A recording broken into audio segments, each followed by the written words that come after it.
Taraflava o David Tua le nei, o lo e whaafonga mai pēi le Radio Samoa, tasi lima i watolu a mō. Samoa i amanuia lau whaafonga ma lau whaasausaunga.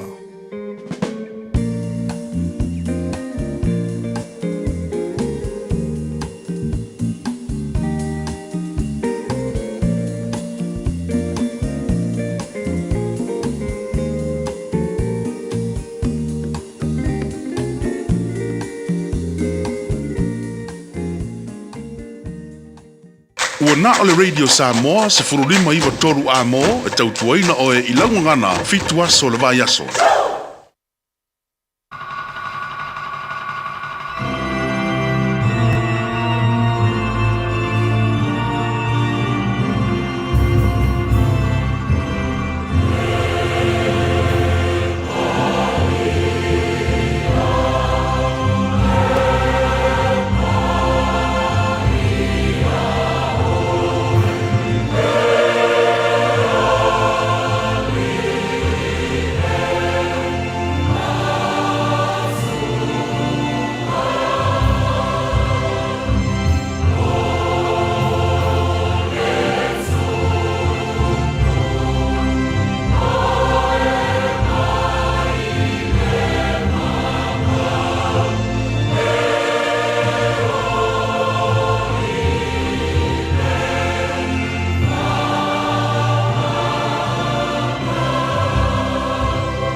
Sanga e o mate maunga e o mai e lo fiso swani o lo fiso swani mai le ilea o le na fai le langi a toa male lalo langi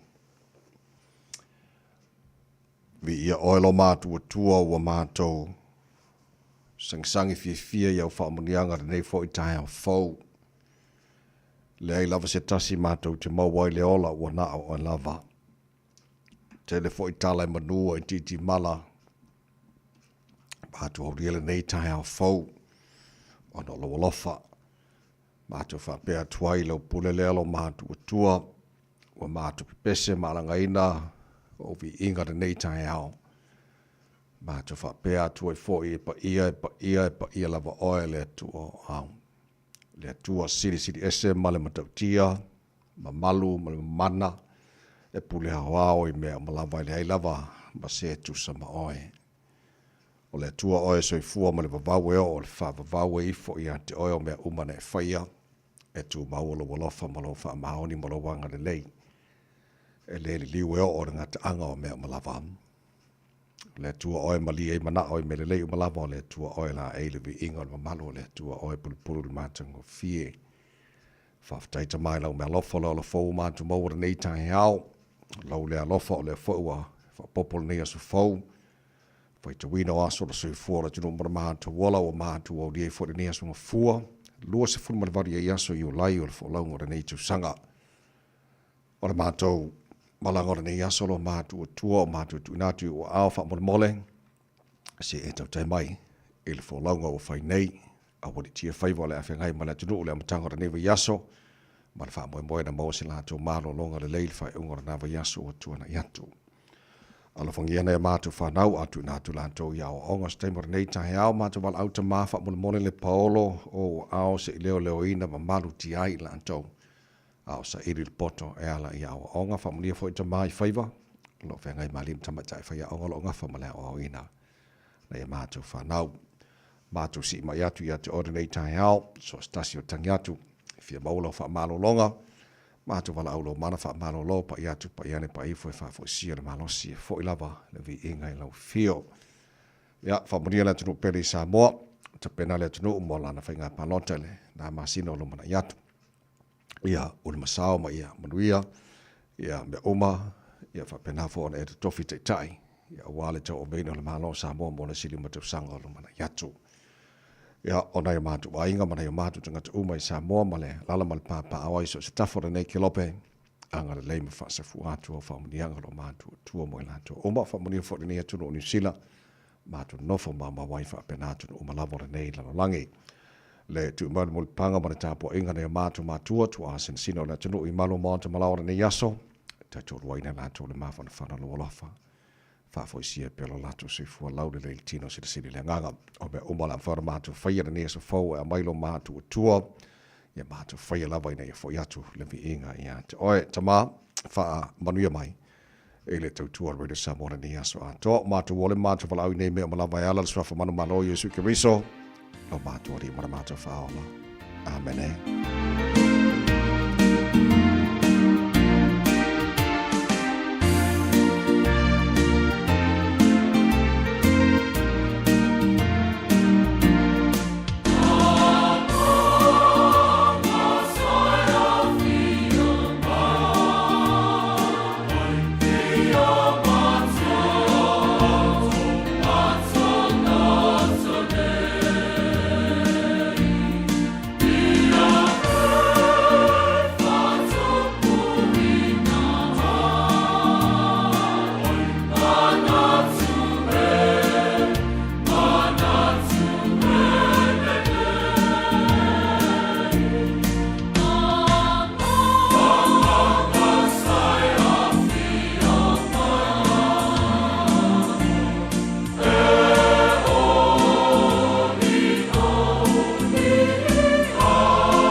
Whakasai whio mai o le inga le tua, langina la whai pesere karesia, Metutisi, mai Hastings. Le tautua mo le Samoas for Lima, Eva tolu a mo, o tātonu le July ono.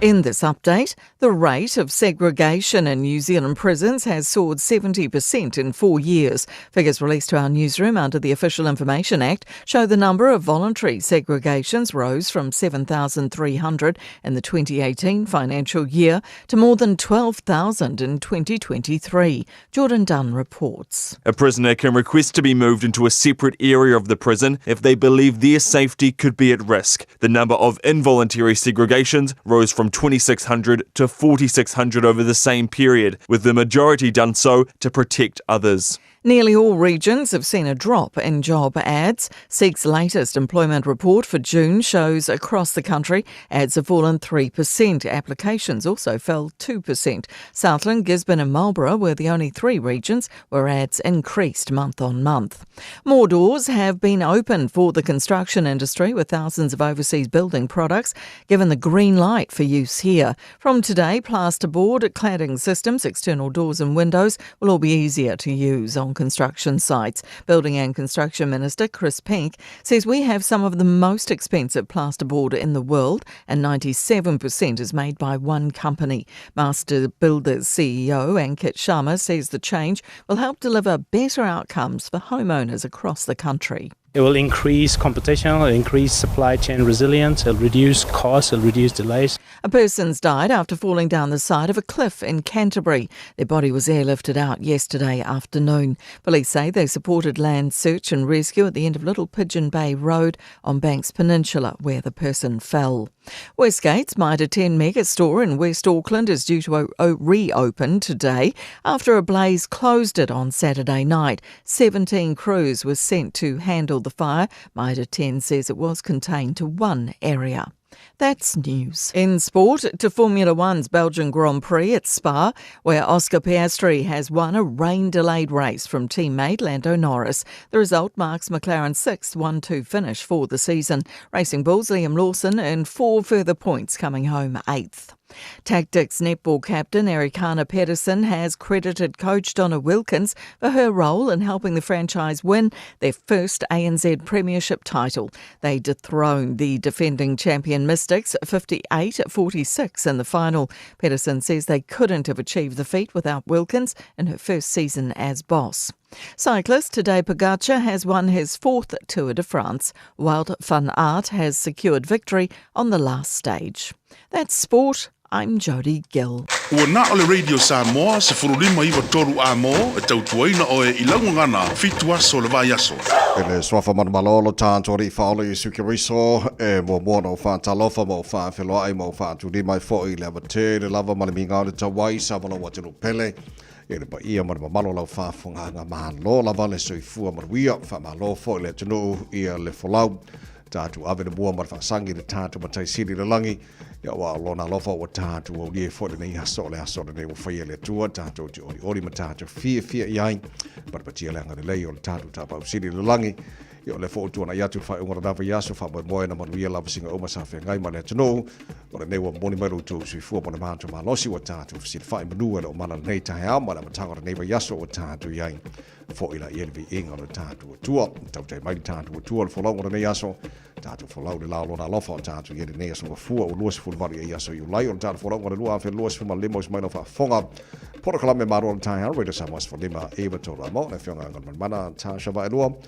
So sort of insinia on Facebook, mari YouTube or Samoa, Sera Tasi Pantel, Malfanga Pesta, LJ Rocio, Malto, on a native mini. Tatuina, I say by a little Iva, ele tire, night, Malola Sefonia, woman, night tire for. Famalo fo ile langi mama la sunga le o tavai fa aftai tele le tua ile nei fo tai au lo soifua laulele ia mes fo so nei ola fa talo fo ia Samoa le tunu pele. Ya kau feo lolo lai kiki le maruru kau le maruru kirengi kaya wa. Sa o le tawai. Pele wa kau uma kua fo i ulai la ko. Ia ma kau soso a koe ia karosia ia tuma wai. Sa o le ya le tunu lau mai mo la fa fo mai nei tai au o le lu tau. O la so.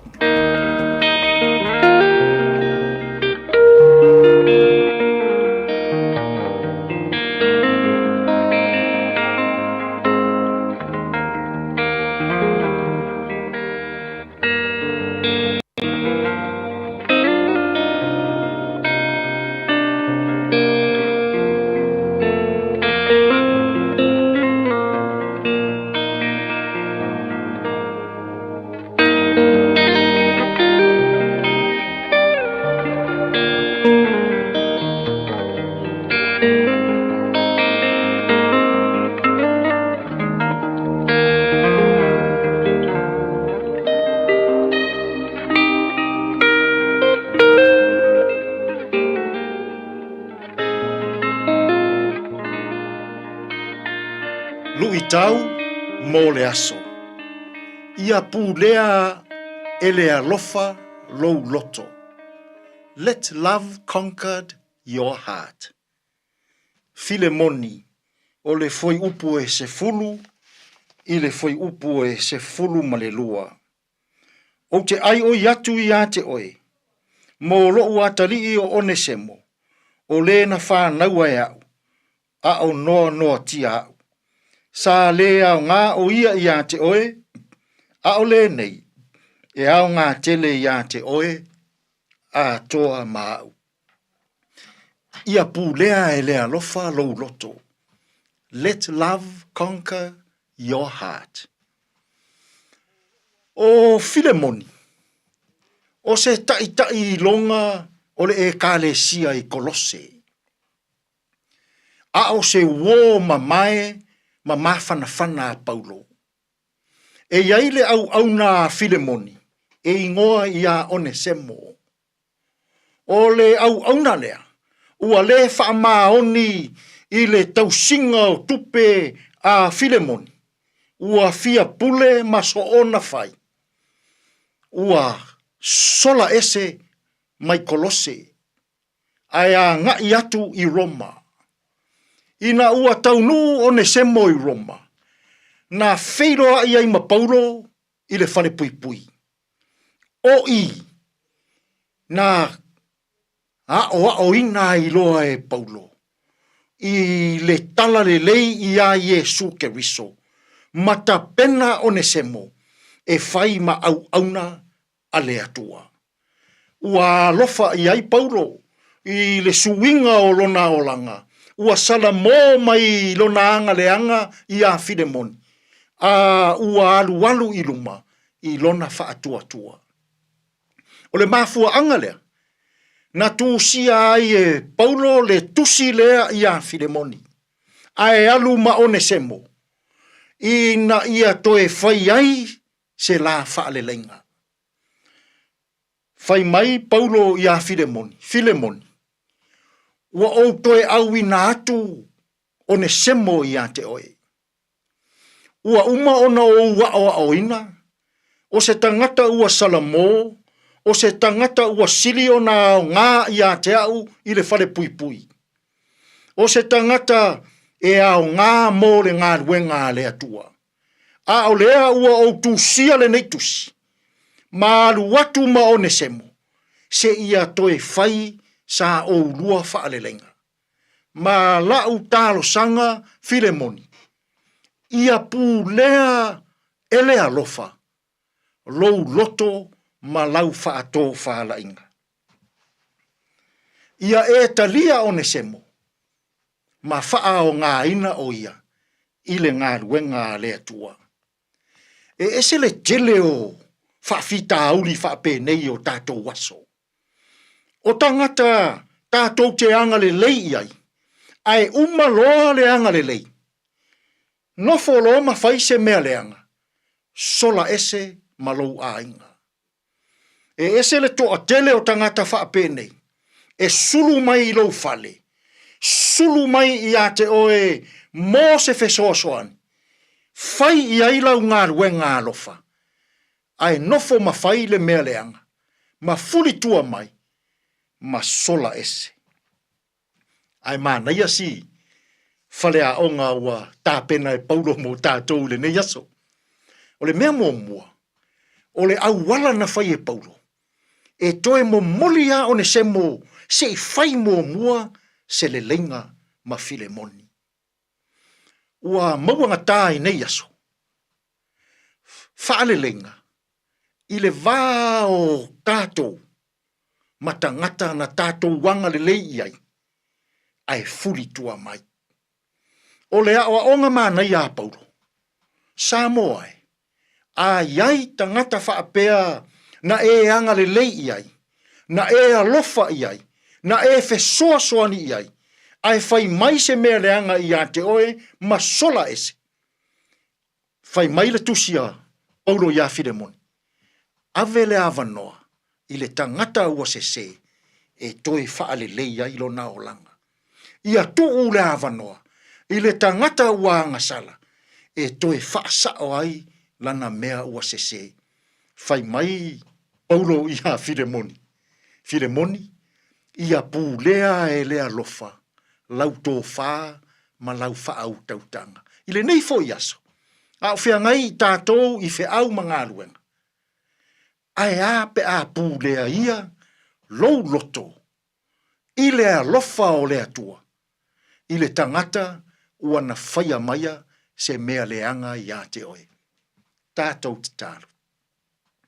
Lea tua sili sili e se, lea tua a lofa muti muti vale umalava. Lilingi mai au whaamanu ianga i lea la usu o tangata i whiau mga aluenga o le nei yaso. Lilingi mai au whaamanu ianga i le o fisa nei o le au whaasalalau ma le au ngālu lue i a lii matama itai i le leiti o ma le televise. Lea tuai, haoa o maia i mātou. I teimi e whai mai ai e tangata ni mea leanga i a i mātou. Ina ua umaona o mātou wanga le lei atu. Ia pūlea la mātou tō whā ma le whaau tautanga. I e loua lofa tū noa. Ia ave le awanoa. I le tangata ua se e toe whaasao ma whaale lei ai. Mea se ua na whaia. Lea tū ai, tātou ia ma la ua fio i le nei aso e manu ia ai mea uma. Lou lava suafa Iesu, lo mātou alii ma lo mātou whaola. Ua mātou te tālo atua i nei. Amen.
papa ole ole tanga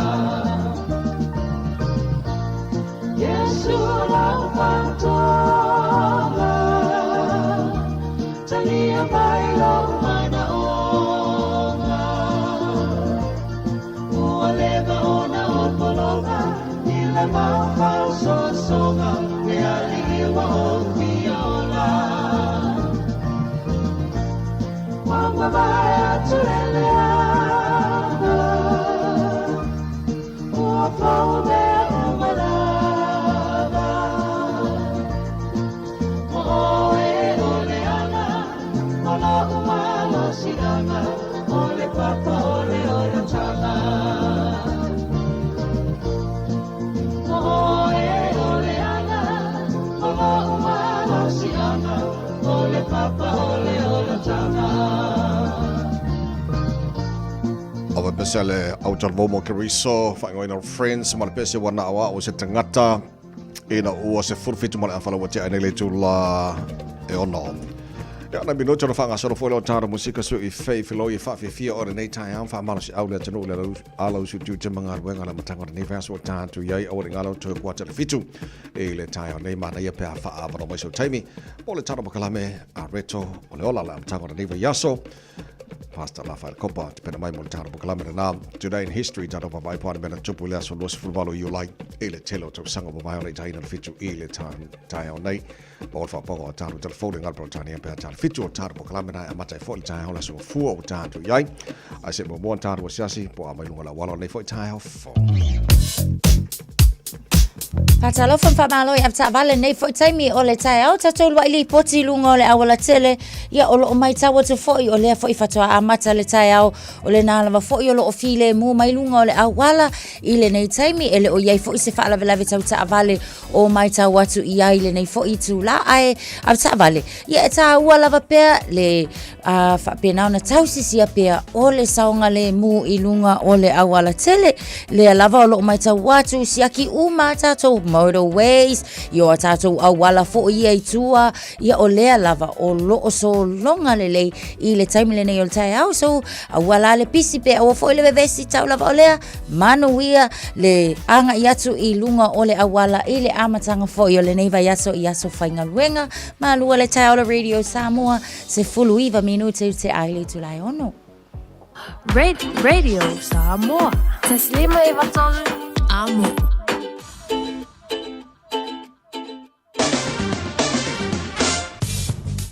Pai ngā matal talo le tau nei foi tai au fau mala matanga nei vai aso wa tātou iai. Au ki lani no whanga whaasalonga Radio Samoa olo iai ia lapta inga mo timunga whapena foi matangi malolosi mo au ki lani whapena foi Great Barrier Island na mata mai le toru wamea ona le lase e pa irs furul po ana nei po tai au asodua. Yes.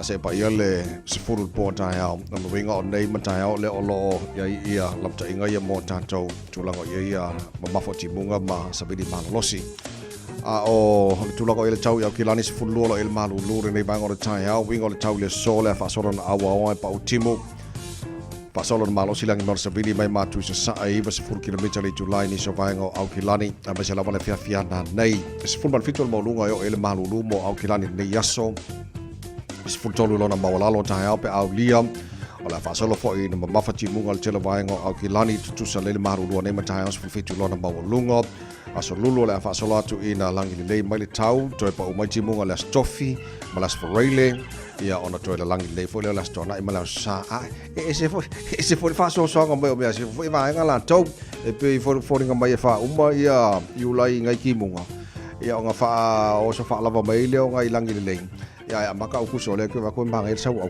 kuso sa mala ko awangi e fa ka fa mangi langi le ya ba fa ki ko man malulu o tulanga na e fa mawala mai tau e le nei vai ngona tai au tulanga masani a fa nga solo tu Radio Samoa nei tai au la fa intara ba ai tulanga e le tau telo si vai ngona silam o pena fa tau Samoa ia mani se fo ba nga o le kilo pe los fo tasi o tele tulai ono Fasala e Willie Tavita, Siva Samoa, Talaina Fafianga Radio Samoa, and for Tile, Fold to know I got you to Magawa or Tile from when the most of Malo long on the lady if I want to buy yaso. Back to reality for Gako, or if I only hustle to sell more.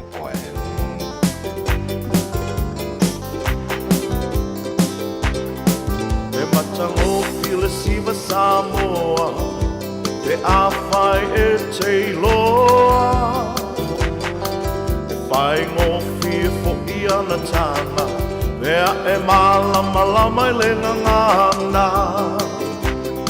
Si wafa ata tau I winga o upu Wha ali fo I o lauanga nuu E matango fie I le mai moa Tanga o le siwa wha Samoa Le tau sala Samoa Ua sau sau noa Ai ua sila loa Le au mai moa Maa tau pati le au ai uli Tata fiti le songa I miti Tiu susu fao I lo manapa Asi vai lo patua le tau sala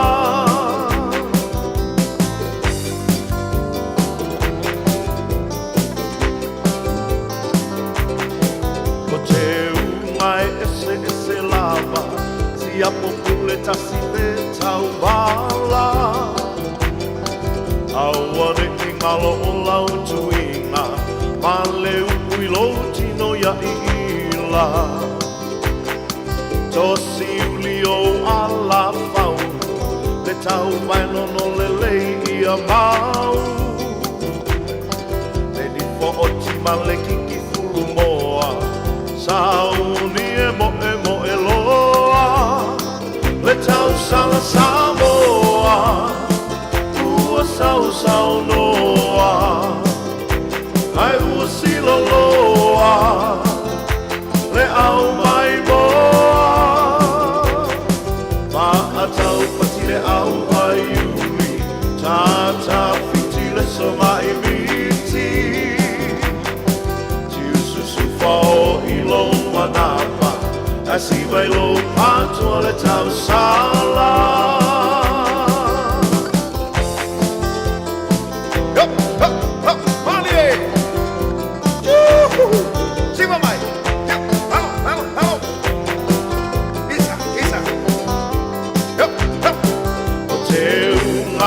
Ese lava Si a populeta si pe tau wala Awane I ngalo o lau tuinga Ma le ui lo tino ia I ila Tosi uli o ala whau Le tau vai nono le lei ia mau E ni fo o tima le kiki furu moa Sauni e mo e loa Le tau sala Samoa Ua sau noa Ai ua sila loa Le au mai moa Maa tau pati le au ai uli Tata fiti le songa I miti Tiu susu fao I lo manapa Asi vai lo patua le tau sala Samoa Ua sau noa Ai ua sila loa Le au mai moa Maka tau pati le au ai uli Tata fiti le songa I miti I lo manapa Asi vai lo patua le tau sala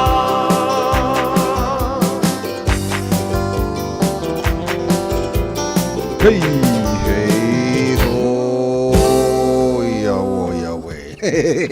Roes furono lau te le tūlai ono. Lai whawhongan proklame malo le tae au, mo le nei fo I tae au, mo le matanga. O le nei fo I vai aso o tātu iai. Na manuia mai le weekend, ngamal mana? Ioe, lau sunga lau o tawai. Ma na ia fo I le weekend lato, manuia whaptai. O le weekend mua lea ua matua I o le makamaka in kālonga. Whatu e fo I walanga pe o le whai ungar vai aso. E pe ua mawasi time me relax. E fo lele ma waipoa o makalonga lea mai le TV. Fo lele. E a fo I makamaka. E a nei la vai aso. E o le weekend fo I ma le vai aso sa te penai mo le te ile fo I o le sauninga. se mātua e kālesia i o le PIC Ranui, anafi. Ia a o la maua wanoa whapea. Ia e makua i whapasi umar ke lo isi me masani ai. Ia mtoa ave a tol teime te pena i langa i le tau o na a whatamala i a wanoa whapea. Ia ka manga ia lea ngā umalea ngā foi a o ngā pō. Kau ki kino kupu a ngai highlights o mai. Wakau mau kwa ingai unga ngai foi talonga na whai.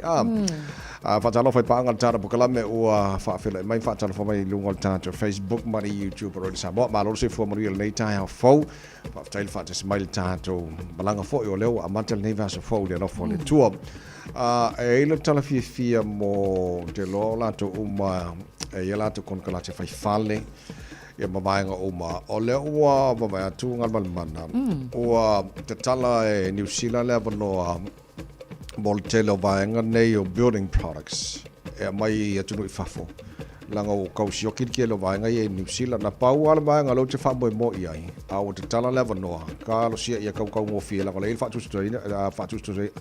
tu sai no tau a tato mo skadi le ngam mai le malo na fia sa o le level au sa no nga tsagai a fo ye pe amale 5% o le ai tau ngata ai tato ia mai au Australia pe fatu susa ile tulanga o fale o lo o ia le taimile nei ai o lea ua ia le fofuanga e te tau lava ona o I fala talata le fai unga le tau sangale nei ua mafai ona au sia lalm tate ele pe amale lua se la wafe products po o plumbing products ia o lo o tau mafai mai au Australia ina ia fesosoangi building products fo I e fesosoani ia mo le tau mo fie o le au mai ma le whaatanga ina fo I o lau papa faufale ma mea faufale mai isi atunu o le tele ilale na o le competition fo ila lea o le atau pa ua ele ka lau papa ia wa a fuafuala iai o nisi o atunu fo I o lea o ai mai se lava I le lau papa le ka ua o le plasterboard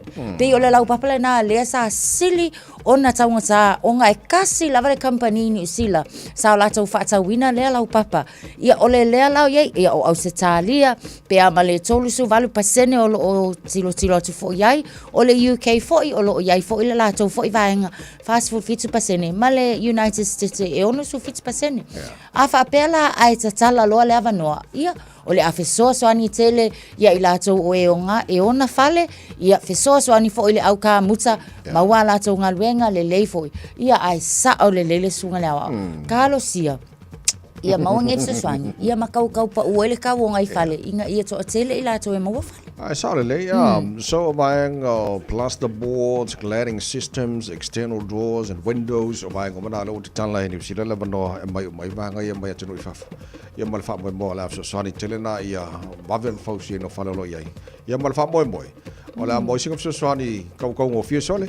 O te jilo pena e ta all down ngal mal mana fo le ole tau ole stand alone house in New Zealand.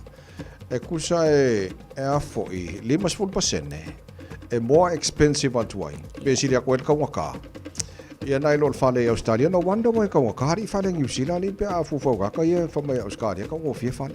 Sa le le lava tawai ia wole ta ita fole na ma salonga fo ile ia nai tangata fo e masan ia mana I wo.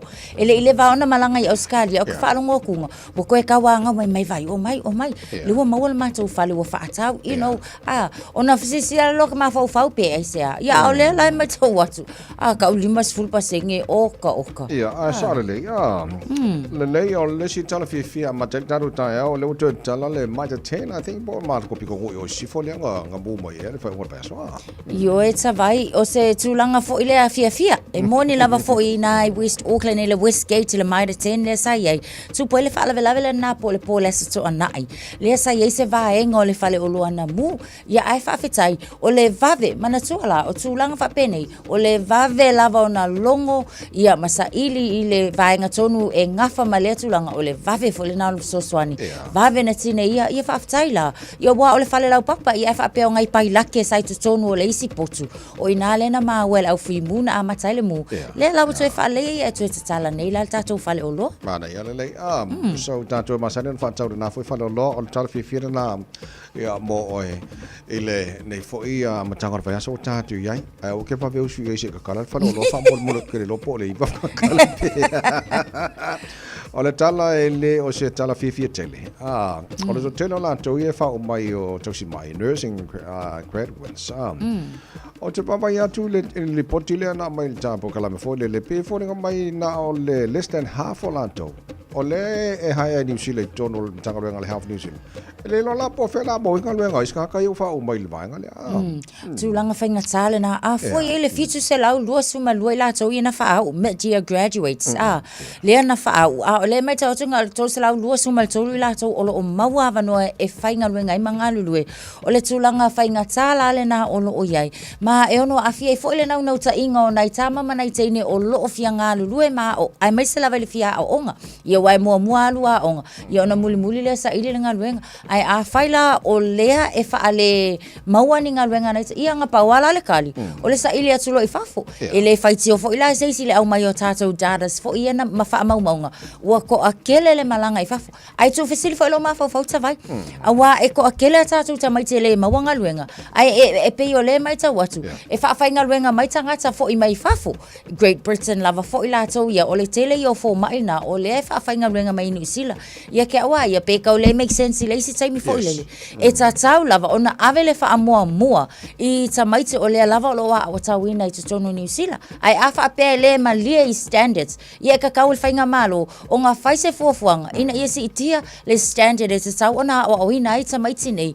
Ina ia meets le requirements. Ma le expectation. A wale tau si o soi fua malo lo ino tangata. Sa o le sa tau wha matali atu nei le tunu mal wha fōma tulango e le tau o le tu wha atu nei lapta inga le tu na mai a masa le lape matatu i au ki lani. Mo ti munga fōi masa pidi Io e ta vai o le nei fo i lava vai aso i e pei lava fo i ona iai mai le vai aso na tuana i atu nei sa tau wha amatali lava fo i ia ma wha ailo i le atunu. O lea fo i ua koe a whea fo i kako i le lapta inga ia ua le vai aso le na ma vai o ka le maa ngai o le kau a o le nei lava aso ia o lea o lo iai ia o ti munga ma mafa o lea na a mata mai ana po i le aso sa ia e wha pēnā la o le Northland la ia o le valu i le po ana neisa ia ho atu lava atae au o le afa pēnā ona iai lava tātou i lapta inga au Kilani and Great Barrier ia o lena a mata mai ana po i le po ana po sa le vave au se ia o atu atae au i le po atae au o lo tu mau pefa pēnā fo i lai Coromandel Peninsula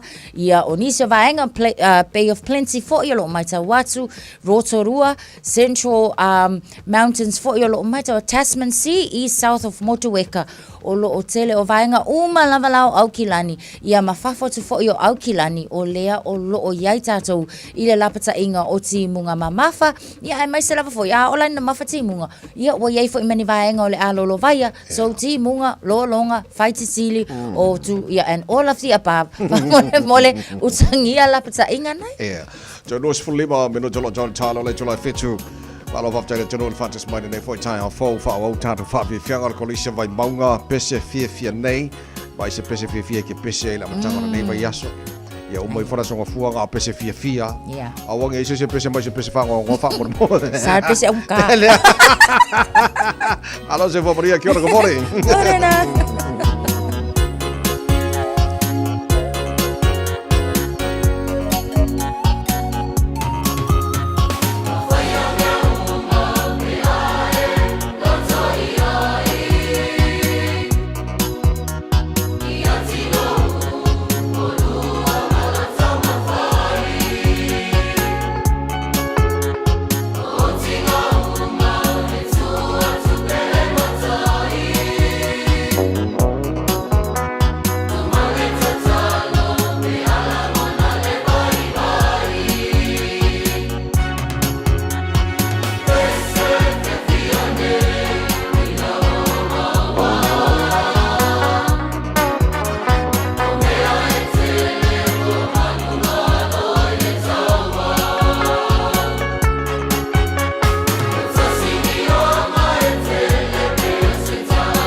E ai se isi o le tau ainga e whaapea sona leo. Pe whaapea foi. Whaamata e avea le tale i ma le tale maasani e tau fia ai lātou ma le whai o lātou mea maasani ai. E tatau na lātou e whai suenga o le tale a ngā i le coughtest.co.nz. Pai le suenga o le tale ma whai loa le fō mai coughtest.co.nz e le ai se tatongi. Whala au talawai e iai tūlanga la matia ma tūlanga le lei o whala au. GlaxoSmithKline, New Zealand Limited, Auckland.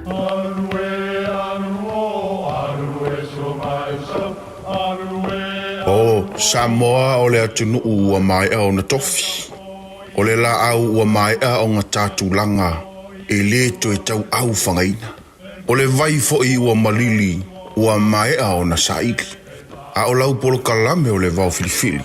Ua na o se toi wha manatu. Ua na o se toi whangu ia ua nganuu Samoa. Mau upu ta oto, mau upu tu. E ala lea i ala ngā upu ma muanga ngana, ma le vau ngana. A wane i emisia le tātou polo kalame. I afi o aso lua ta itasi le itu la e valu i lunga o le Radio Samoa. Ia manu ia tele, lau mai moanga ma lau whaasaunga Samoa. Calling all parents and caregivers of toddlers, tweens or teens. Are your tamariki fully immunised against measles? It's a serious and highly contagious disease. So, now's the time to check that they've had the 2 vaccine doses they need for full protection. If they've missed one, or both, it's not too late to catch up. Book their free vaccination today.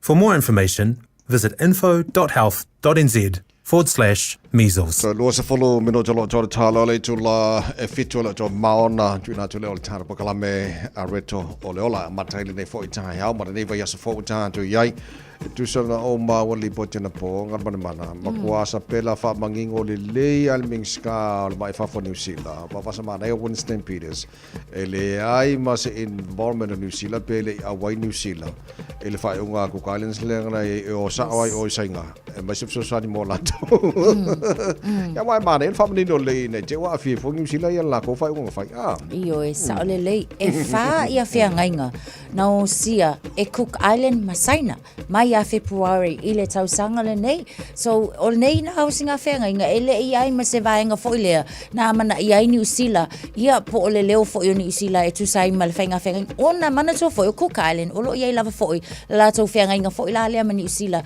ia ai mai se lava fo i o pela ele pe o tātou o kako e kau apalai ia mawhai o ngā mawale o kako siksengi o tangata Cook Island e whaingo fia lava o komeki lava la tō siksengi ma o le taimi lale nei o ngā la o le whaalonga kai le vaenga le na o lea la wa mai tau watu ua iei la le whai unga fo i lea o lea ua tau fia le fesoa soani fo i lea ni usila sa mawhai una tuina ia la tau a se fulu valu tesima le 2 miliona tala lea ua mai tau watu le taimi le nei ua tau fia la ni usila fo i lea e fesoa soani sa maasani o fesoa soani swai e ui lava la ina whaalia fo i ia le whaano noa Mark Brown o le palemia lea o Cook Island malona manatu fo i lele a whaila o le a le to e fesoa soani e atu ni usila ia o le a whaaliu lola la ko ia sainga ia te au ua umanko ua ngau already whaaliu ia saina a wa le tulanga na o lea ua iei le FSS inga le taimi le nei so o lea la o lo ua ave iei le lui a le fionga fo ia va vasa mana ia fo i le nei fo i taimi le Cook Island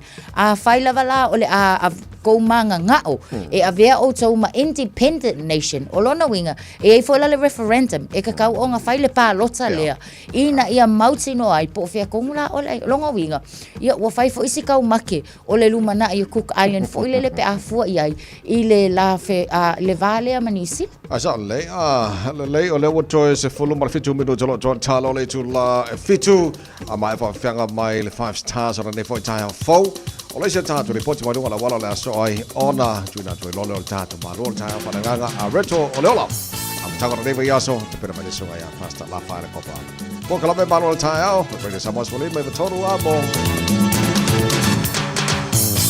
Mana tua so ema o upu marelo mana o wavatu maali umapo ina yo manatu wale ai maseisi wana o au angi maya sema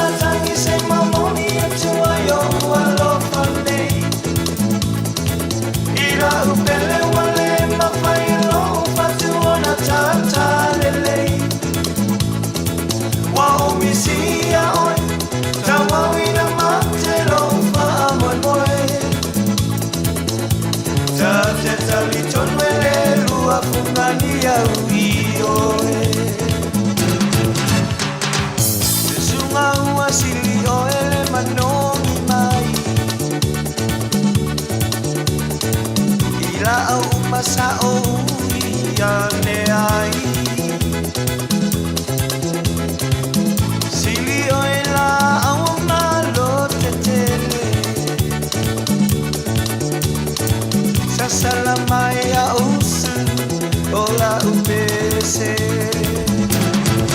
Angi mai a se matangi se mamoni a tua yo alofa nei Ila upele wale mawhai lo upatu o na tata lelei Wao misia oi, tawa wina mate lo wha moi moi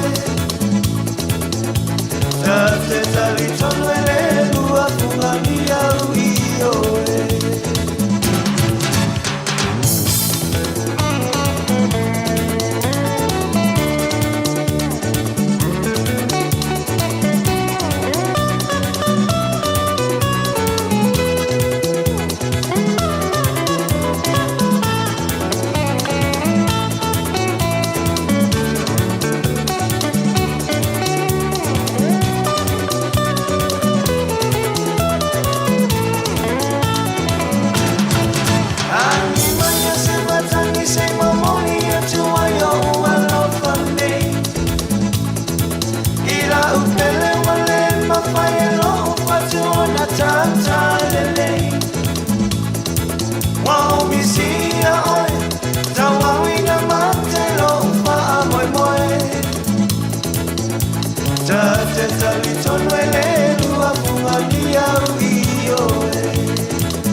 Radio Samoa.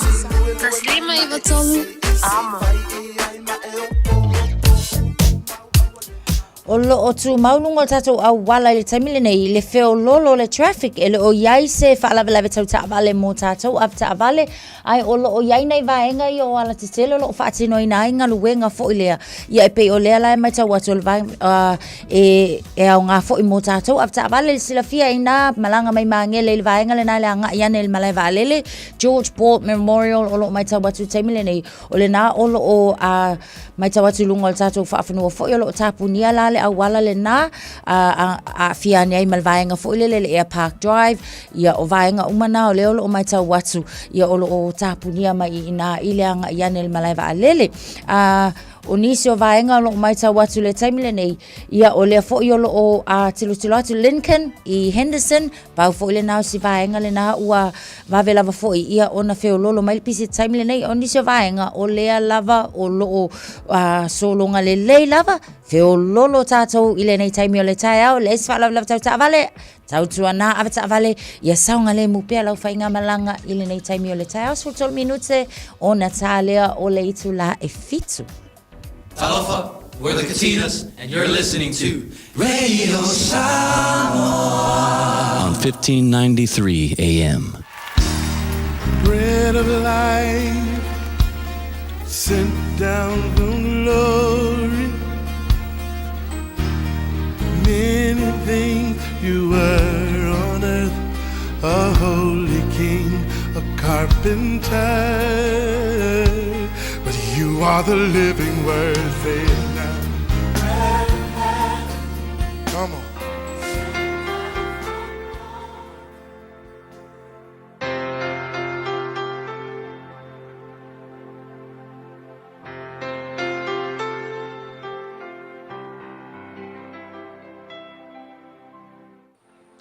Ile amatanga le leva yaso te fifia e whawhilo ai tātou tunuu, mai tātou porkalame masani fo i yaso taitasi o le areto le o la malo lava le soi fuamanuia ia te oe mawhai na fiso tai mai. O le tusi le aroma lima fo upe valu sa aluatu fo i tātou porkalame le yaso na te nei i whapea a ua whaalitino mai le alofa o le atua ia i tātou ina ua maliu keriso e whai masui o i tātou. Le upu le whaamamawhaina o le ua whaali tino mai le alofa o le tua. So le mata upu foi la mo tātou le yaso, upu mo oile le yaso, ua whaali tino mai lo na alofa ia te tātou. You know, le tuspa ia atoa lava, mai lava i le taimina ngā sala ia tamuma eva se ia o mai le whenga inga fau. O loo whailoa mai ai, ia awala ese na tau mawhai le tua e la vea iai le tangata ina uanga sala. Mana tufo ina uanga sala a tamuma eva. O na o mai lea o le whaasala i le lalolangi. Ua oti whalea nganga le tangata wale se mafutanga a tamuma eva ma le tua peo na masani ai. Lua ua oti ila ua i le tino.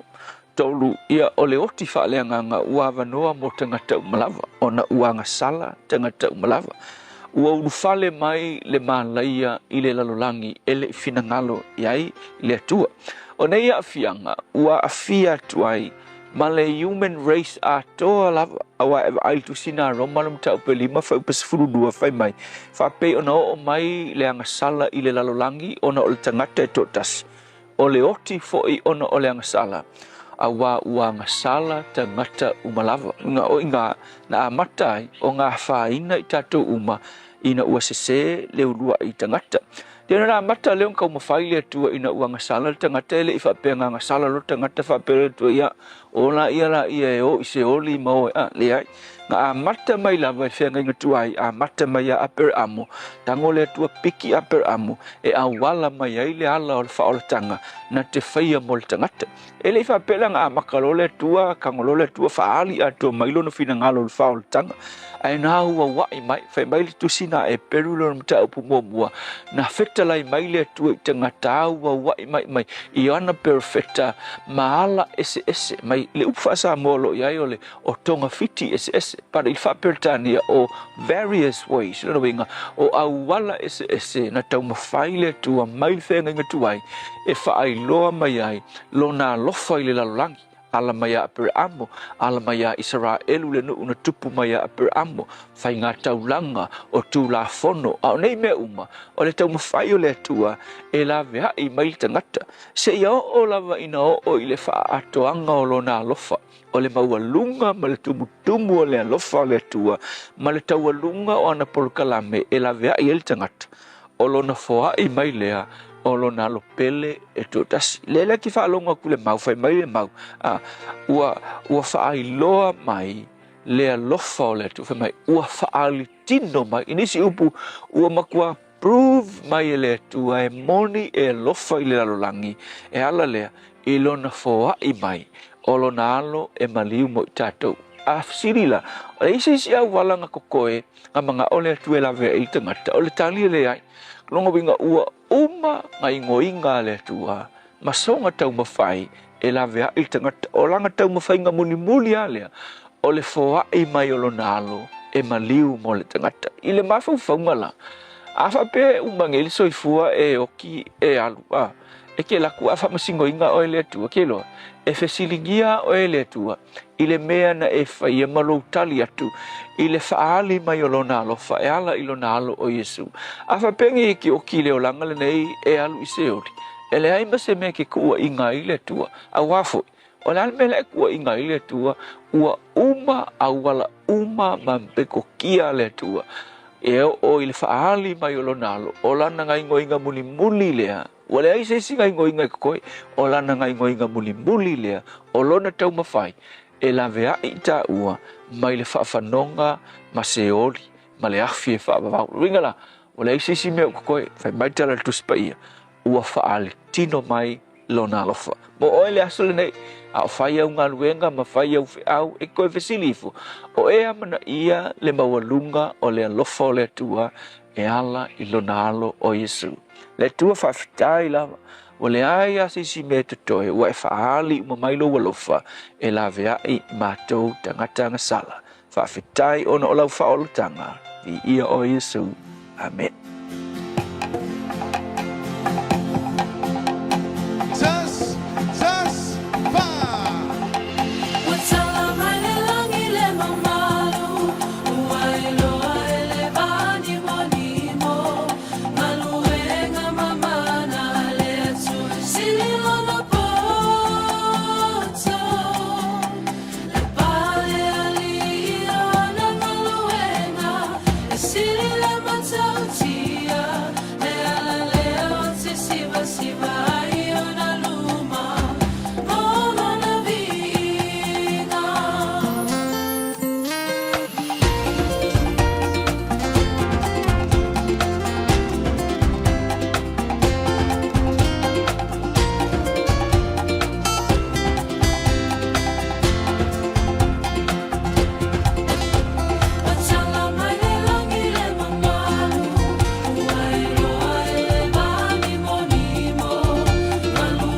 Tala mai le langi le pese mana pese le everlasting praise fa mai ele Paul Kalame a reto ole ola le amtanga le verso tatu yai to lo mana fa mino tolo to talo le to live fito le aso lo spurbalu you like.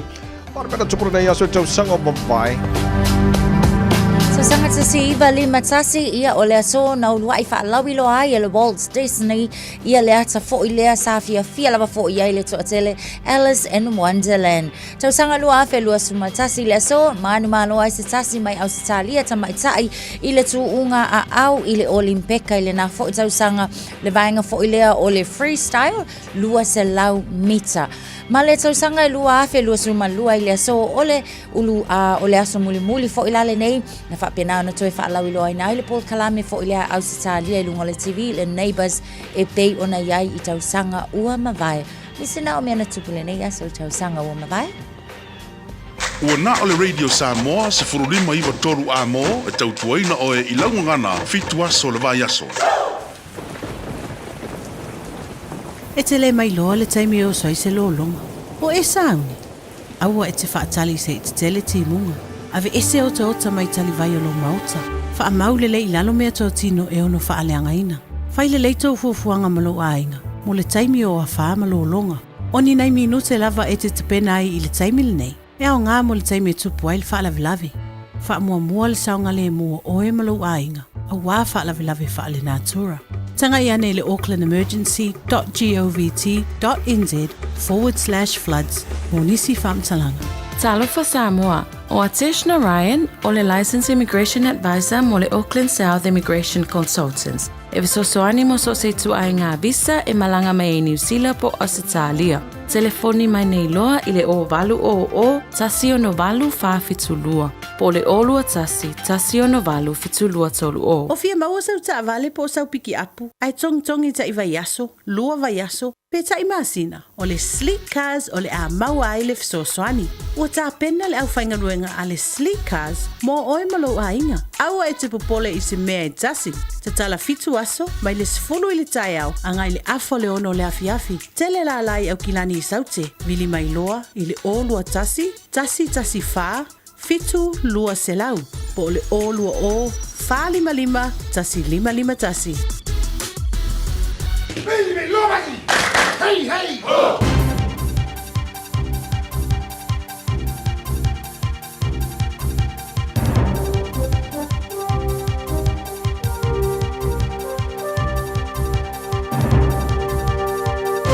In this update, corrections staff are struggling to accommodate at-risk inmates as prison violence and aggression grows. Staff accepted 12,000 requests from inmates to be separated from the general prison population in the 2023 financial year. Many do so because they feel unsafe or vulnerable as more prisoners become gang-affiliated. Corrections Association President Floyd du Plessis says it's putting greater pressure on staff. Quite often we have a number of areas across the country where we've got voluntary segregated and general population prisoners in one unit, which means we're having to split the unlock for that day, so they're only getting half the time out that they should. Local construction sector suppliers are being assured not to fear foreign competition. The government's now allowing thousands of overseas building products to be utilised in projects and developments here.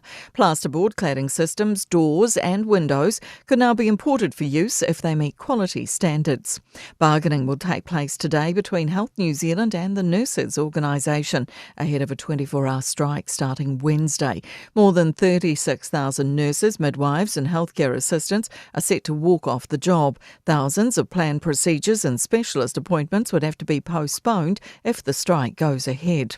The US and EU have reached a trade deal. It will see the US impose a 15% tariff on EU goods, much lower than the 30% tariff the US had been threatening. More severe weather's on the way for parts of the country. Orange heavy rain warnings have been issued for tomorrow for much of Tasman, Nelson and Marlborough and parts of Mount Taranaki, Westland, Canterbury and Otago. Watches have been issued for much of the upper and central North Island. A lift in the number of New Zealand writers who have made the latest Whitcoulls Top 100 Books list. 20 Kiwi authors have made the list, up from 14 last year.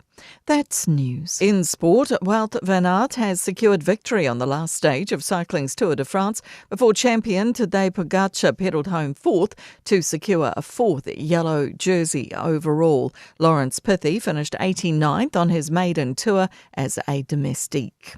A top 2 NRL League finish is getting more difficult for the Warriors to achieve after the Raiders and Bulldogs secured wins last night. Canberra claimed a 44-18 win over Newcastle to sit on 36 points, while Canterbury trounced Manly 42-4 to lie 2 points behind. Melbourne remained third with 32 and the Warriors are on 30 and fourth with 6 rounds to play.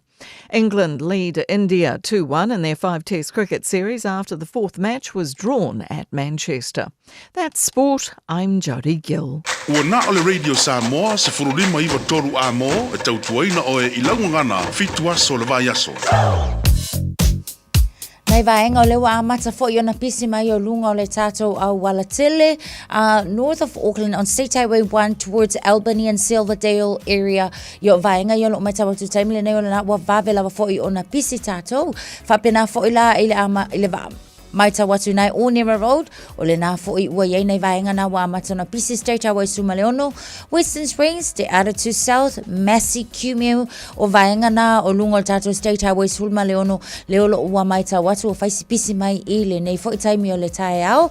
Pa hure hure le anga atu leo on State Highway 1, malanga i atu Takanini, fa pena fo i papkura, ia o lea fo i ua amata o na maita watu, feo lolo le pisi mai o lunga o le tatou awala le nā ua iai manatua, George Bos Memorial Drive, lua se fulu a ile anga ia tule na le anga mai mai mangele ana iane ile malai va lele yo lo mai ta watu le na lo tapunia le awala le na ile nei fo i time on the southbound after vale ia tautu ana lava fo ia saunga le mu pe lau fainga malanga le nei time o le tai au ina ua family nu te ele tu lai fitu malo le tai au Radio Samoa.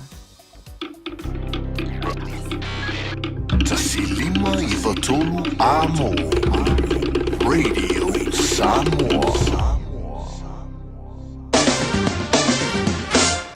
Malola mese fomaria le tino le nei taimi o le taia o le vainga lata mai le nei i le tala o le tau o le atatu amata mai i Samoa le nei vainga o le taia o vai atu luas futasi. O le ilma whanawhana le e Samoa le nei vainga o le taia o lai langi le mai awa ofo inisio taimi winga whama wina le tau le tino i le so le whasono langi le leili tau inisio vainga o Samoa awa oa pa utimo inisio vainga o le tino i le so. Lua se furmaraiva le maurunga le vevela le e Samoa le nei yaso lua se furwha i lona mawalalo. O vai atua la le isi tātou so tainga ma le sui o le tātou Radio Samoa i pia.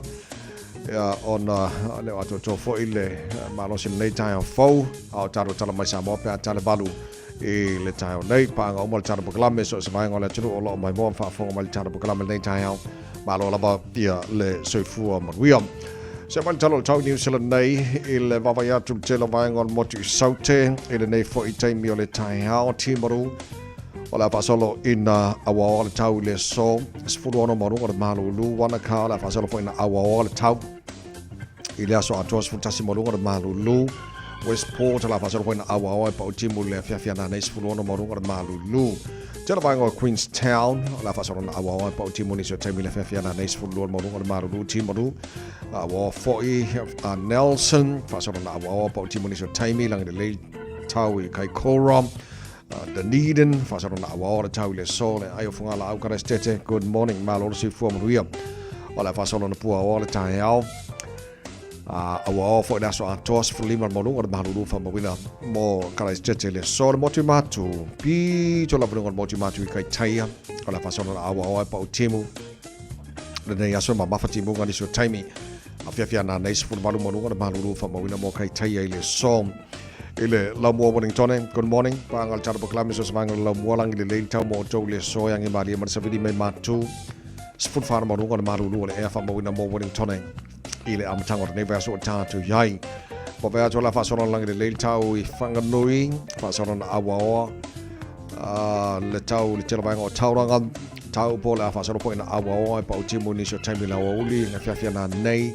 Rotorua, whasaro puna awa pa u timu ni so taimi, po vai lang le le tau I Palmerston North fa lang le New Plymouth lang le Napier lang le Masterton Levin lang le tau mo tole so Hastings lang le tau Gisborne lang le tau Kirikiriroa Hamilton awa ole tau yang Maria Marsavili me matu sa as fruono ola mau ngana malu le fa mawina mo Hamilton ile nei foi aso fu o tato o liam se mali talo tau ele no fanga fa salonga radio Samoa o lo tu mau na ia lapta inga mo tulanga o mamafoti moga Masavili mo tato I au Kilani so o lapta inga o manei o lo tu baba ya tu mai ele se furu po le aso luo ta hao le na ya mo au Kilani the Great Barrier Island ia o vaenga na o lo lapta ia mo tulanga ia le mamafoti moga male malo se civilian lele utangi ai fole maro le tunu fa mole au Kilani sfutolo lo in maru lu ne bangora tai au tu mau ngora tau le soe awa fa sono pa utimo mamafoti moga ni so timing malo si fo le mal savili iwa 10 km le July ni so vaenga au Kilani le afia na nei so fitul mau ngona na maru lu ne fa mau wina mo au Kilani ira nei so fuata au pe au dio la fa sono fo pa utimo te le vaenga au Kilani vaenga tu lang de lele so lulu ma ultimo ngala stoffi malas for rail lang de lele sto na imala sa o fa mo ngana tu na mai la vai tau nei vaenga ole tai au mala mana tu le tunu ola lam papa au ni so vaenga ole kilopen olo maria mali tau mo tau ele nei so fo wata to wo diam do to mo radio Samoa Spalima e tolu amo e no voi vale wata ai le tu la fitu ya mana tu so longa le tai au le lofa mala nga le le ta ma tai le langi a matanga nei va so ta tu yai ngon mana on ole ale start of so tainga Samoa nei tai au ta no foi per masini ai a matanga va yaste tasi o tele lope to tele ni so le no na mai mo ele television po ele tulanga ia Liputia mai Samoa le whaatupula ia tele le aisale o ia Samoa e lau matamata ma lau tilo o se matua e paporenga tele ale o iai ia le atunu fo ile ne vai taimi ia o tele lo fo ile mai moa le atunu o se fiel tulanga o iai na pawale mea no fo mo ma fo fau a fa pe le se fia el tai o malolo ia nei malo tausi o le te le fa le tono lo ia a wonder po la senga ruenga tau na fai pa wana fisilin tu mai lo ma fo a fa pe o le si le fia o le ia fa le tono mal fa fi tau o le ale ngal ruenga fai ona fai ina ia se ma fai ona fo ia le tulanga o le fa la fa sai na male isa wo mo to ia fia ai o le si polenga tele ala o ti tiro tele la si sila male atu fo o le afia yo fanau yes tasi na na fa fi kaudinga makua I fa longa tu tu ile no for le lo ta ita ma fo fa o le afianga o nei fanau tono ainga ona tulanga lo ye o le fa le tonu le na o le o yai a pe amale le amatanga fo ile masina ia pe amale tolu se la wona fo ile tala le wa fa la wilo mai pe ona e sauno I lunga fo I o le TV1 o se tulanga o fo le ma fo ona so se news la fa pe po so se tala mai I nu ututua o I e ma fai ona au mai o lona winga o le telele na o le afianga ma le tele fo ile na o le mo mia ona sila fia tangata o le tulanga le pe amale tolu se la wona fo fana fo ia na maua ile amatanga ne te sanga pe afua lava ia I sono Samoa lava isa ilinga leo sa fatau no wina but ole tulanga fainga tala ona e ile taimi fo ile mana o mia ile track po le tuli loa o ma geti ia o lo ma fai ona maua mai ia tangata po ole fo ile o ma fai na so tai matangata ia la tau te au mai ia fala au fasaina ole si tu ole o mai tau watu ile afianga tele lava ona ila tau nei ki poki mai atu no mai fafu peila ona mai tau watu ni se ki poki mai America o ni se ko ti poti mai I Ausitalia ia ia fo la matangata ta mai nei New Zealand o le anga ko ki poki Samoa o la tau la ia o le lava o lo ia la tau so ta inga ia ma la tau asosi fo fo ia I fafu lea la o lo o mafai ona tele ile fai no Samoa paula le tu fo lele o le tau mafai lava foi ina ia fa le leia lava ia le loto I fale o I latou o lo o fea ngai masu su enga nei ina ia mautinoa e kelengisi me ko kia fo a wala le ka mafai sa ili ia le nei foi ma tau mafai ta fia a wa le kulanga ia wale mafai onga fo ia le kaimilengei ai mafai onga ia ni sio va ngem fai na control o te lor te na le sitasio associate professor transnational crime expert associate professor Jose Zusa Santos o le University of Canterbury Molvaingo Pacific Regional Security Hub o lona na tel tununga o le te do la toia le tipoti mai America ma Australia ma New Zealand I Samoa o la tōrina o le olo o ia I lava latu so tanga fo I le fa na mo ja twai e ia lo tel tununga a fa pea uma fo watu la I le fontanga le malo American fai America Samoa e monila u fa longo I le stasio finangalo stasio sui e na le lua awala o ia mene o fala o fa sai ne tono sa to it's either o le valele o le valano a fa pela e sa o le sa no ngale la o fa no o le ala le mal mano to na fai I vaenga I a wa le ala tala no nei le meta no tau fo ia I fa fita ti lo la I o lo ia batu fa valele ma wafu wana pawana awala o ia tulanga I tono sa mo ile le lei o le puipuinga ia awane ia faina tele le tunu ile tulanga wa afia nei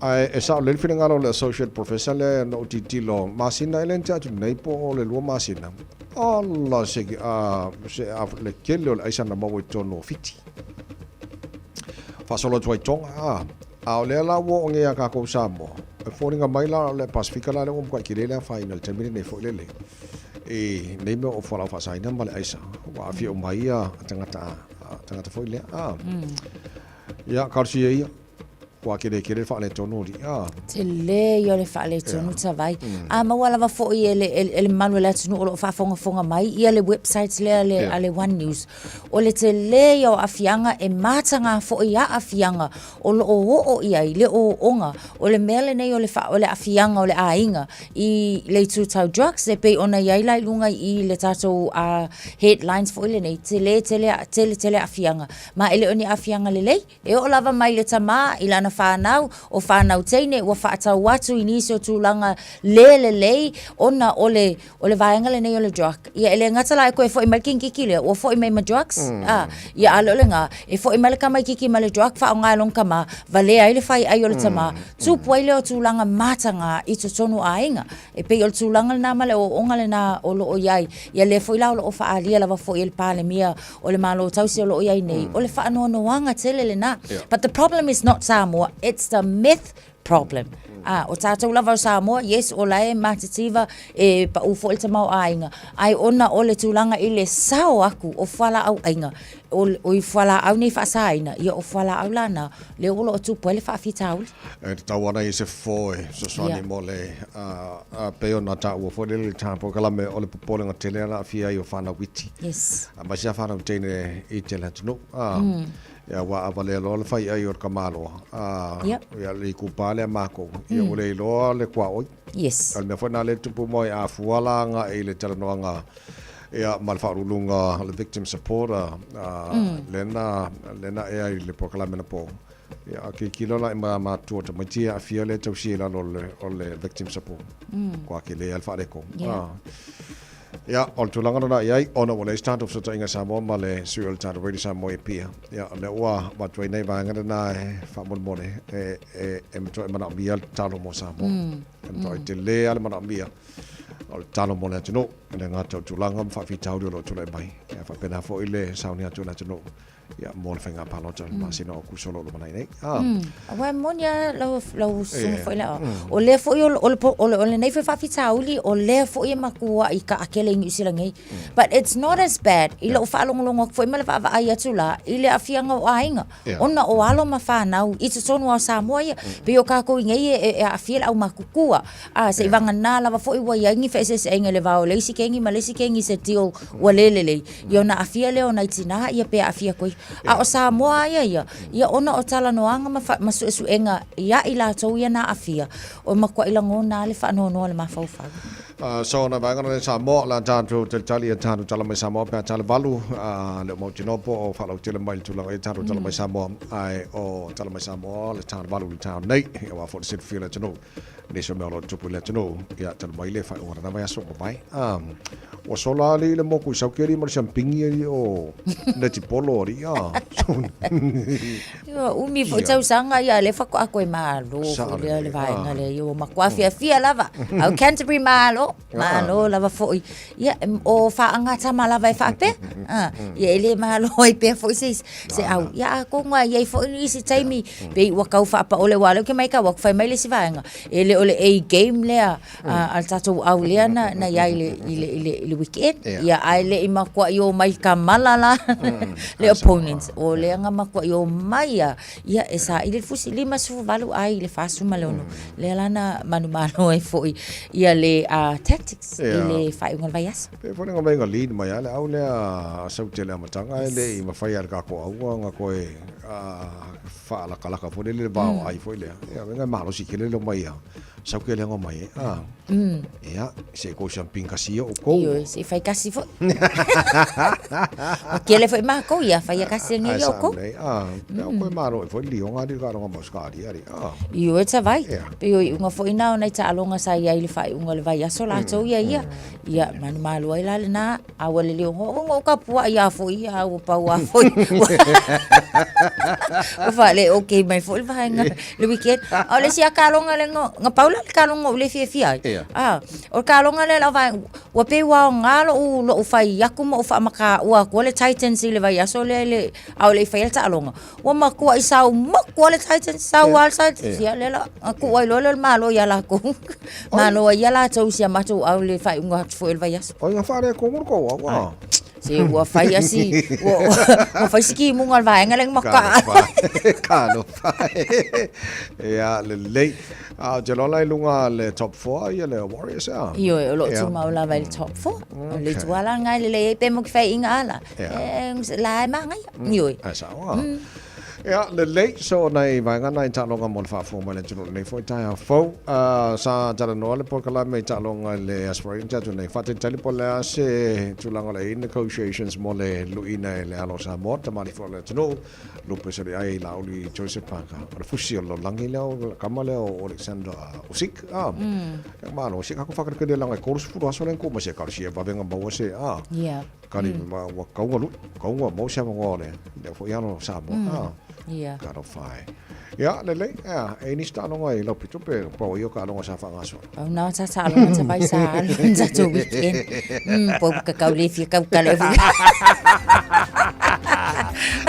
La kele ia la a ver si pe Karo fai the Warriors. Afterwards. Luas puluh jalan cula fitu mai fa. La. Fa nga swao la cha po flesi me kaile. So I might have a button over here, so for clubbing up on near, think a minute.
lava, I'm Annie Pulitiwatua and you're with Radio Samoa 1593 AM. Just think a minute. It could change everything.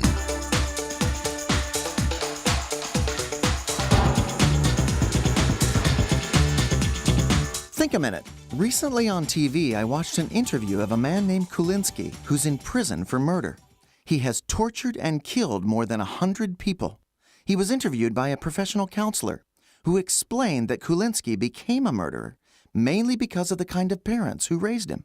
Kulinski's father often beat him terribly for simply no reason, and his mother never showed him any love at all. After years of painful torture and abuse, Kulinski eventually had no conscience. He says that's why he did not feel anything or care at all about the 100 people he tortured and killed. Since he's never been loved or even had one friend, he says the only thing that keeps him going in life is his hate for other people. Another man named Henry Luce had a very different father than Kulinski's. Henry Luce is the man who started the very successful Time Life company, which published both Time and Life magazines. Many people think that Henry Luce has probably influenced world opinion more than any other publisher in history. Luce often talked about his years as a missionary son growing up in China. When he was a young boy, he and his father went for long walks almost every evening. He said, "My father treated me as if I was an adult." He said that his close relationship with his dad was more than just between a father and son. They were close friends. You know, our children will become like the people who spend the most time with them being their friend. This is often why a teenager makes bad choices. He follows the example of other teenagers because they spend more time with him being his friend than his own parents do. You know, Jesus Christ shocked everybody when he said that God created us to be not only his children, but his close friends. Jesus said God loves us so much, he wants us to spend time with him and feel so close to him that we call him Dad. And today, if you'll ask Jesus to forgive you for living your own way, he will make you God's child and friend. Then as we learn to live Jesus' way, we who are fathers can learn to become the loving dad and friend our children need. Just think a minute. If you'd like a free CD of our top 40 programs, write to us on the internet at www.thinkaminute.com and catch us tomorrow at the same time when we stop and think a minute.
Sole, eva mali pese. Malo fa fonga Samoa.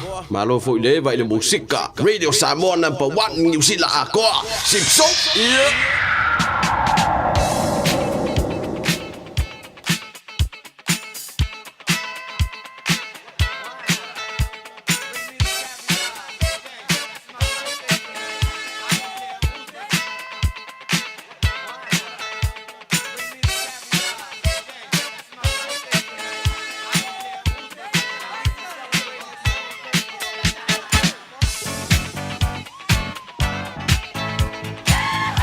Nangas whara mola sa kofora nei le so lua se furvalo iu laiwa matala le telefoni mo oe tolu fitu tasi lima iwa tolu lo mo pole mano lungal tato emaili On air at radiosamoa.co.nz. Afa PM fai fona whanga ina le tato Facebook mani YouTube aro le Samoa na te tala mama ngana na ia wa foi whamleanga as whanau nei tai hau ia le lei ia pe il whamleanga nei tai emaili Ia, ole a tatou a matama i tatou emaili. O le whaamanianga mai a Marcela Mataia. Whaamanianga mo le aso soifua o Savelio Mataia o Manurewa. Mātou te whaafo i le vi inga ma le whaaftai le atua le tamā, le alo ma le angangi pa ia. I tausanga maaso uaianga le iai i le tamā o tamaiti po le tamā o le ainga. Savelio Mataia. O le aso lua sulvalo i ulai lo nasa soifua. Manu ia tele lo wasa soifua dad. Ia sanga tulu inisi tau sanga se tele. Wala tātou maftanga le nei o langa le tūmau. Whaaftai mō mea uma ai mai se lau tau singa ia i mātou. E hala i au tiu te whaatino i tutonu su tātou ainga. O lo whaanga o lau whanau. Nina ma AJ, Charity and Chris, Melina, Nato ma Leon. Ai silia lo whaanga o le tina o le ainga, ma lau pele po lo granddaughter o Saha Mariana. Le lei e lei se whamanianga i lungo ta Facebook mari YouTube nei tai hau. Se o tilo atu e le whamanianga le no tilo atu o sruma i le si vaenga le o le whamanianga ngamana whamole aso soifua. O taito Tony Fafua o le viinga marwhaftai le tua o nau le so ua tātou celebrate ma tātou whiawhiai i tau sanga i tele ufua e le tua i lau suifua le alma kua ka wari uso ia le lei a vele viinga i le tua au lia le nei aso e lau wa suifua ma le talo ia mawane si tau sanga i tele ia wa fua i le au nanga le ngata tono lau e kanesia Pia sia mandaio ia fa pena foi ia tute ma faiva o lo mala winai lo suifua ine tua a lo tele lava mo oe le ngata o lau whanau ia fa pena foi grandchildren ia fa tele sidi ia lau #1 your darling Sharon Maria tele lava lo wasu suifua uso la fatu vai a fai se paki ia le lei wa manga ia kere le nga ai awalonga mai ia so te lo le pau na fa mania ngore cha lo ia ta fa mania ngale fa tau mai nei lunga fo ia apia folinga mai le ngo uputo muli fa mania tu le so soifua o le faletua ia pe ua fea le mau Samoa masoi. Manu e tele lo wasa soifua faletua alo faanga o antitofi lau tongi a lelei le ango uputo muli i le My Christchurch New Zealand. Ia manu e tele le aso soifua. Le fo ifato atau no mai le isi mai a vai ma le malo i opu le au pepe. Fa manu e atu le aso whanau o sulu vai ma le malo le au pepe. Mai matau tu le fanga ma Mount Wellington. Vi ia le lofo le atua, wau lia mai oe le awhawhine lo wasa whanau le nei, alo lo fatu o matua, vai ma le malo, and vala le au pepe. Ia, mana ia, le lei. Ea, e pe au ka korunga. Ia, se koe sia ki kasi a pe se whamlianga ki wapa uatu e. Ele ai, au ka korunga. Ia, le lei, le atinua whamanatu tau waso, whanau masu fua le so, ia, tātu awerewi inga ne tua wa o lona lava alofa. Ana le se no fo ilona alofa. Ia le audiel nei aso whapatoa mo utou. Ia le lei, o le pese Astray DeMarco and Wesley la whaialii, whaamoni o tele pulenga mara whenga renga rode Samoa, ma le tāra buklama nei, manu o le tae, manu o tele lava, toa sui fua. Happy birthday everyone.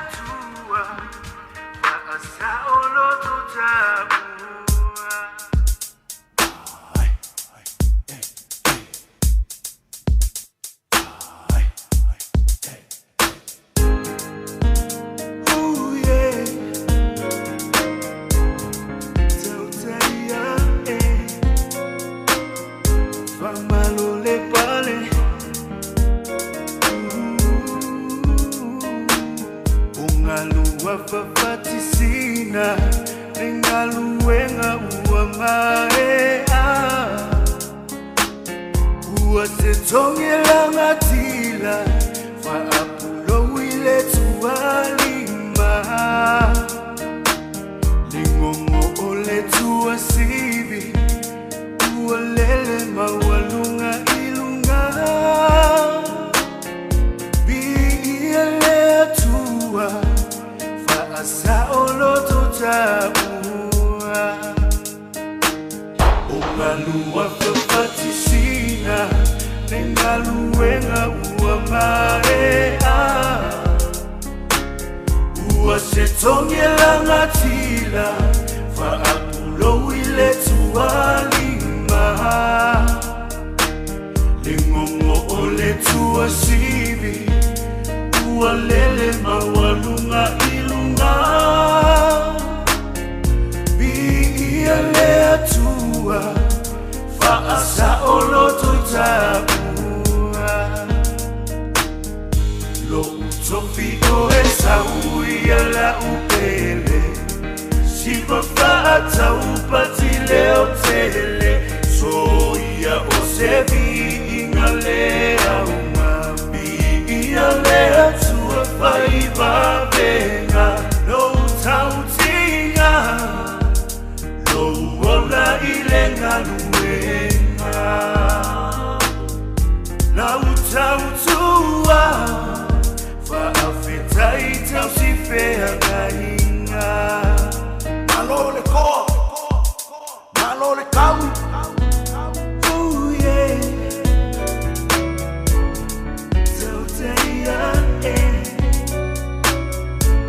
Malole pale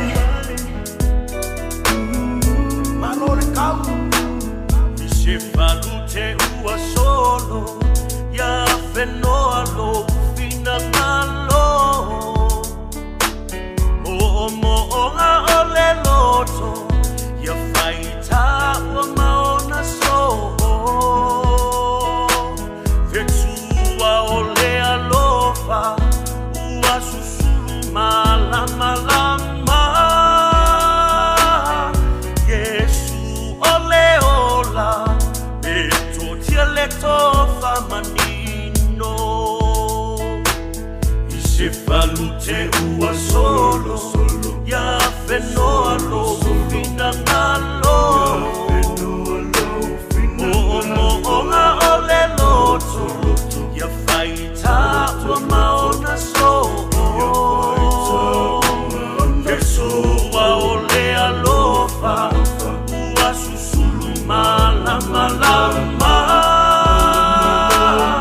Yesu ole ola Beto dialecto famanino Lo utofi oe sauia la upele Isiva fata upati leo tele Soia osevi ingalea uma Ialea tua faiva venga Lo utautinga Lo ola ilenga luenga La utautua Fa afeta itausifea ngainga Lo utofi oe sauia la upele Siva faata upati leo tele Soia osevi ingalea uma Ialea tua faiva venga Lo utautinga Lo ola ilenga luenga La utautua Fa afeta itausifea gainga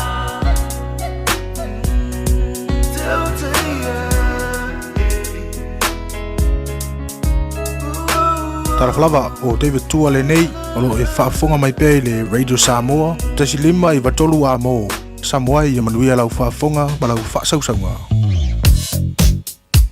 Lolo le pise o lunga o tatou a wala lewa iei fo ile nei taimi mai ta watu lunga o tatou State Highway 1 le na ile anga i na ile vaenga le na Albany ile tu atu le na ile north o le na o pisi mai lava ile nei fo taimi o le tai au tu mau le pise o iei nei vaenga na Lincoln Road ye whapena fo ile anga i ane lunga i Western Springs ye te Attitude South whapena fo i Massey langa i atu fo i Cumel ye le vaenga le na State Highway suma leono le na fo i o lo ua feo lolo le pisi le na o lo iei tatou i le taimi le nei o le tai au LSC Panmure Highway mai ta watun State Highway 1 faisi pisi o tatou le va fo i le takanini anga i atu papkura o le na fo i ua pisi mai tatou i le nei fo i taimi o le tai au avata avale ia tautua na lava fo i mai se tue whaamana tupea o le na o lo tapunia le awala le na George Bond Memorial anga i ane i le malai va alele le nei fo i taimi mai ta watu Green Lane East e amale ono minute le travel time o lo iai i le nei fo i taimi mo tatou malu minute mo i na le vaenga le na Lincoln Road so avata avale ta ua lava fo i ta pena maul whainga malanga nei taimi o tau ma ia saunga le mu malu le tai au le nei fo i taimi o le tai au o tu es full valu minute o na ta leo le tulai valu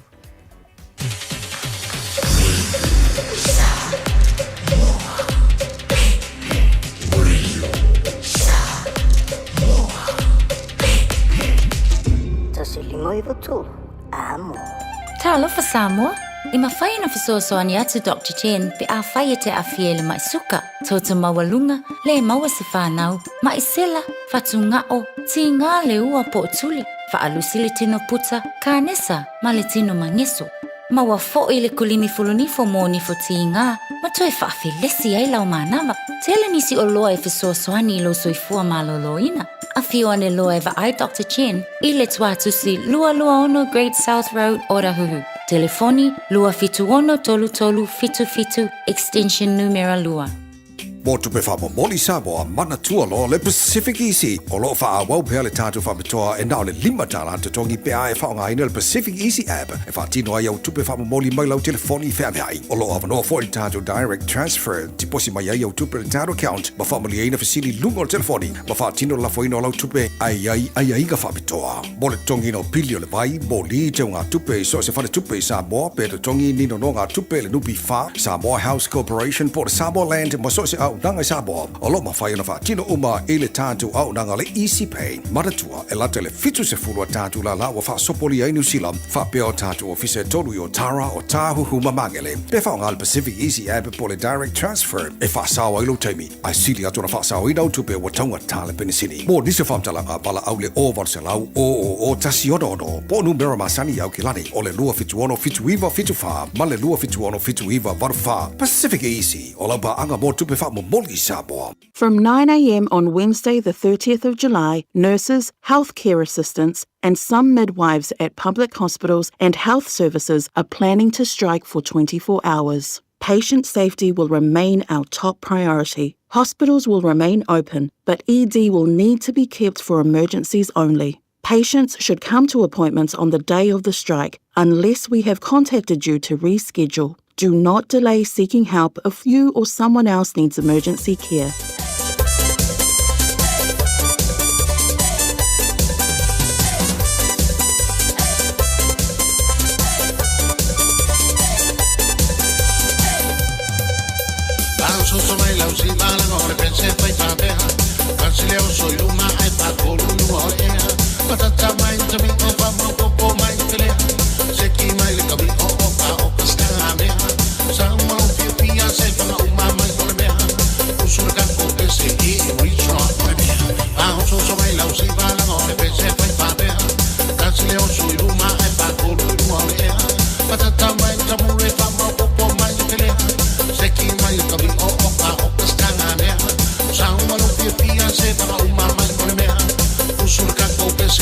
Dream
Tōnai matia juna vai lua fefe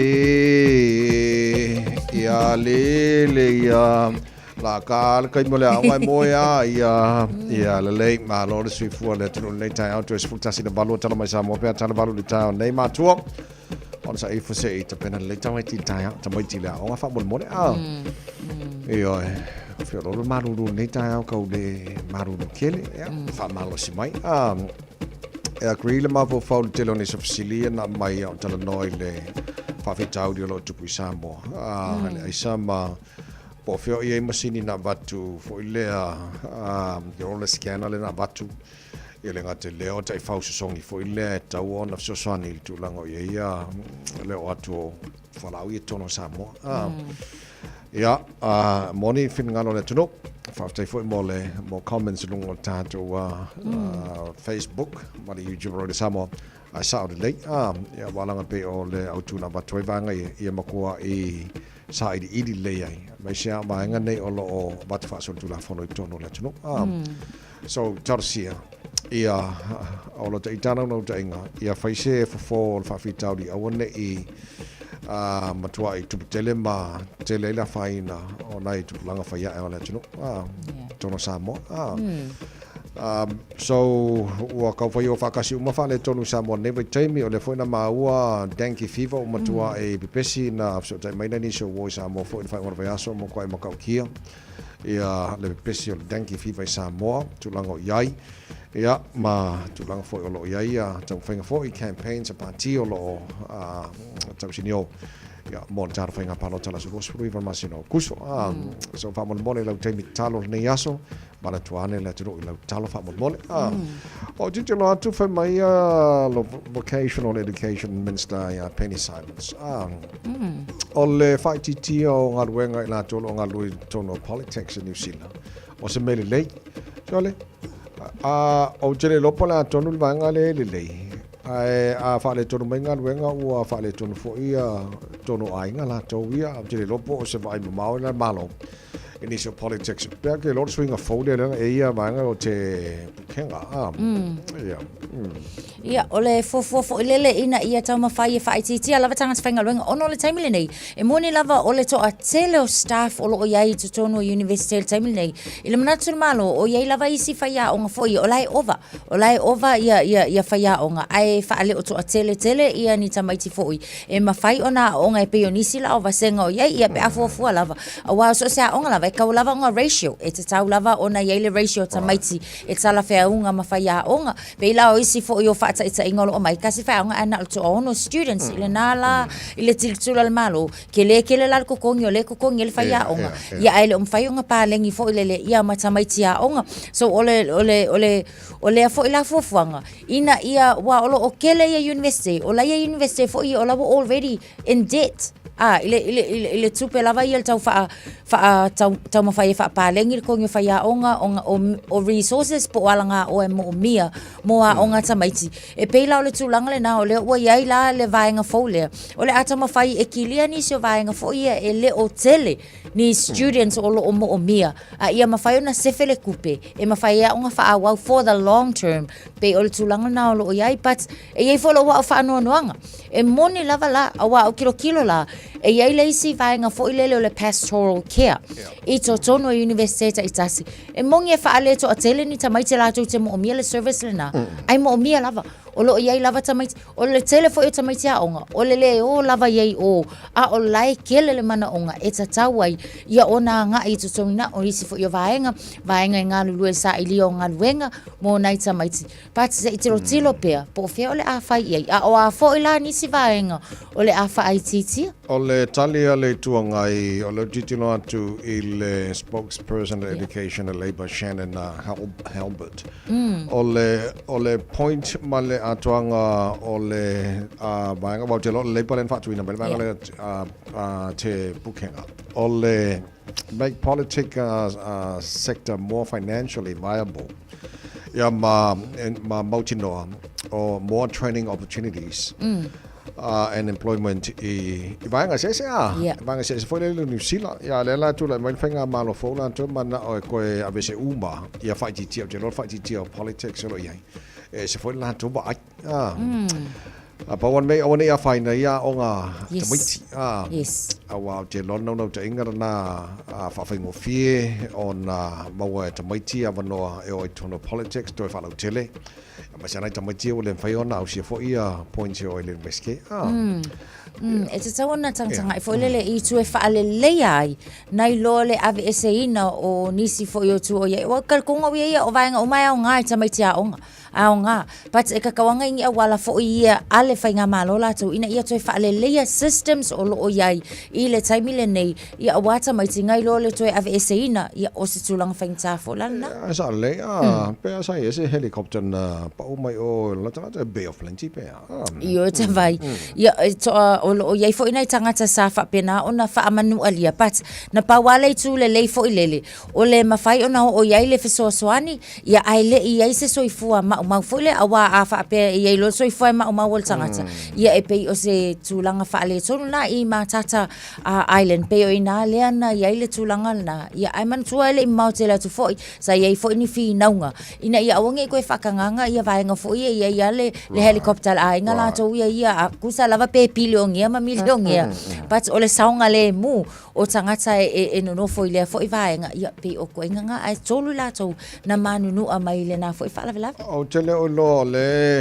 e tar pokala me malam tanga luenga leo a pe la titi lo to say fo so fa inga fanga rei ile fa ko va so no na mi le lo so sa ni community fo le sta vale lo sai le ta va tu li potia io e vai o le vaenga fo le wala a loka le pai le pole ile time le weekend ia ai kamo mo e kulo le vaenga le ona o le tulanga fa no fo ile e nga faile o le nga o inga o le nga o ina le na fa tonwina ia wa fa si lima fo ia si tangata fainga luenga mai la to fainga luenga sa ia fa o lima fo i assaults le tangata fainga luenga au le fa tonunga au mai kupe mangai ko kongo le teo so ia ke ala ia a failo o la o si lima ngai kanga kama a vakule kupe ia le a fo le me o ko o lo lima ina nei tangata pat ole watu ma upenga ia ole ala o tau sa e lia fo ila e leo ia se Toyota Sedan lanu pae pe o ina le o lo mai tawina o le na mawai i me po ata fo ia i lungo le awala kele ia o la kolanga o le kausa ili ina le vaenga na i nguru pe male afol se fulu i le tolu le va veau la na i ngale sa va ai elta vale le so o le la o au ngani mai tanga le ngole a fai anga e kanga yang penga ingal va ngol awala nga langa o kanga fa pengi e tau ona maua e tau ona fai ia se nga yo inga fo ilele inga ia Fai fo ile matao fia nei to inga ngai o inga lele le fa apea.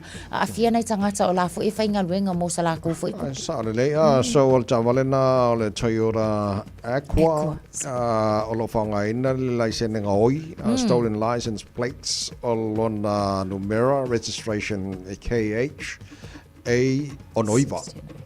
So le numero na ne te we sila ni Skype. Ya na vavela na vili leo ia mo se swani mantua Evelina leo ia na o ia mane no e se fia tulanga o mai le fai fa la loina foi o ele na vilia e vai nga le foi le mal le le no to tolu mino to talo le tula balu la falta fa Palestino le tai ya o mo fa Palestino la so foi le taro tal mai sa bola taro de va so kwa ko ia ia le ga borwa ko amatsa la songa fua lunga salunga Awe autafa Ia Liliu Liliu Luma Okalma Haya Ia Yoe Haya Ia sama-sama ilima Yoe Ngoi sama-sama ilima Kafiala ngai ula mangai wawa Ia Billy Aya Billy Lunga Ya Billy Autsafa Aya Angaya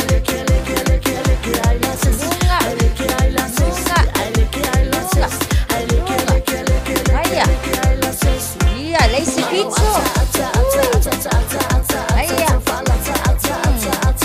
Luma Atsa maila songa fua Lunga Aya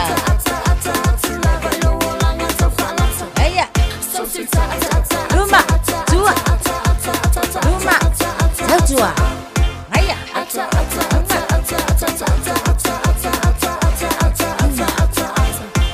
Luma Yo Aya Savali Aya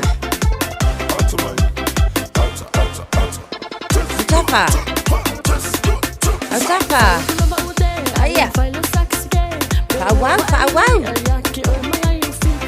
Aya Mangaya Mavale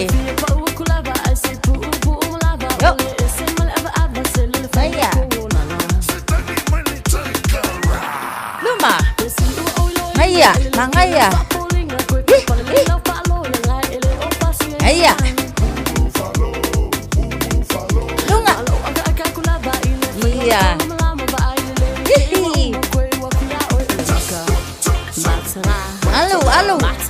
Alo yai Luma Iyo Furuseko ne Mangaya Ya mangaya Paki Oi Ya mana betul Mana betul Mana vai fafo Manu ia telele ne ya saifua Tasilima ibutulu Radio Samoa. Tasilima ibutulu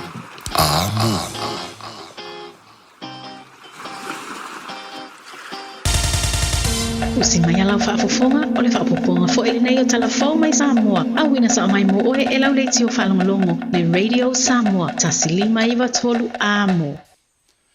O te whatalo fo ila amatanga o le vai o sa fōu le tātu o tino o tala mai Samoa. O le whaaiunga o le vai aso na amata whana ailo to amano fuanga o iei whale a onga ilo tātu o motu o polu. Ia mao se tasi leo ngā luenga o mutua avene i aile malosi. O le mta ngā luenga o le soifua maloloina. Ai lango ia isi mtanga luenga le malo. Wa whaailoa ile ofisa sidi o le pulenga o mtanga luenga o aonga manganuu. E fast food whawhale a onga na o iei ngā luenga. Ile aso to na ina te nei. Ai olo ave le whautuanga le ofisa sidi. Le fionga e au Chris Hazelman. I pule ma komiti o aonga ina ia te tala whaitu to o Paolo Toa. Whapepo tua onga e uru whale iei le ufai ngā luenga. E mafua le whautuanga. Ona yeilo to ana fere fa ngore va yaso le ngaruenga ai o lo ka pa fa pe ma potu. E a mata e nga luenga I tatou wa onga I le Amu Academy, ma isi o tatou wa onga a mata I te tonu lava ale I faleata. Ia fa pe foi le a onga tulanga lua o Wainganga, ia le a onga le a Mosa I Vaitele, le tulanga lua o Vaitele. Ia fa pe isi o a onga a mata I te tonu o le nuu nei o no. Ia o lo iai foi nisi o tatou polkalame pe o le aonga mo whanau o lo iai ia mana aonga tūmau e iai la le aonga senese o lo tutono o le loto o le aonga whilela marisi I mulivai ia whapea foi le tatou model school o aonga lea mo latou o lo o ina le polkalame o whai aonga mo aonga amata I tutono o songi ia na whaasolo atu lola ia I isi o nuu tutono I tūmalo I amata mai ai sanganga se I o lava I whalatai I amara aingaltai. E ei foi la isi o tatou a onga e pei o le tūlanga lua o whale atiu.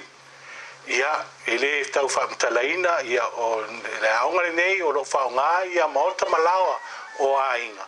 I o lona winga o le a whapenana whaatino le ngaluenga o naitama I maota malawa e whanga umai au tafa mo la onga fale atu fa mole ai o le talsanga mo tatou a onga malava a onga I kalesia a mata mai le tatou a ai le kalesia metisi fonga ai fale ula le ofisiri o mtanga alwenga wa onga mangano le fionga ai au Chris Hazelman I sana saunanga whalawa I tele moa onga umai le tunu o le a fair ngā alwenga le nei vāiaso e se furu lima vaenga po teams wa whaatino ina ngā alwenga le nei vāiaso fau o le whanaina leo lo toa ma potua onga ma mai a upolu o na whaasolo atu le lo tātou motu o savai. O le vai oso nei foi wa tāpuni a umai a onga I lo tātou o tunu, ma ia onga whata I tai o atu le Universitea o Samoa, a o whaia ngā ruenga mo le pui pui a leo le atunu, mai le pepesi o le tanki fiva, po le fiva o pona iwi. Wa ave aima le tu alalo le whatun sida le mta ngā ruenga wa onga manganu, I le pūlenga o le Universitea o le Pasifika I Elfua, e sila le sango le mua tangata uma, mai le wha mai ma ngā luenga o whaatino, ina ia tafa sa whina ngalo e tāpunia fo ia onga uma I te tonu o lea Universite. O ata nisi na poe mai le whale mai o tamaiti le mao tangase ngasi matotua, e peo na sasala lau le api o fōlinga o mōri mauinai, le whaatumuria o lea vaenga o le whale mai nisi o matua mo lato walo ma whanau, I lato o suru wha iatu mo tonga fitinga, ona o aunga o le fiva o pona iwi. E to rua whana witi o wha mawina o whana ola, e mafua I aunga lava o lea wha mai, talu mai le masino I anuari o le tausanga nei. I ngā ruenga o le tausia o le tūma malau tele o le wha iunga o le vāiaso, sa amata wha tino ai lo tātu o sanu o atoa le wha mamaina o nuu mafio anga. O sui o nuu masui te maitai o nuu mafio anga sa ave I eide wha tala o ula, ale mta ngā ruenga o tina mta maitai a tina e o fio anga maanga visotai, ina ia ngā lulu e whaatasi me tangata uma o nuu, e whaatino le ave e seo la pisi ma o taonta o lo nonofo, ma tautu ufuai ini seti o le namu, e fe ave a ina le vai rusi o le fiva o pona iwi. O le ua matanga lua o se whaamsino o le whaamsino nga maua lunga mo se vai taimi. Le fionga le whaamsino o le whaamsino nga whaitu malo. Le fionga lo au le afa au Kustino Donald Gerslek, ina ua mai ai o na whaatau tō, I lumola na fionga I le ao le malo I se sau ninga whaapitoa le whaamsinonga, sa whaia le maota wha le malo le ao mamalu le malo I vai lele. O le amatanga o le neiva yaso e tau au fiai, le whaamsinonga o whainga palota, mo le amata whafongaina o tangi o lo lu iai anga wa au nisi o sui whaatutua le whainga palota, o lo loma le tātu o tunu, whapea lu I le anga wa ai yaso e te tau waina nofo mau I Samoa. O suenga o nei mata upu e te to rua whaamsino le whaamsinonga maua lunga e tau veina, e pei foi o isi tau rumanga le whaamsinonga o whainga palota, sa whaatino au rumana I le palota tere le tau sanga e rua o lua tasi, whapea le mai au lea whainga whiriwhiringa o le tātu putino. Stasi leo mafua anga o le whiriwhiri o le whaamsinonga whaitu malo, e ngalue mo se teimi le whaamsinonga siri o le tātu putino. O isi whaamsinonga e whasotai le whainga palota tele, o tangi ani whainga whaatosina sori tu la fono, e ono whauruatu pe a mai a le whainga palota, I le aso lua sfuru iwa o le masina fau o au kuso. O le porkalame o le Guardians e autu i le su e masa ili. I le si manga o le ngā te whale ma o lo whaonga ai ma le waa folau o le ngau alofa. Nā whea ia o ngai le tū malo anu a maa i le vai aso na te nei. Se lau tous furvalu whanau a o ngā o le tū malo sa maua le avanoa. E uru whale atua i lungo le ngau alofa ma whaatino ia o onga. Le ana whaatino e sui o le whaalaptonga o le whaasao whaavao malo po le Conservation International. O ia o onga sa whailo ai whanau. Le tā ua le ngātai whale le sami ma mea ola o nono whai. I se pepa o whaamtalanga whaalau i roa mai lea whaalaptonga whaavao malo. O lo whailo ai le whaatonu o le Conservation International. Le sunga le au sa lilo le ilani Duffy o sefa. Le tā ua o le whaau penga ino whanau o le isi au ngā tūpulanga fōu. I le malama le i le tā ua o le whaasao le siu manga. E pe o le siu manga o le ngātai whale. A wā o lātou e whaalango i eile manui o le siu manga. Mo le lumanai o isi au ngā tūpulanga i le i whiola masoifua mai. O lea tā ua e mawhai e fōi o na lātou i loa masi le fia. Pui ngai siri o na tā ua e whawhetau ia i suinga te tele o le tau. O le porkalama o le Guardians, o le a whanga solo atu i tūmalo uma o le tātou tino. O le ua mai o na toi fausia le tūlanga ma toi whaatua i ma le lau papa whaalau i loa le Billboard, a le sui tau vāo le tūmalo palo tau whale atalua, le tō whale atinu o Wayne so i alo, le ana whaaleanga i se tangata po ni tangata fo i le whaai unga o le vai aso uma vae. E le ngata ina whaatama ia lea mea tō tino o le sui tau vā, a ena ave whaanga o iei ma le mori e ola i le mālosi o le la, na ola i loa ai le lau papa whaai roilo le pō. O le moli ua whaai loa i le sui tau vā na wha mea lo whane, e se a inga anga le lei o le pitonu o whale lau niu, le o lo tu ai ma le lau papa whaai roilo. O le palo ta tero le lua olu o tasi na ali ani mai ei fo ia ngai o inga sori tū la fono, a o tau vā le tō whale atinu i le na fua o whale atalua i le fua, a le whaatua i le atua sa mo o tasi. Ma sa ali ali mai foi, a o tau vai o ie le no fōle i tū malo tū tau langa o whaleata, i le pano ta tedo le tausanga luafes fulma le ono. E le oiloa petu inatu le ngai o inga le neina tūle i mai le whae ungo le vai aso uma vai, i a ao leo mo se suesu enga. O fuafuanga le malo mo le si tio le au nanga fō mai ma tausi soifua i whale mai whae tū malo. I le vai o le soifua le leo le tātu utinu. O se tasi leo fuafuanga wa tino mai. O le fausia leo maonta e wha mautu i ei fō mai o lo ngā lulue. I whale mai whae tū malo. Mai le ngata i lea ngā ruenga. Ai o le toi fausia o vaenga wha o popo. O nisi o whale mai whae tū malo o le tātu motu i savai. O le whae unga o le vai aso o mawaiana o musama te talai e le pāle mi o le malo tausi. Wha te siai ma le minstala soifua malo loina. Le wha o poponga po le extension o le whalemai whae tū malo i sātaua, wha peai ma sātu paitea.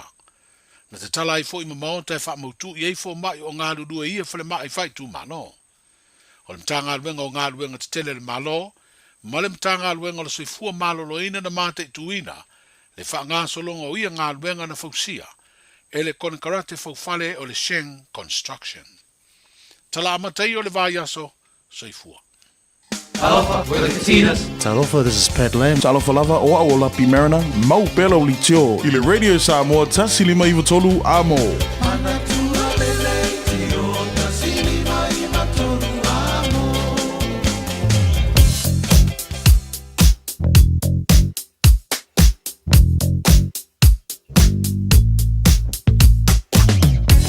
Le poti la tamai no kona wala nei te mara tai au. Olo i vaenga, lo te pawea tolo mo mai. Lo ino faisi polo ka tele nei taimara tae au. Tato lo malanga mai si sifo i le highways fun maleono. O lai e PC a lai flow mai a le link ma le sifuru waluanga i sifuru ono around Westgate. La fo i PC a lai flow a Westgate anga i Royal Road on-ramp. O le vao Lincoln Road ma tea tu faisi polo ka nei vanga tae au flow le leile vao tea tu ma Rose Bank on-ramp. Pasi mai i le off mai le lua se fulu le tano fa wau jai Point Sevelia po loka tu na ngai Western Springs e se pa i la valtalonga i klani mo tato lo malanga mai sifo a tato lo malanga mai le lua se fulu la flow le mai pasi mo le tano se vanga na le Dominion Road on ramp anga Hillsborough Road on ramp pa na vanga le mu mai le te mala flow le mai ya pasi mai la wala la papa ole hanga mangele a fer mala vale le la sekil mala vale le la pisiana flow wa por local la southbound ole highway losfulu ele pasi mai Puini Road on ramp fa so mai Lamby Drive on ramp ma link o le losfulu anga ele State Highway 1 southbound le mawat mal tato fisa around Rainbow's End tatolo lunga State Highway 1 city bound lama nair flow for por local aba ele pasi atu o Istamaki Road on ramp around Highbrook fa so la twai the Tip Top Corner Mount Wellington on ramp Ellerslie Penrose on ramp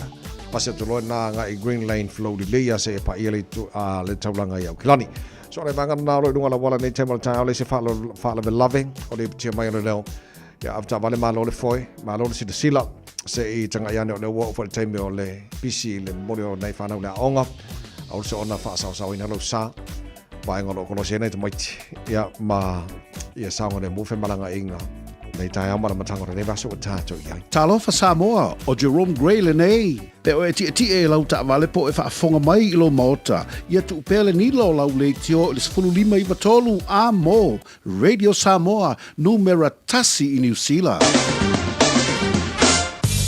vai ngana tomare nei le talo le tau le nei foi vai ngana tai au malo la se fu manuia ta tu mata mai Samoa lo se fu mar fa we le vela Samoa e le nei vai ngana tai au e tu mawinga awa o le tau langi le nei foi inisio vai ngana Samoa e tu mau fo na pa ultimo inisio vai ngana le tunu Luas Fumaleva degrees Celsius mo ngana vela le Samoa le som luas mo fa lona mawalalo ya fatalo fatoi fo I panga o mal tara pokalame so se vai ngana Samoa lo fa fonga mai malo lava ia se fo mo ria nei taimi ole taihau tara po pai tulanga ile tau telo vai ngana Australia good morning ngal tara pokalame so se vai ngana Australia malo lava le on sa ile nei vai ngana taihau fitolo ile malulu le mo Canberra wala sfutasi mo ngana malulu la fa so na awa pa timo ni so taimi so sfutasi mo ngana malulu tolu lona mawalalo mo le som le si vai ngana malulu Adelaide sfutfal mo ngana malulu le awa fo pa timo fa so na sfutfal mo ngana malulu I Hobart pa fo timo ni so taimi sfutfal fo mo ngana malulu I Perth Australia pa timo ni so taimi sfutfal mo ngana malulu Melbourne pasal na awa pa utimo ni so taimi o isi vaenga e sini Australia se fulvaru marunga malulu ola pasal na awa ne yaso fasolo na le losu tasi el mafan fana le air mo Brisbane le fesi marulu ne manga ta o tele ono mo to futoru le marulu e ol pole ola sulmata o file la ya mo to el mafan fana mo to losu tasi lona maulunga o le tele o isi vaenga ia Darwin to losu tasi marunga le vela ola fasolo ina pa utimo ini so taimi vai ngabana Australia ma tulanga ile tau amatanga ro nei so ta to yai se mai le talo le tau le no fanga fasalanga Radio Samoa tamaki makaura o to mau ona yai lapta inga mo tulanga yai timunga fa pena foi matangi malolosi mo ta tau so heavy rain watch fa pena foi strong wind watch all of Marcia ma de toru va veana le la se pa ia le se furu de po le so lua o ta yaule na ia o taimi atorana o lo o iei au ki lani ma Great Barrier Island e tulango i lapta inga ia moti munga masavili mara losi mo au ki lani a yes futolo lo il maru lure ni vanga o tai o tu mau inga tau le so o la pa solo in awaoa pa utimu ni so taimi pa solo na malosi savili i la wauli mai le tulangi matu isa sa e iwa se 4 km le tula le malosi savili I le fiafiana nei sfutfitol mo nunga na marulu fa mo ina mo aukilani I le nei fa yaso taia pe audia la pa utimu tutusa le marulu le e nei mata sfutfitol na mo lunga la venga tuatu lang le le so lulu pa utimu la stoffi fa solo toina pa utimu la sporele lang le le stona I male aso sa o fa mo monga na uti na mai la vai tau e le nei fa vaenga ole taia ya mo le tunu o mai mon fa mai ni se vaenga o le kilope le tara pokalame e le teltunga ya lo manuia mai le tau mo tau e le nei fo ya se fo o tatu sa maria le tuto mo le samos fani mai todo amo se fulu maleono le wote ai le tu la valu ya o tatu tala mai sa mo pe ona fa fonga le tunu la te fa sala wina mo e pe tale tu la se fulu male lo la o le so ya mal fitu po ana nei o le nawo e se fia ona fo e fa fonga ia tulanga ia le tele o vaenga lipti mai Samoa matanga ni vaso tatu yai ole te no lapta inga Silia Ma se tātou lo te pena malanga I Samoa o le awhio Samoa I le whiwa ia po le whamai o na iwi po le dengue fever pe ona pesi Samoa.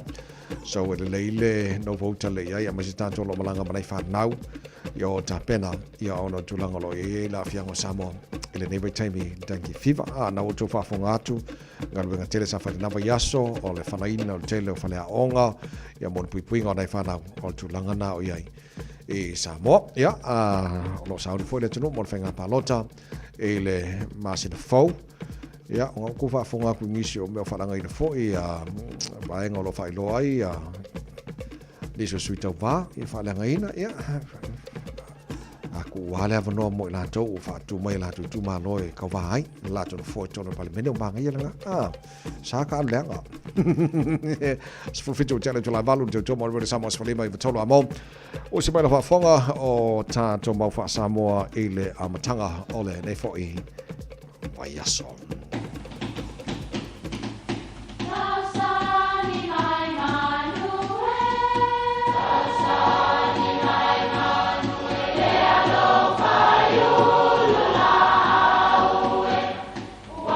E o whanga manu I ululu o la au awa e whawhanga I funga o la au.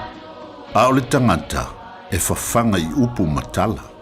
O le mawhileo o alanga upu mamuanga ngana Samoa maona whaapongai e a fua I lona sio mianga. O lona lea sao I le whaatufunganga o le iloa whaale aso mai le tautua se ia o ina pule. O alanga upu mamuanga ngana ua lantou mamanuina le tō whamanino a Samoa mana tua fo'i e tāo fitau muli le atunu. E lea ia punga I le masi. Whapele tala o le tasi le nei o tā mawha sa fia I ai Samoa I nao na pō. O le masi ulu. Whai mai o le tampenanga o le masi e eli le lua po o le pū e fua lon te le I le tele o ulu e tanuai. A mae o na lau le ia I ulu mata. Ufi malu I lau fai ma lau sului. Ona tatao le I maa mamafa. Ona fitoa lau le I aio palapala. O le punga e lea o ngā I le tatao ina o le masi a wae masangia. Mana tua foi o le punga o le isi le ingoa o le to inga maa foi le mau le sami o le amu. Taluai ona e te le lea o ngā ai I le tanuina o le masi. O le winga moni lea o le upu, e lea o ngā punga I le masi. O upu e tau atuai le mafua anga e whaafiti, pe te enai se talo sanga. Ona e lea tala whea ngai ma se mamalu, pe ona e lea iai se sootanga e te tauai ona a fiafua, se a tangata I se wha moe. Leo ua ta oto I langa tonu le wha moe o le ngase a malo si o tau a inga, ma o te wha malie antu lava I tu uma o le wha masinonga. Wa iai se langona ia I mantu nei, o le a lea ia punga I le masi, o le a mantu seu tāpuai, ai alo ane ia au manu le wha moe. Ia, pe wha pea foi. E moni lama e lea ia punga I le masi I le mea ua finangalo iai lau sunga I le whawhengainga. Ai au pea ina mantou a so atu ina ia seu sila e tā ua le file mu na I lo le tupe. A tanto matau ne I tupe ona malepe leo le au lotu. Ai sili atu ona tausi le file mu. Fai le mea mawhai e tangata. E lea ia punga I le masi, ia manuia lau vasaunga le aso Samoa.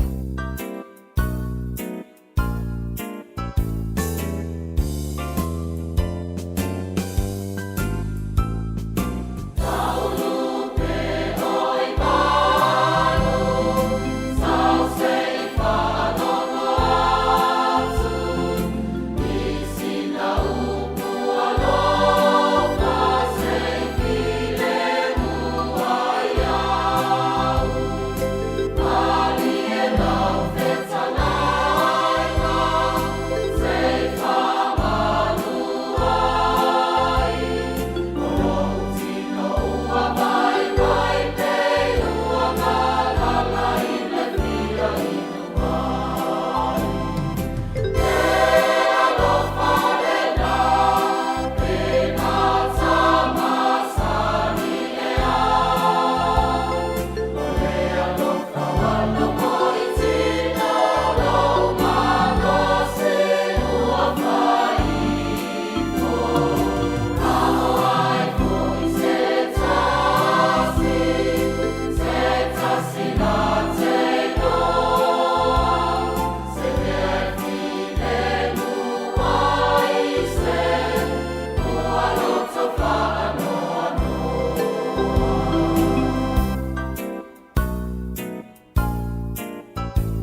Talo falava o a ola pimerana, mau belo li tio, i le Radio Samoa tasi lima iwa tolu amo. E te le mai loa le taimi o sai se lo longa. O e sauni. Aua e te whaatali se te tele ti munga. Ave ese o te ota mai tali vai o lo mauta. Wha mau le lei lalo mea tō tino e ono wha aleanga ina. Whai le leito fuafuanga malo ainga. Mo le taimi o a wha malo longa. Oni nei minute lava e te pena ai i le taimi le nei. E au ngā mo le taimi e tupu ai le wha lavi. Wha mua le saunga le mua o e malo ainga. A wā wha lavi wha le nātura. Tanga i ane le aucklandemergency.gov.nz/floods. Mo nisi whaamtalanga. Sunga, o whenga whakao e lo kawa le whau maunga Max Ila. Se enga uka amilo e o kilangi. Mo koe fwoi mai lawa i o Tara i le Tire World and Auto Limited. Lea e mau aiso skoi ngā meg ma pa uka awari. A ole me piko sidi. E ngā le lua lima ka aladwa ia so le kokongi. Le Tire World and Auto Limited e te mauai ta awale ma pa utau ngofie ia New Zealand antoa. Mo fo i se ti mag wheels mo so se tu ainga ta awale ma le telo isi au unanga. Warren Fitness i le na ole se fulu tala pe ai fa i lo i eina e fa afafonga le Radio Samoa i nei fa abitoa. Talia wins quotes, cue cards, maisi. Wala le Tire World and Auto Limited i le luafitu tasi tolu o mo pa uta avale. Po le luafitu fa tolu lua o mo le fale inisinia.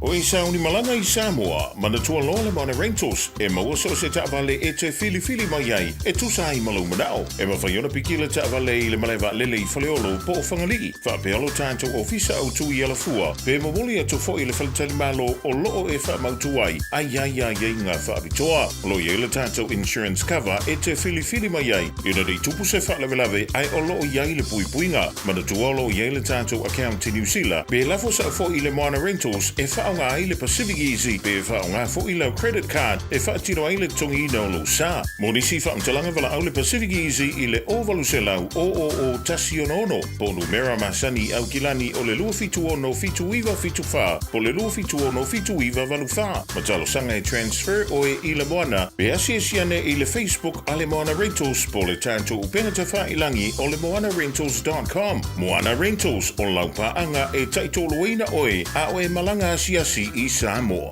Oceania Career Academy, Sauni! Kako oi, kaule kaua! Hei ana whai! Oaste lumangai maguia! A whaia sa ili se la asanga fau moe, a waloe te no whai. O le OCA e au tauina ai oe im tata esese. Maua visenga fau fale, vali fale, palasa, male soifua maloloina. O le nei avanoa e anga wa ai tangata no whamau masiti seni New Zealand o loo halala i au kilani. Le sitala nei loa i le OCA i le go.oca.nz/apply po le vili mai i le ovaru se lau ono lua lua valu fitu tasi. Ovaru se lau ono lua lua valu fitu tasi.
Lai wata paulam whawhiwhia ngore tai aore tau tuahara really Samoas for lima iwa tolu a mo tau lua se furu valu i le iwa tau pauna minu tolo toi o le tāra po kalame maru o le tai aore really Samoa na mataka ni vasu tātu i ea song fuwa ste tasi po le vano o le tāra po kalame tara noa 12 matanga luenga o leo leo ia o le whenga satini tu marabao siki a shu o lo whai mafonga o le matanga luenga leo leo ia wa fo ile tu ina mai o whamatalanga de dei male ato toa ia manu mera fo en whaina mana au i epe amana mire so sani em tanga luenga leo leo i le taimi mo le taimi ia ang whenga satini tu marabao malo le se fua nei tai a fo e lava mo le whala le whawhele tui lau subitawai nei tai au ia whape fo i le whafungaru si tātu o tunu pele o le paia le tu so lava se whatawhai tau langa le nei tunu mre nei kelope ia me se fo i tātu panga masani tawai e le ngata lava i lau whafonga ia lau whalongo kafo a tawai ia malo le sa i fua monu ia malo fo le tātua i le tantanunga sa mo se weekend fia on ia lau sunga ma le tausi ma le no whalo i whape fo le lo tātu tunu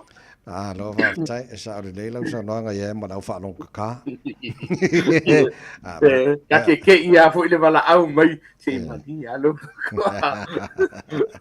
sa le ia lei le ata amata o lo maua lava fa momonga mtanga wenga le vasa mo le vayaso o nai fa na pepe fo le o lo umala to wola no le fa tamala fo o nai tina ya msaro po le malulu ki rongi vai kai mi pe a tatu ye o le tawai mana tu fo ye o lo vainga ia o le tau malulu tawai ye lava le polenga mtanga wenga le o no le ma o se fu alo ma fa na blaiti ya me se le fa na lo fo to sanga la to matua ona o e moi fatasi mana yo la to matua ia po nisi fo yo uso fo i matua fa fine matua ngana la to ni ona ye le o le vai ngai fela i fo le tai to lo fa fonga le to yo ma so i fo o lo ye nisi o fa fita o po fa la ventu pu le weekend le lo fa su senga mtanga lo o wala lo fo to ngai le mamalo le to a fai wo ye se vai nga fa pe wo tu pu lo ai o tato tino fo le pe muso vidin kan alo ngale lo langa ye masalo miyang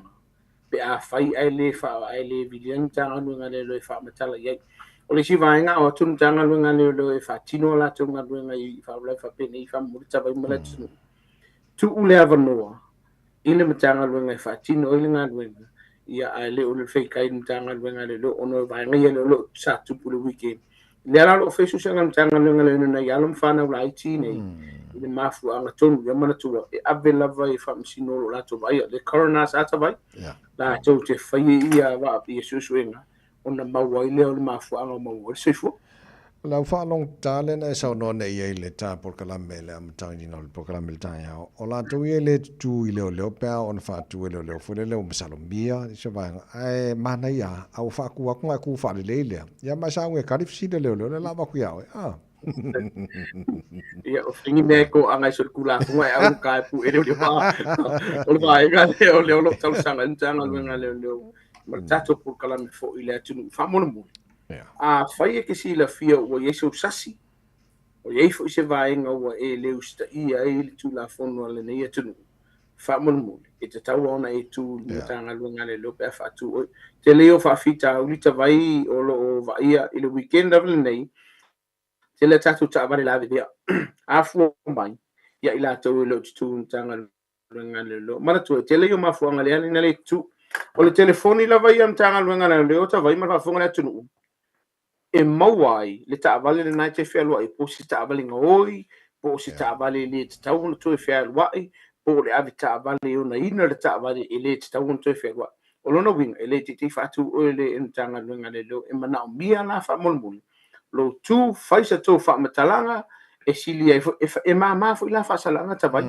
ai o lo sola le ama ele fi tu ntanga lenga lelo ele ngata na mo li o fa msino to solo sa au la matia i o so fu mo sango le mo le tu no lo fi malanga o no lo fa ta mala mo le ustia ia pe a tato wa fa mana tu ma sani mo fo tu a we lo e se fa ko si atabai kai no fi ana maliele mana tua e iai mafu a salfa te tawai a faina fa sa ina o e fa msidonga ne te fel wa tavan a ngai keru kavali ele lo en metanga lo ngale lo te lo fa fi tau lo ia te oi pea ele fa matala ina mtanga lu ngale le te me mo voi ni se la to vole ai ya sisi awale a be sisi fa ma ita vai pa walo la walo ole alu lo ka kale fasa italia fo ilo to lo to liste mi ata vai ba ile so so ni lo le tula ti le la fa fita u le tu po ita vai tono ai nga e mana mi tatou le nga lu fe o ya e matau si file mu tono ai nga lo mau fa mtanga lu ngale le e nei fa da ve tu po mai tono ai nga ke leo fa level tu po mai tono tatou ai nga vai vai nga mo lo ye level vai nga lo sa wai na e na yo tatou ai nga ta mamtina match tu o almo fa na la iti o va un wali o lo tu po fa fita un nei o le si va nga ele o sefe lava na yo tatou matu manisio ai nga pe o le te me ta penna le tatou ai nga yo nga lu nga ma o a tu una o la tu fa o la ve fa tu nga fa mo le fa mo tino o ta pe mo palaka loka tatou fa tu an fa mala o lo po monita vai o lo e la le ma fa tu le nga na fa nga ina ma la le po o ko mo fa e ia la tu o fa fo lingo la tu un tanga te fai telefoni fai mori e o atu lana i tatu tamam tina mati tu o lava le mamala malinga gana kali kongo ia lo tu amato ina ma vatu ton peitai e te le fa fita au aver fa tu ngani tatu matu e wor tala ina fa tu inisi la tu te o masani ya o le si vaenga mana tu ta vai o sfuma le fanga i lunga fa tu am no fona ila tu fa le fana ai le sumar to ila lo fmf sumar fa ile tu la fono pe a failia o lo o iai le anga va ia ila tau la i ma fo fau martino e ma fau na va ia ila tau lava o nisi o la tau te light ia ona i fau tuanga ia mo songa le muto no tato ai ngata ba malo tala no el songa le mu ia fa fonga mai fo nei man tu lo mo ta mai tila o ngar nei tai hao songa le mu ai lo la wala ta sile va nga lo ta ola ngai nei le mtanga venga tu mo ba te ta vai a what's why nei tai hao mo se o fa si ka mi ki fa mo lo tau sanga tu le mbalo le tu lua aru le mulo sa e se ta wor vai ngale tatou te o umala vai la lo le wati ta vai male sa ngale mu pe fai le mulo sa vai tatou kolosi mana tu or vai nga pito sili lon tau e ni se manga ale o tara lava ia o la lo for fast food kilometer le tula i taimi fa tula fono ina mo moli el fana fa mo moli e te tau no sta ia vai ngale e se tau o tatou wa fa do lu ata vai e te tau no se ia tatou mo moli el fana u mo o potua onga pe ama fai na fai le tulanga a fai sava vali le fanau fau tu le fanau le tau so no so sta vali ai se vai wa pole ka mo I fa lo si ainga tu I fai to sul male 5 minuti le tu wala on what sta una ye ni so tatu tu no I ma tua ma inga piki tatu fanau ya walo la tu sa ngole mu fa mo tsa le mano le atunu male fa fonga mai olo ye lava telefoni patino lava mtanga wenga le faina val au ye ile taimi e fua nga e me ola tu pu le la fonga na mai le fa sa tini le tai no le fa te te mo fa maratu just station tatu no merele te val au na mtanga wenga le I si fa la fa fo se olo tu taimi lava ne olo fe tatu por kalame olo la matia ele so fu sa ngole mu ma me to tino o tasi oli mo o tatu no merele mfena e fa ile li poti lunga o le penga ta fai langi po le telefoni fo ai le us fabla fa fo se o lo tasi vatasi o valu faiva ta vai ma won fa fi a fu ya de la o va e ma won fi a fu ta vai e yo tatu numero le ma won le so so animo e sa mo I la la va ngana to tele yo tatu tu no o la to fa ta wo ina tatu numero le ta vai ona tatu te feso ta ye mana tu ta vai o fautuanga umo te avatu le tunu e unga tasi bartu la fo fautuanga umo fo avatu I tatu tunu ele ava ku nga fa pele nga kongi mele o sa pili le ai e fa yo fu la nga tavai le lo tongina o le malo e fa tatu o nga tatu tunu ma le si va nga pito silon fa ta u tavai e fa lungo tatu telefoni tatu mtau ele fa lungo tatu Facebook fa mo atavai e fa amal mala mai fo va nga tu la fono ya e masho lo wa ya tau ai mau war kai mi tavai mo le piki tate tala no e fa so ai ni fa fi tau lo ai ai fa ya la in matanga luenga ai le mfeno la tu lo po lo mo ta fa mo tavai nei tai au pam ni le tu yo fa valo filima I la sunga tavai fa pe fo ile li matamatai pulo tato li tio fa per tato tinu mo se vai a sofia mo se vai a so file mu manuia ile lo fo le o le tua ia fa manga lo fo la tri ya fai fu I se vai ngala nang ule to tamali la sisi na fa fo sabo ia o te matua tia te oi mangalo ila ona ia nei tai au ni ele tu ni va yaso so I fu mi manu la fenga sa tini to mava se kia shu mano fa te tele mo proclame le foi tai fo ia mo ni foi o fai va mata nei va yaso ka ko e pa o foi le va yaso pa di ta si ma no le worry le va yaso ata mo ni le va yaso so fu fa te lava alla fatu alla fenga sa tini to mava se kia shu Para tara proclame mai matanga be ko leo le nei tai au ina wo se full valu I le iva Tatou samboni le tomachi la ora le tai au ma lo la bona sai pe se le mo e puni ala ba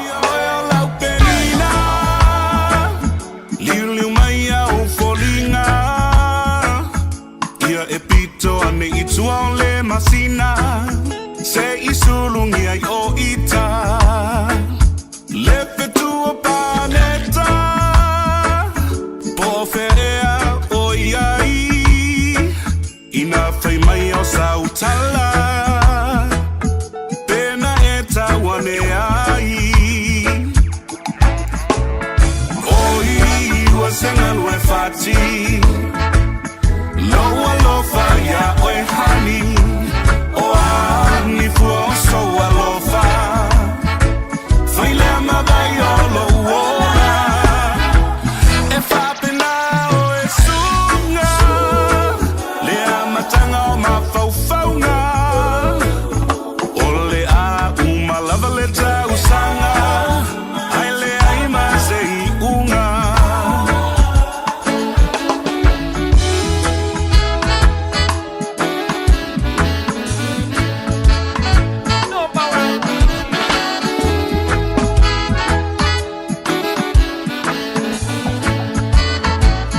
Whaawie o ilangi Ina e whai tino ia Se I e malanga tui tu e wha E ta ulo u fia fia Pua o e wai maua Malingi mai e ia ulangona E mole wila ia ufanonga Ma whai titili ule alofa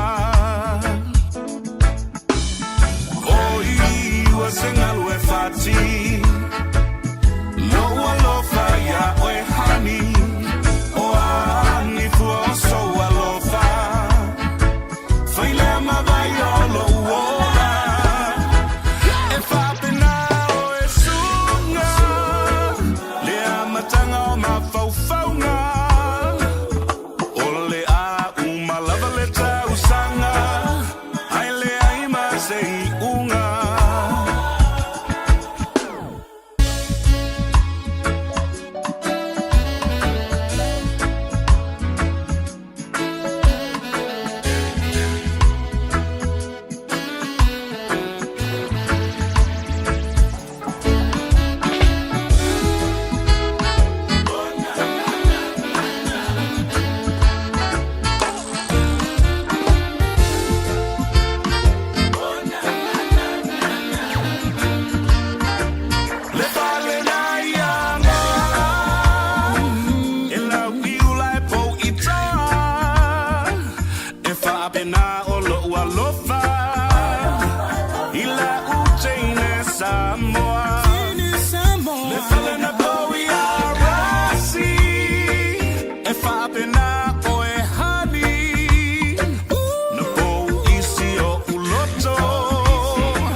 whanga le tae au. Joyce fultolo mino tolo tolo talo le tula Eva amatanga le neva ya soa tatu iai. Mana mista vale le lei mo oe male ainga le lei lo wafane lo toale o mega car se sida le til o ta vale sedans fa bena four-wheel drives til le ta vale tolo lo toa. Na fatis mari sunga tongsia Bill Wilson boltato di poti dam tango de vai so tanto ia tongsia ma lo la vorse fo mari nei tai afo ia langi mata ki lai tunga tabai ia tena le po ia nga si fi nga nga ta tai fa talo pa tuai la sunga la wow le tau tai fo tato po kalame malu o tai au wa fo pa mo anga sa mo pa kalame fa ta tia le veli sa mo pa mangalo so manuia pa ma lo sul ni tai au tabai ma lo se fo mania tongsia so le la mo fo ma singo yu la ia ia ya eu male pe fuka ai foi falar a foi ala eu lá ya abi na lava lá tu fa so ya te ela na te ina vai voltar tu fenga malanga ni masina ata bai yo ya ta vale mato mawa ngapira mato bai nga dino le mato ya foi lotu lautom fai tu ape fa tu ape amo elena abe tu a foi multa ia e fatu ngunga e avelona tali i sa akwe ave o selita danga ya le onto foi mele li ma moi e o selita danga ya ta fatu tu le tu e mai tali mele tu au talo ava pe nga talmon moi ya tu mu ai ta ai longa tali mele tu ata vai nga le moi ale me mo nga le moi mone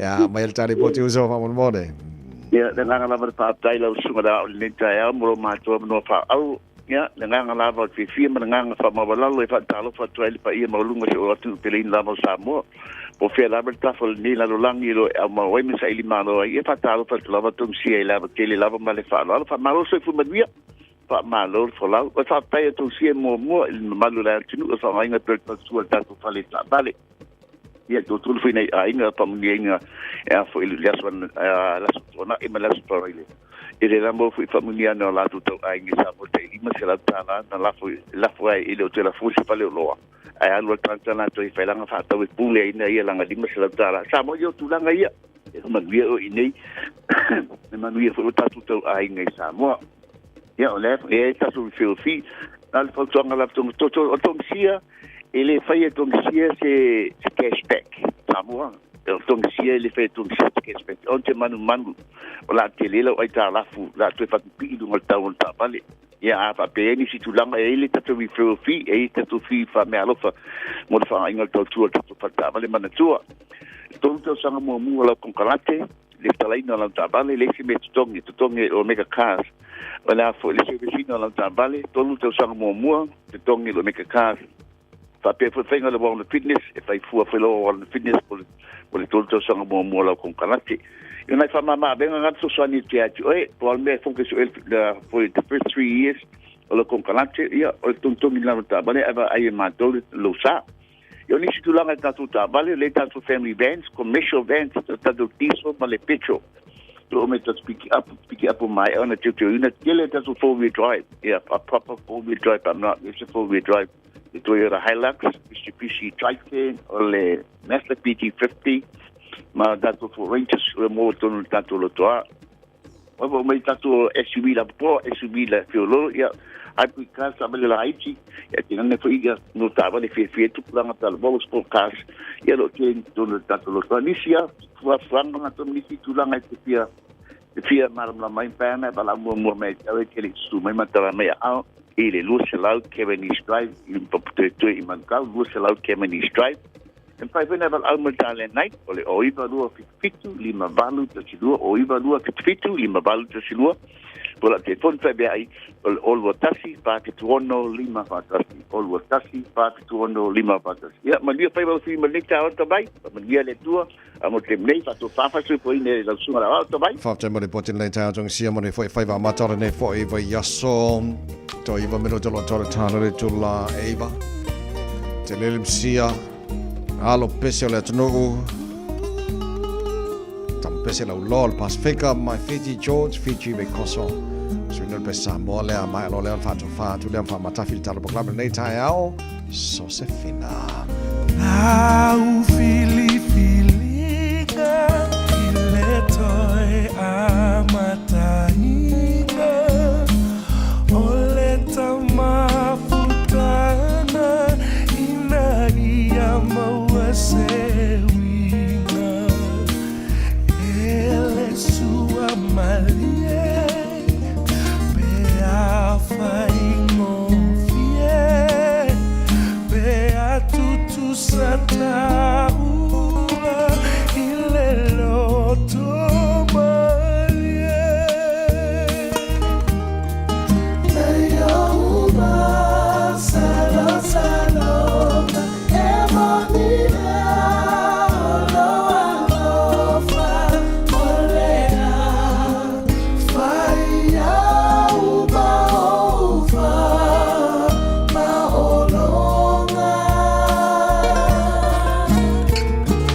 Anai ai so mana na te au mai arawanga e tu mama le fia vai I au mana nei au ma salo salonga e bonia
Samas for lima iwa tolu a mo. Ia, mai alo a waturo lima sa mo ta ua whātua whā o le tā maru o le tā hao le nā. Mo le nei aso fua whafte tere lau tala malau tāpua. Inga taro tala fōpea tala iwa. Chunga te tia whana tris te tia mo le prokalame. Fia mai wha wantu tō redi sa mo mo. Mo nei taimi. God bless tō whase fua. Mo ngai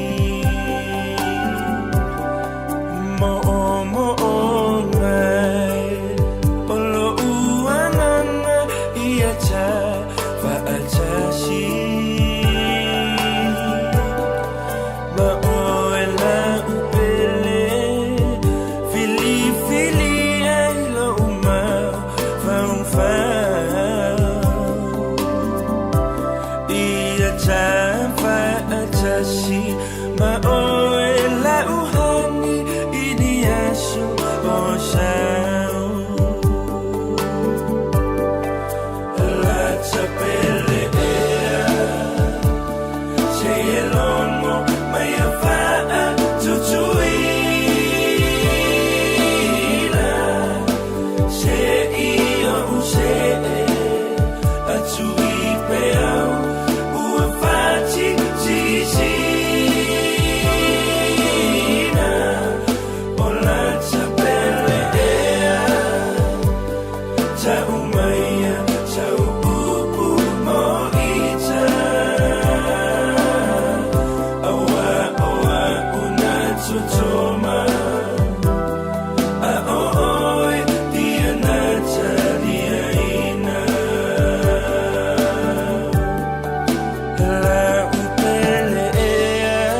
Radio Samoa.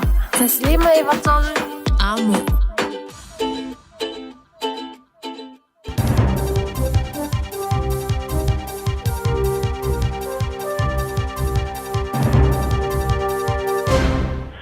Tai amri mai aterot. O se tama taisio so fa pitosi ni ile university o kilani we tapa ina fa vai mo a wallo fasalango tele po social media platforms. E fa mal si ina te pula o ma tua. Mor fa nga ino lato o wallo so tenga lo tele so sunny ile pui pui ai tu pula tel vo mai a fianga. E fa mo mo tele no nga mai le no fa nga so te inga so i formalo lo ina lo tele. O lo fola si ele fa tu pula io moni mau. I le whaonga ino walo so te inga lau tele i le iai leo so tanga ma vaenga es o a fianga o mawhau ma le tino. O lo taula iai inga wha tino i le mawhai o na whaonga ina e fo iai ne ia a fianga. E au fiai ma le te pula o le sao fiai o walo so te inga lau tele mo i lato i lalo le sfumaleon tau sanga le mātua. E te mirei, o le te pula o le matua e mawhai o le sao fiai i le tele o wha vai o neif so te inga e pe o le Facebook, Instagram, ma le Snapchat. E se fulu toto sanga, a e leo wha malo sia le te pula. Whaaria Dr. Samantha Marsh, o le wha malo sia le te pula o le matua e sao fia i neu pengo wha matalanga, e na o le paua e le nao fuafuanga iai. E fo iai e ato o tuanga o a fianga SS, e yeso tanga mawalo so tanga lau tele tanga te televo. Whaaria Marsh, a tonu e o foina e a walo so te inga lau tele i ni le lei mo tupulanga televo.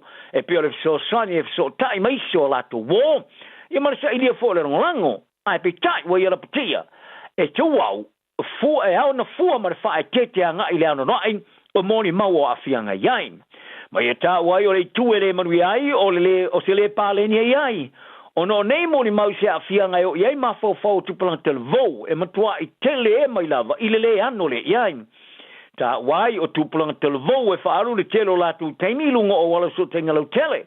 E fōringa mai e tele atu leo o iai o whaalongono o le mafo fau, atu tuvale, ma le le iai o samoe. I whaate te ingo fō mo le au wau ai tā lafo le matanga ruenga o whaamasnonga po court bailiffs. E au fi ai tā vale, e tau fi ai tā vale pe a whai le tongia i la toe o naina ni tā vale ia sala tupe e ai tā la whain. Wa whai loa e le pātia le lepa, o a inga, o po a inga i e mama, e mo whaina whi mea iai. O lo fa solo le malo ia fa te ingo o wala fo fa tiko na losi e au ai talafu i le au ai talafu i masini ala tu te fa atena pole scan i le numero le seno ta vale au la tu sa i tanga te le o tongia i sa tope a fa maonia i le taimilea o le a loka ina i loa mawili o ta vale a pole toso ina lo ta vale tanga te lo ai talafu i le fa masnonga i sa tope le tongia o le lemin style fa masnonga Paul Goldsmith sa i samina le awala foulas foile i le faitanga te fe alo le fai mali tongi o nesa le tupe e tu wau e ei te me sava vali ai fale ai pole su elisi a ua fali el suiso upo le leipa mo fa amasnonga Duncan Webb o le tusaino ta vale au noma se la ptainga o le a o ia a fianga i tangata sale i mafo fuina a fia i tangata tongi la fonga fa pea ma tangata e mama ma ia fai ngoai o se aso fa noa mo le malo. Ai wa faria de patia le po field nga to kilani ta longa fa valvale o fa tino fa nga malo. O le fa unga le vaso sa malo ai le longa ina de pati mo le lato su te va. Mo le fa nga palo te le titeli tu malo fa palo te o kilani politi ti tamaki makaudo. I le filima ke te o tara yo kilani sauti le no fanga o te polincia ma Pasifika. O pe eni henare o la to va mo le no foa. Ma le suito va tama tai al pati Maori ale te pati Maori le tama tai fai fasala longa tel wai ne ori ini kai para ina o maliu le tama tai fai pule ale te pati Maori taku tai moana Tash Kemp ya uni o le tai uno le leipa Chris Hipkins ma suia fai pule au fiai ma le tama tai suita tai ka mel se poloni sa au fiai le fa tosina le stonga tala no ai le tu singa ele fai nga malo le tus falawa ni sila e tu oile upu fa Peritania i lunga upu fa Maori. Sa whaari ai Hipkins e te tele i lea swinga. Ma e ta ua fo e se stepu tele le i tua e mita ngata New Zealand i le iai o le upu au te roa i lunga o tus flau. Le e fai tau se furu mas furu tau sanga o iai a e le ai lava se iso whai tio ai. Whaari e henare e leo tau la i le malo i mea pito i tau o ti ngai tangata o le tonga tāra soifanga. Ai o se tālonga whaavale lo ta aloi na malo. Ma o ia tangata e malo stele lona langoina o whaangaina o le ngangana Māori. I le whitaiai ma whamatalanga i le vāsa o mawai, in iso mea sa ia whaalia i le sao, o se ali te whamasino mo le while mu JP, ma le whamasino asiasi po le Visiting Justice, ia Fale Andrew Lesa, o toi la vea i lava ia i lana pelu, ma ia whaalia ai o le a whaamawai mai i mea uma, po ngā runga uma e peo na lipo ti ai ele vaenga o tala le stuff.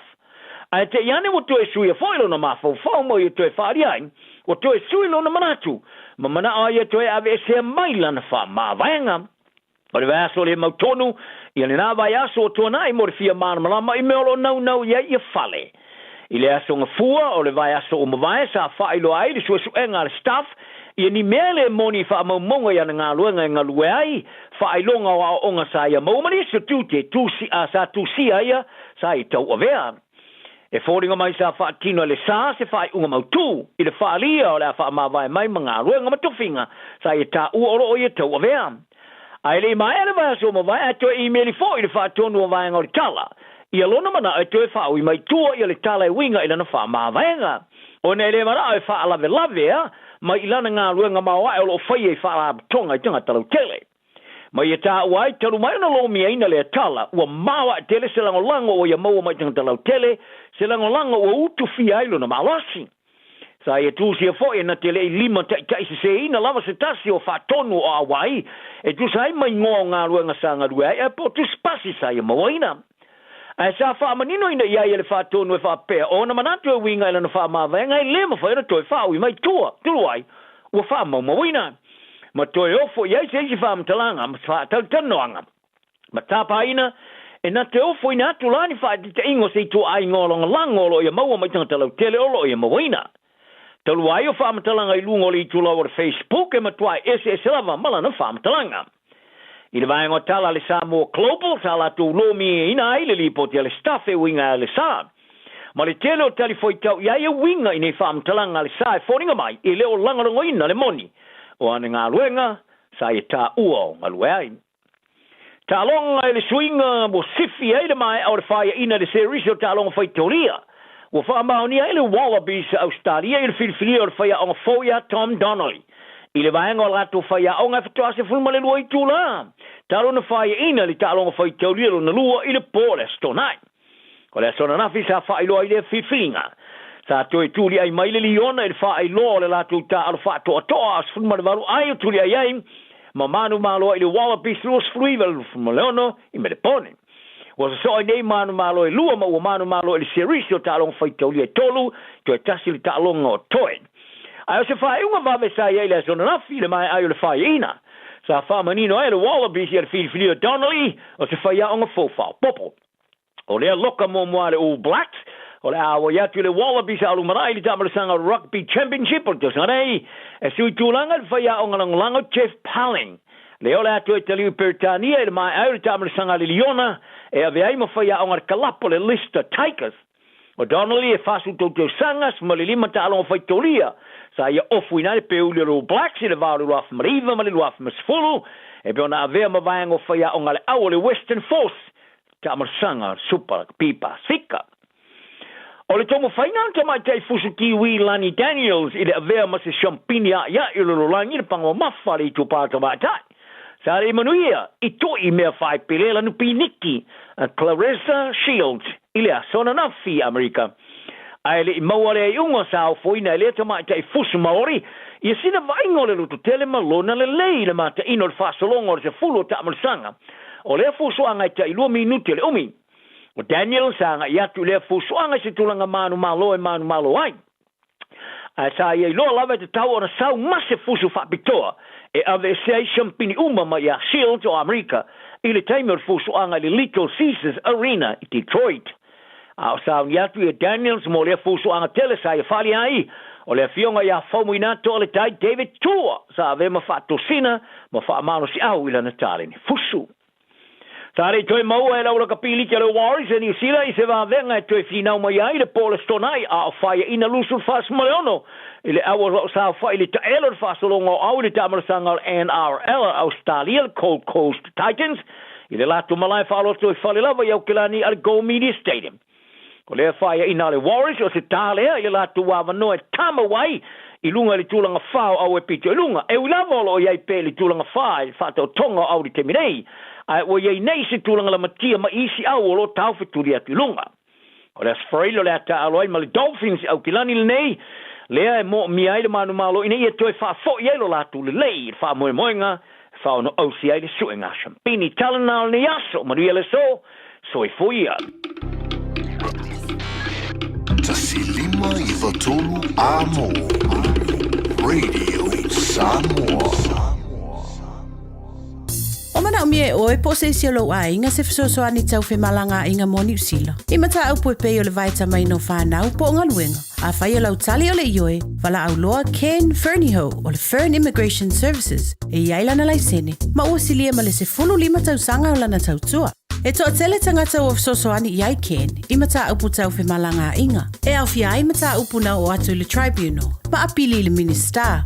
Tanga iane I le mato Facebook, ma le upenga te whailangi I moli mau. Mo nisi whamtalanga, wala au mai le Fern Immigration Services, ma tala noa ialu isa, I le oiva, lua ono lua, tolu lua lima tolu. Lua ono lua, tolu lua lima tolu. Po le o lua tasi, tasi lima tasi, o lima. From 9 a.m. on Wednesday, the 30th of July, nurses, healthcare assistants, and some midwives at public hospitals and health services are planning to strike for 24 hours. Patient safety will remain our top priority. Hospitals will remain open, but ED will need to be kept for emergencies only. Patients should come to appointments on the day of the strike unless we have contacted you to reschedule. Do not delay seeking help if you or someone else needs emergency care. Matau te whaia ni fo aroi le aso lava te fio mai ai I le Shine Dental. Ai e ia inga whaapitoa. Matau te salia le Afterpay, Zip, Q Cards, whaapea wins quotes I le Shine Dental. E whaia fua whaatalanoanga ma le ACC I le Shine Dental. Le aise tongi mo whanau I le bao le se furulua I le se furuwalu tusanga I le Shine Dental. Talanoa mai le tongi ino le whainga o nifo I whaonga ai le Zip, Smile Now, Pay Later. Le aise tului I le Shine Dental. A fio mai le 575 Great South Road Manukau pe wala au le lua fitu ono fafa. Lua fitu ono fafa mo le Shine Dental.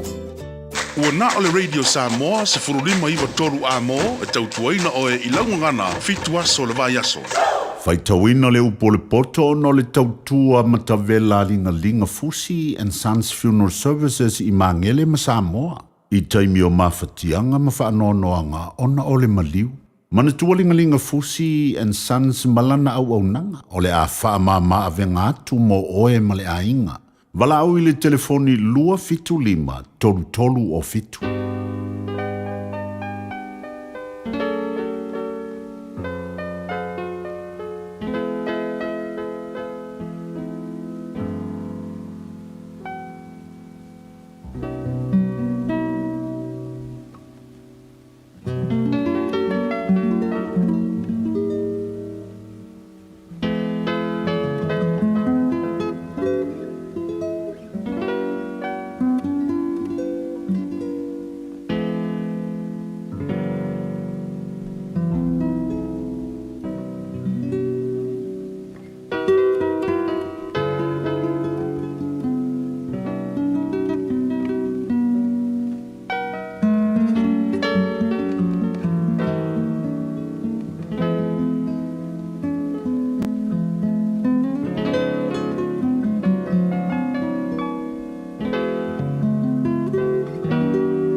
Whaafonga mai au nisi upune el poto, whataoto mtau pe lua sun malevalu.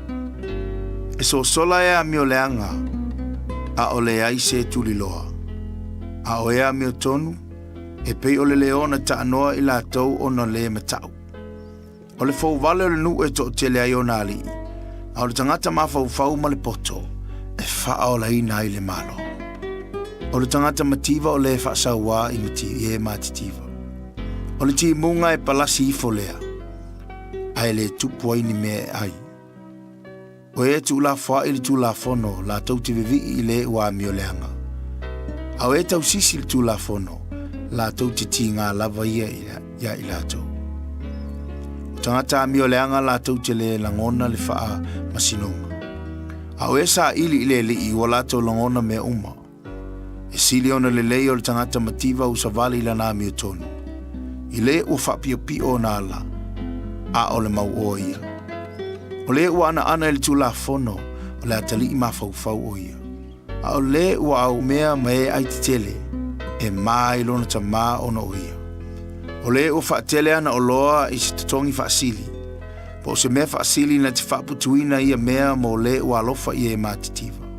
O le ua liliu ese ona talinga ai le whaalongolongo i le tū la fono. I ino sia lana lava te talo.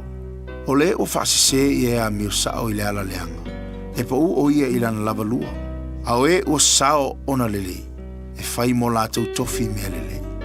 O le tangata mau oa e poto o ia i lona manatu. O le tangata mativa le ua mawhauwhau. Na te sue i a te ia. E oli e a mio tonu. E tele ai le manuia. Ai atu lai mai e a mio leanga e la lafi e tangata. O le ua ufiufi lona soli tu la fono. E le manuia o ia. A le ua faali malafo ina. E alofangia o ia. Amu ia le tangata ua le au no na matau o ia. A le ua faamaa alo na loto. E pa u o ia i le leanga. O le leo na tangi ma le urosa fia ai. O le ali ia mio leanga lea. Ua pule i le nuu mativa. O le ali ua le aiso na mawhauwhau. Ua tele ana sauanga. Au le ino le mata pea pea. E faa leva ina o naso. O le tangata ua faa sauwa ma fasioti ai le tasi. E sola atu lava ia. E o le lua. Au o le tau fia o ia. O le ua savali manana mio o sao. E faa la ina o ia. Au le ua faa pio i ala e lua. E pa u o ia i se tasi o ia ala. O le ngalua i lona whanua e ma ona o ia i mea e ai.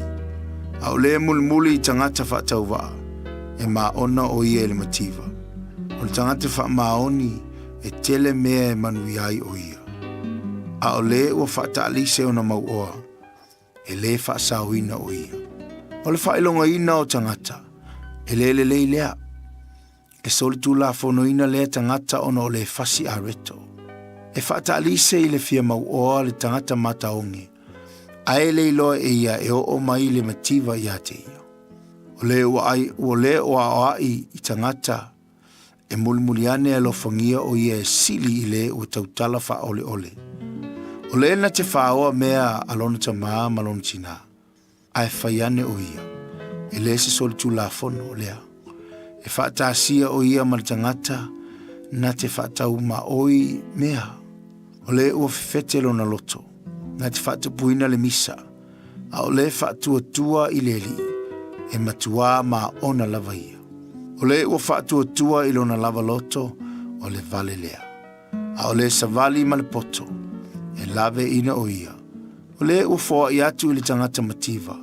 E le mativa o ia. A o le aloai ono fofonga e lau fitu uina o ia. E tula i mai ea mi o leanga o la lafi e tangata. Ai a whano i lātou u whātu o te leina ea mi o tonu. Upu nao le poto mta upe lo sumalivalu o le whata oto. E o ngā mo oe maa.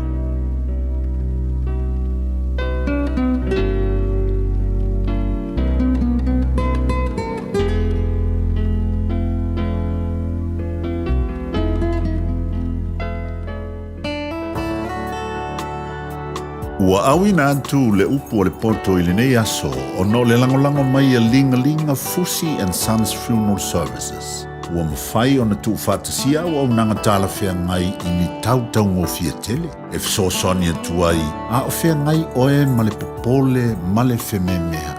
E mori whatasia atu ai ma wha mai senga, ma wha mawhana whananga mai a linga Fusi and Sons mo a inga uma o Samoa ua whea le maliu ma le oti. Malau mai loa ia lingalinga Philip Fusi lingalinga. To ia whaapo lingalinga. To ngia si ulavea pesusu mai i le Luas Fulvalu Canning Crescent i Mangele.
Ia si fonga malia le nalo pe pese o le everlasting praise. Pele fa fonga ba iai. E lunga le tatu tau tuma le tatu o nanga le tai au le songa fua. E le si fonga malia le nalo pe pese mo le ati ante o le pese fonga ina wana o Yesu. Tani ai po kalama nei va yaso ma nei yaso fua tatu iai. Se bali ba tebele wati duas fu mal family to tenele tula iva. E le tau tuma nanga masani le fifia mai ma le tau tula le Samoa. Fu mal limba vitolo amo. Moli ma yelo to se fu ma so manto wala le fu tatu te mafuta ma tatu te tapai. I lungo pe au ngalu le ya. Le lo fa malanga le lei o tatu ma taisi langi. To maule vi inga i le tatu atua wana le se noa ia ia te tatu le mawhai o tatu toi whailo ni tai au. Wa sida mai mai mafuta mai ia uwava ai atu foi. Ia matautua atu le tatu wātano. O kala masari e tatu pe ona iai, ia asonga fua vai asta itasi tatu whatatalonga foi ma le fionga ia fuatanga. Whamuina to tai te Victua. Tolo tatu watu o Samoa. Luas fulu 5 minute tele Julaiva. Good morning Samoa, fela vanai te mafuta mai ai so si tafar kelope. Tatu pokalame tu Samoa ma le fionga ia fuatanga. Whamuina to tai te Victua.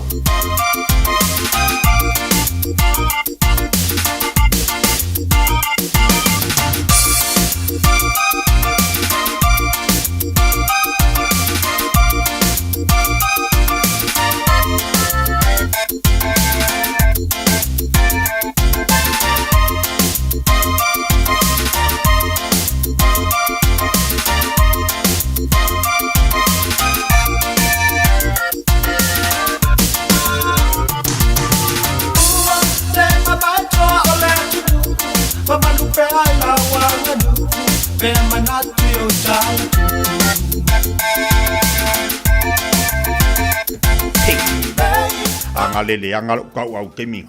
Kai mi wingi la ka ke fer wa ifafo. Lele lewa mo so tanga bala fio ya fotanga. Pa mwina to dai David Tua. Lugo tato po kala bele te bal tayau fa talo fa tu bala nganga fia ma le loto fa tai leli. Mo tato so tanga mai sa mo la fio nga fotanga. Malo se fo mo le tayau. Te tia wala ngo mai au. Maua lele.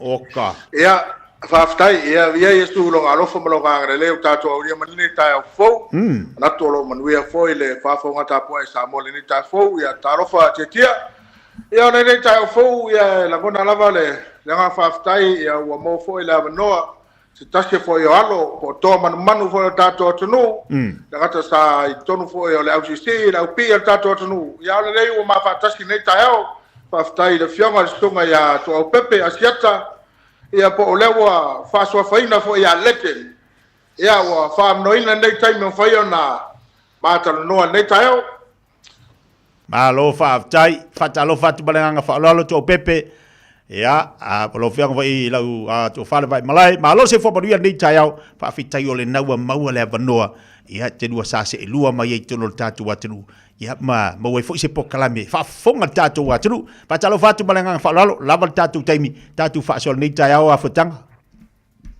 ia fa tele ia ole wa fatu ne ya we tei o tau na mata tatu tamsang mo around 1 te tia e pe ona o fa iloa ole mate patasi ma le legend in nei tayo ia ole se faisi na tala po wala to tape nanga po nisi foi o fa moi tato au si nei foi a vai tau on mole la usionga po la ustunga legend na mal tato fa moi tato ta longa le nei nei be ni lu tau po a foi ni tape nanga tato au ro fe ngai malato malo fa tai fa muina ya ta lo fa foi la ustunga titia me se foi fa fo anga Samoa e on po ia mamban ya na foi tur krope me se foi nei Samoa nei ya Aftai molea mano fa au ne tao ya va to fo se fa talana manatu ya o le fo se e ya ta penanga ta to ofisi ya lo mai ya ta lo ngai palau Pacific Games le ko pomale ya le ka pena ku i tawanga o le malo ta pulenga por Commonwealth Championship se fai kia masik fo ya o se qualification ta o fo le wa ta lo malo ta pulenga ta sanga le la fai Glasgow por Commonwealth Games ya le fai tau le skutasi masinga tato fa moi Parce que rava la ustunga legend fa mole le le ar fiskili Mamole po peto fiel tato au ole saunga tu talonga le intia fa pe foi talonga le come of games on mole. Malo fa tai fa mina e molte mi dei o lo fu fo se ledi me umba. Ya o fa ga ta fo le vai tau o lo tu se ledi o le mautu fo mo se tato malo le vai tau o lo tu langa o fa ga filinga. Ya o le tau fa ya tu malaga se to se fulu. Ya mo fa mo intia ya o tau ala o qualification ale awai le fa mo le o le fa no tu le fa le Commonwealth Games sa fo. Ya fafta kere lava. Amal mula fa pe o yai le lui tau o whengai ma lau sunga e fa pe fo ia tato au ta alo. E wa ia la taimi e yai ia lui tau. Ia lui tau pe o tulanga fo ile ngaka e fa alusi li paunga. Ia o lui tau ma sandia sa lo me se ta longa le fa ia panga. Ia o lo tofu lava le au panga ia ma le ngata ia li e fa pe fo ta mai. Ia o tau faida tuli ia paunga po ia kilo ia mo faida usia i tato o panga sese ia o lu tau fo ia o le tau faida tau sisi i fa maoni tato kolegi ma discipline ia pe o me masanjale i tato tagata ia teimi wa mo atu kolegi ia fo teimi fa ga atu fa goi ia tau faida tau sisi ia consistent mo le upunga e fa ga palang consistent i ka kolegi ya o le fua te luluina ya fa pena fua to se ya fa te tia nei te wei le ofisili mo sunga ya legend lei mana ya va ofisili atu lau to fa siata tulanga o tapena fo ilea ai me sile le fa to ama e mai al tam sanga palau wani lu tau al tam sanga li palau e tapena ile si fufuanga le inti ala fo isau tilo nei tama fa na o tatu watunu o fa fi ina la tulanga wa o le wasi tia ia le tulanga o le ausi si wa mea mama fa ya tatu sa mo fa malo fa ta yo tito mo faiva lewa ala sa tilo tatu tamfana o fa tu puina pela tu fa fi o fo ino la tu o la tu la tu ia pe afa pe le o telin fa longa se le ni fa mo dianga se le ni mo ilato ya malo fa ta tia ya msalonga se tala pupu mai palau i la wa va ai e mau e tau whainga le anglo tele e le ngau le au sisi ta longa uma sa awai ta whapena ana tuu ia le malosi marcela psede ia le wa tato sisila ia e ono skutasi tato pine sa au sia e team sa moa ia mau e tau whainga tato whafoi vi inga le tua ia a tulanga i le tato wa wono le lei me uma le lei fo le speedy le lei le tulanga o le tato ulanganga lo i le tato au ta penanga mau te leo te pafo ia di tulanga o di se leni po ni whaungianga. Ia se temi o sagu maua whawhitai. Ale ai fo ia o tatou masani ia. Tau tua mo Samoa, tau awele fu o Samoa. Ele se si me sili atu no taua. Paftai a whataka. Ia, mole atu le nganga whawhitai, ia o legend, o le whaamanoina o lo taimini nei tai o fau, manatu foi o lo whiangai, a lau sunga, ia ma fuanga foi ma tapenanga le nei aso fa tele mo lo temi ia manuia fuanga nei aso ia wa fatoni nei au legend 12 territory pepe wowo ia wa tau na mata tatum samsanga no mulmuli ole mat fatasi mas tasi fo yo halo tato no le sunga ya chei for cherry junior in nei tai fo ia wa fatano ina se tasi fo yo halo fasino ya wowo ia po le sunga fo ia legend ana nei tai fo o le mo le mat fatanonga nei tai o le sunga fo ia Jerry po J foi ia o se head boy. Good morning, Jerry. Morning sir, morning Mr. Tua. Can you please tell me what school you go to in Samoa? I go to Robert Louis Stevenson School. It's all the way by Tafangata prison. Pretty good school. You enjoy school? Yes, very much. All right, and are there what will be some of the challenges with our young people nowadays in Samoa? I'd say a lot of the challenges, it's quite difficult to communicate with them, especially being head boy. I don't know whether it's my place or not to tell them what to do or what to say. I don't really feel comfortable sometimes doing that to children. But I say it's good to communicate with them, just to understand what's happening with them and everything. Beautiful, beautiful. If there are any challenges or any advice that you can share with our Samoan children in New Zealand for Samoa Foi? What would be your advice in regards today? I don't know if I can give any great advice, for I myself do not know too much about what's happening around Samoa and the world. But I'd say the best thing I could say is just help out in school, do your best you can, you know, try to make it easier for everyone around you and your teachers and your family at home. Yeah, that's about it. Thank you. Yeah, Tetia, Fafta Chele, thank you very much for your time this morning. Tetia, Fafta Chele, Molo Tay Minek Tayao, I found Matu Tam Sang Muli Vayasolea, Matapese. I am for year or two of Fang to Toil and Yaso Samoa, what's no better. Have a lovely day, have a beautiful day from Samoa.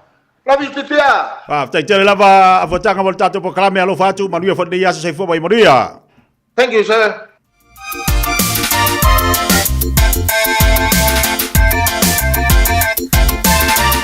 Sempre lewat jelo to luas for 5 minute chalo le July follow. Tado Proclame mai Samoa. Maria fo ilia ua mo level no fata tano mai ai. Ya le fenga to opepe. To fai asiata ile tulanga o tatu talonga. Ma tango fi. Ya fa fonga fo italing le fanau. O wale sipa ponga tatu Proclame na vai follow na songa fua. To te li mai ai. La udang bertua la fianga ya fotanga famuna tai David Tua.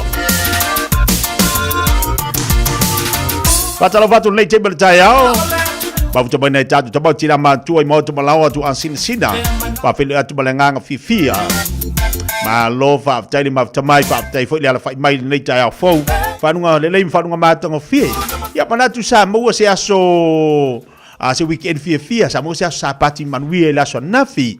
Ya tonu sa fali fata faitaulanga tai falangolongo le upole atua mana vaina le upole ola I so se pulelaa po so se fata faitaulanga wa vele ma fa malisi au ia oe I lau sa valinga ia ile nei fo ila vayaso fo ila le vi inga ile atua fa fitai ava noa le ma fai ona e anga ia tuai e fa fonga mo falangolongo ia ile afionga pa ia lele fa malotu I sunga fa fengainga o tou faletua ia o tou faiva ia mo tou tiute wa vala winai o to ele tu eta penai ia le ola fa leanganga ia ai mai so ta penanga le afiong pa ia leli fa malo fa tai pa pelu ia tu lolo tatu wa tunu wo ma pa anga uma lava fifia mai ma le pa anga lui de Samoa po kala me tai au si pa ia fo table po pa talo fa tu nei tai au pela vala te ba futa mai ai tono lau mau tono lau tono fa fainga luenga tono lau ta vale au te lu ese malunga le tau lui de Samoa Panga solo tato po kalame ile ni fo taiao ia awale tau tuaina o le tato wa tino o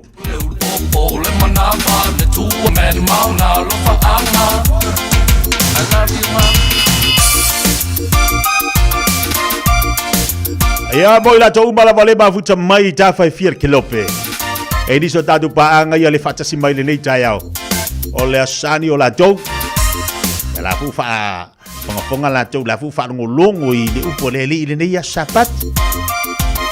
Tau ale tatu fa ngolongo. Ya fa mai fo am ia le fa longo ma fa. Tele yo lu tau le olanga mar se fanga le tatu te ia. Alu tau na ta penai o. O lu tau fo ina tatu te loa. E fa sau niu ni yo tatu tangata I le aso ma le aso. O le aso ma le lu tau. Awale kali ya joe share Tatu Proclame. Tu masinga like. Ya masinga love. La mumu pe love lan mon. La me mata. Yo love yo le. Pole ala pa le lango le love. O le love le love. O le love. La tu sa vera diuto bangalu le po na po. Papa lo Tatu Proclame ya te auto. Ma lo le ngalu lue la tu da mata la tu ngaluenga le aso nafi. O le po na po. Dai sisi me silo na tau ai lo walu fie le fale wa mai anga luenga amata le vai aso. Ai mo tau ai fatu au sula songa fu e fatu tu ngata. Ka mai ingi le maru due le mai ingi kele. Ska mai ingi ya. Te mai le fatalo fal pokala bel fifia mai ne ya songa fu wa ya lesi Jane malo se fu bonua mai sidi Australia. Ta si le fatu momo. Equeta P2 vai au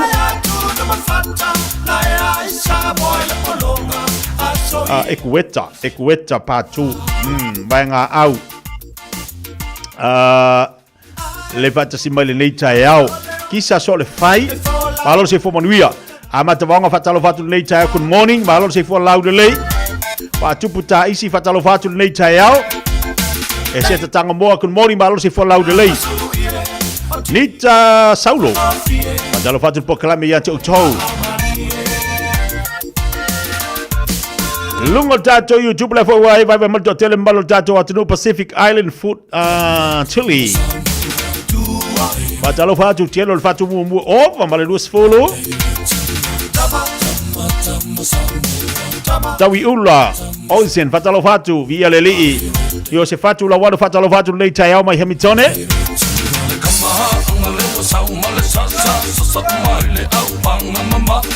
Tuna fumua, afumua le mafuta mai nai Brisbane Australia.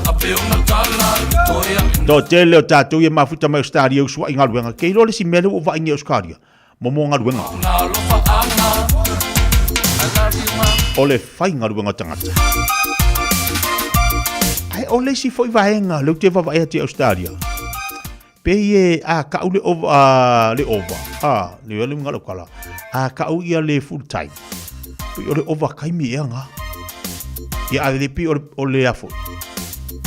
Waka ke vai ko le fainga ruengo kangaka. Australia la mena orangi kilo. Sorry. Ole kaimi. Ai le tu ua fo ila kamanga sa vango mo over kaimi. Oi. Enga lua du ngor kaimi.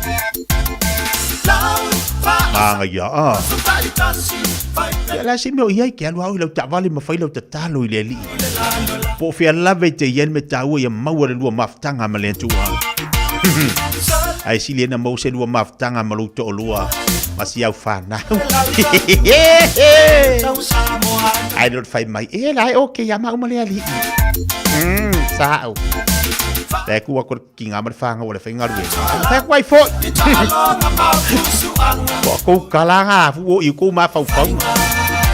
Lei fatalo vatu lei te bel tayao. Agnes Chan fatalo vatu. Alofa malanga vidiamu malosi fo manuia mai au kilani le tu si fo kilani nai Messi. Tolu farsi da vea fatalo vatu po club lei tayao. Fafta alofa fa fatu mumu. Tolu tasi fatu mumu. Fia tupu ta isi fatalo vatu seki maya. Amata vaonga good morning. Fatalo fatu fo nei tayao le mafuta mai I alopnes nai. Mafuta mai nai mele pone. Good morning kisa so le fai le vata si mai le nei tayao. Lua fatu mumu mai nai.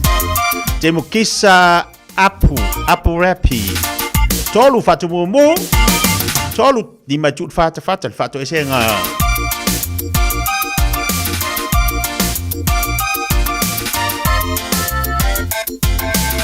Se sino fa fifia nga mota to le nei tayao. Vai le tayao lanto u fai fusi marulu.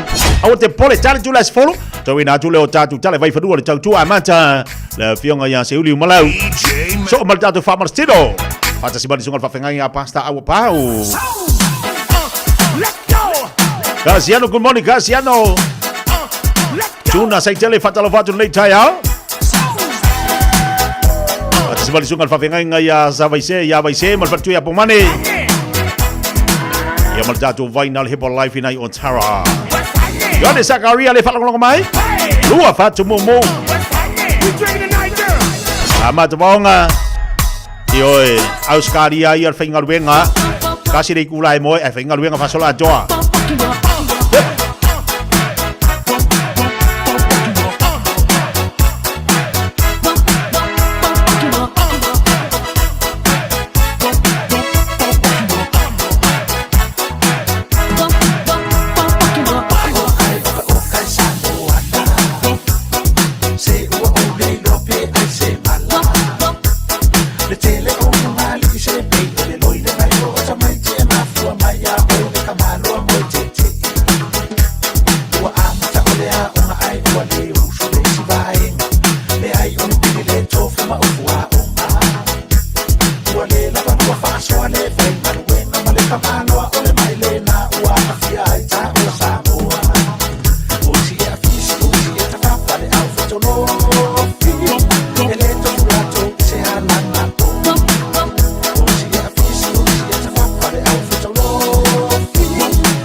le sakalau fia sua sua ua whakale lava. O ai a pula mata. O mama ua whakamisa misa tui ai fua lava sikoia ina. Ana maua tonu lava ia ile maa pene ua upa. Pasi tua tunu whani ma ua lava lea nunga loma le ainga. Ai ase fiku lima oka ua mite laina. E ola pae e mau umi wani o le momoe lava matau fetuli whaato a toro toro mai ki le whale ua tani alisi. O si e a fisi o si e ta whawhale au fetolo fini. Wane tufu mato se ala mato. O si e a fisi o si e ta whawhale au fetolo fini. Wane tufu mato se ala mato.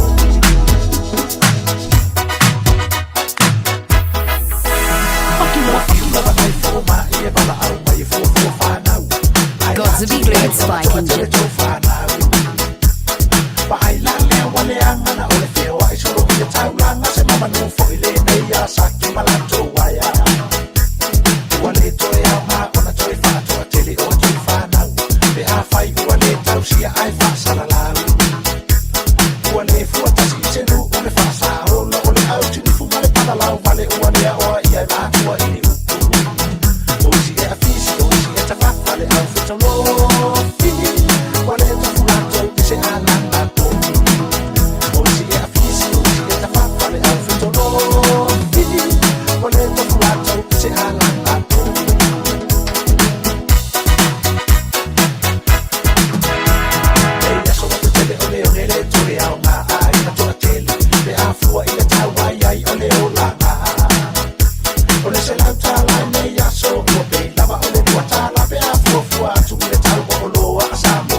E ai se isi o le tau ainga e whaapea sona leo. Pe whaapea foi. Whaamata e avea le tale i ma le tale maasani e tau fia ai lātou ma le whai o lātou mea maasani ai. E ta tau na lātou e whai suenga o le tale a ngā i le coughtest.co.nz. Pai le suenga o le tale ma whai loa le fō mai coughtest.co.nz e le ai se tatongi. Whala au talavai e iai tūlanga la matia ma tūlanga le lei o whala au. GlaxoSmithKline, New Zealand Limited, Auckland. Were you born between 1969 and 2004? If so, you may not have had the 2 vaccine doses needed for full protection against measles. It's a serious and highly contagious disease. So, now's the time to check how many vaccinations you have had. If you've only had one, or are unsure, play it safe and book a vaccination now. It's safe to get another dose and is free for most people. Visit info.health.nz/measles. Talofa Samoa, whaalau I loa whaapitoa ele ai se tutongi. Whai a fuale sia ki no lo fale pe fia leo whae ua iai nei I lunga o le maketi. Wala au mai mo lea au nanga I le masina o Iulai. E tuina lo sua whai te tono le sei. E te ona manu malo ai I le se fulu afe tala. Le lei lava le malamalama le tūlanga o lo iai lo maota. Wala au nei Taralina Sa Mau Johansson, Professionals Real Estate I Papatuitui. Telefoni o luatasi o fitu toluiva fitu tolu. O luatasi o fitu toluiva fitu tolu. Whai mea alofa I a inga mawo I Samoa, e ala I le whaatawina o se hotel ta alofa voucher. E mawhai ona whaongaina mo aso ta ua whailongaina. E pei o aso whanau, whaipoiponga, pe whai malolonga mo ta whawhau ai whaiungo vai aso. Whaatau e oi New Zealand nei, ai piki e lau a inga I Samoa. Tanga I ane I le pacific40.com/hotel. Ma whaatau nei loa. Pe vala au I le o luatasi o valu tolu tolu, lua lua lua tolu. O luatasi o valu tolu tolu, lua lua lua tolu.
Upele e awa o ngalala ile pia ba ai. E oi. Pesa ili male ota le pesa le tangi tala le tangata na alua le to lua fa inga le vai aso le yo atua.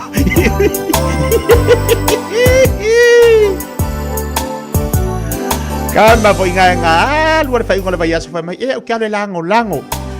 O kia le lango langa sau si fai pule fa kwai fo ya waka wa kwa masi mai langa sau langa posiva le so le lango o mala le posiva por sfalei ka mido ya so si va ya al wak malas ko anga o le kaya ole sa wa de o kwa a so nga fua ele yo o kwa langa sunga ngala desse do ma pese i maleta ngala la le fia vai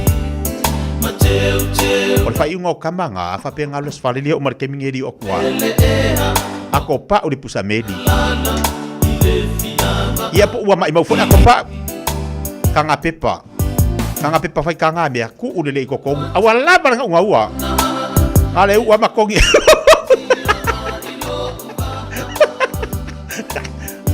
awa le mai mau dima ale ua makongi ko kanga pepa yo asau ala ia lia kusi balonga ingoa ia ka farkanga pepa ku ida le pusa medi ia sa bali aku lor fale mo mua kau langa ba i pusa medi olonga ingoa le pi malangkang pepa ngai lo la yeri me buku kire kau kalango ia e kalango ar kanga pepa lava nga ba aya kuwa o kaskanga pepa lang boanga olonga ingoa fa pelo wale manga o lu maku ia aku ikoi failo ye me fanga de amele upa ko i fa for fai ko atalo fatu ya misi en pongain ilai e alo fatu na yona matu ale mafuta mana istama ki talo fai fatalo fatu le tamai le aba ofisa ya ma vale lei mai le afi anga pu al motel sala fai oka ya le fata si mai le malanga mai ya si mai ainga le fata si mai na istama ki patala fatu na tu vai singano malo se fo manuia pangatia tau ese fatalo fatu nei taiao ia emi to ala fa mai le fata ni mai sino na tina fa marstino abul popole ta lo se fo ia watu tatu telefon to e fasa lau watu tautua se uli malau kan watu lo matatu sumpa sa tapi da pena mai lo fa marstino vai le fangu vai le solo afu matua i fai ka ko ka ke o fo ngo fo ngi se sa frefi au e por alto en askeri amaka ka ko fa marstino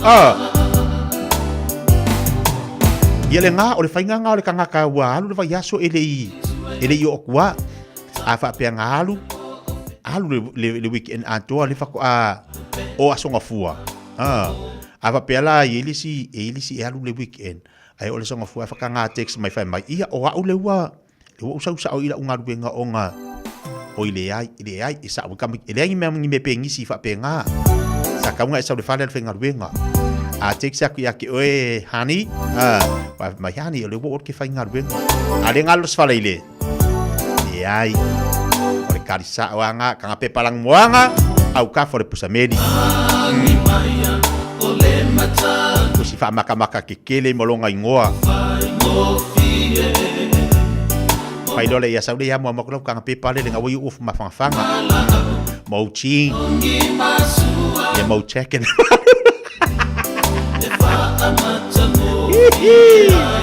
ya wa mi foi desa fa ya ka mo ko le pai ka mo taiso ya le la ka mo taiso nga mo kanga pe pa yang la mo la wala ngo fo kasi de por maruru ko sa fa ole ai si mesi do ta u to atuli yo we ele pa yaua patalo vatu nei taiao mai mele pone Australia so do bine de tale le tu las follow fai malu fai vali taiao fo le vatu amata le vai so ka ku le akama le eva ya umala songa fuala ku ali alu mio e ka farmasinge mo le kala tu so monat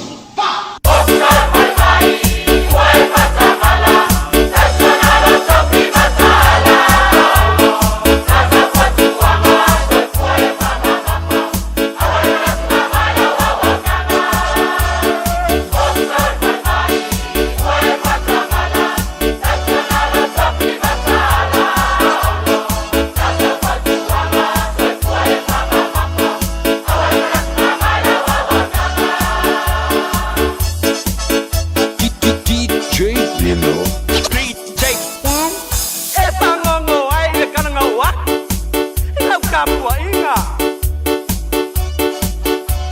make ai le a inga kaua anga pale la kai marka ma a inga ko na la le wa abe i Amerika taka mal panga alu ke o ponga inga leo sa ole pale ma o kai oko se oko lo ma ko au mai wai kui se orko wanga i baila au o baile le ngau mai ma u le anga o babe i lo ainga se ma o to mai ma ku e pinga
Tama tajo so fa pitosi ni ile university o kilani we tapa ina fa vai mo a wallo fasalong wallo telepo social media platforms e fa mal si ina te pula ona ma tua mo fa nga ina la to o wallo so tenga lo telef so sunny ile pui pui ai tu pula telvo ma ya fianga e fa mo mo tele no nga mai le no fa nga so te inga so fo malo lo ina lo tele o lo fo si e fa tu pula io moni mau I le whaonga ino walo so te inga lau tele i le iai leo so tanga ma vaenga es o a fianga o mafofau ma le tino.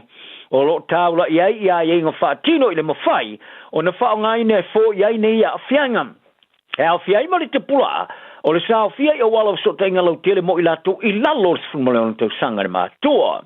E le temirei o le te pula o le matua e mawhai o le sao fiai i le tele o wha vai o neif so te inga e pe o le Facebook, Instagram ma le Snapchat. E se fulu toto sanga a e leo fa malo sia le te pula.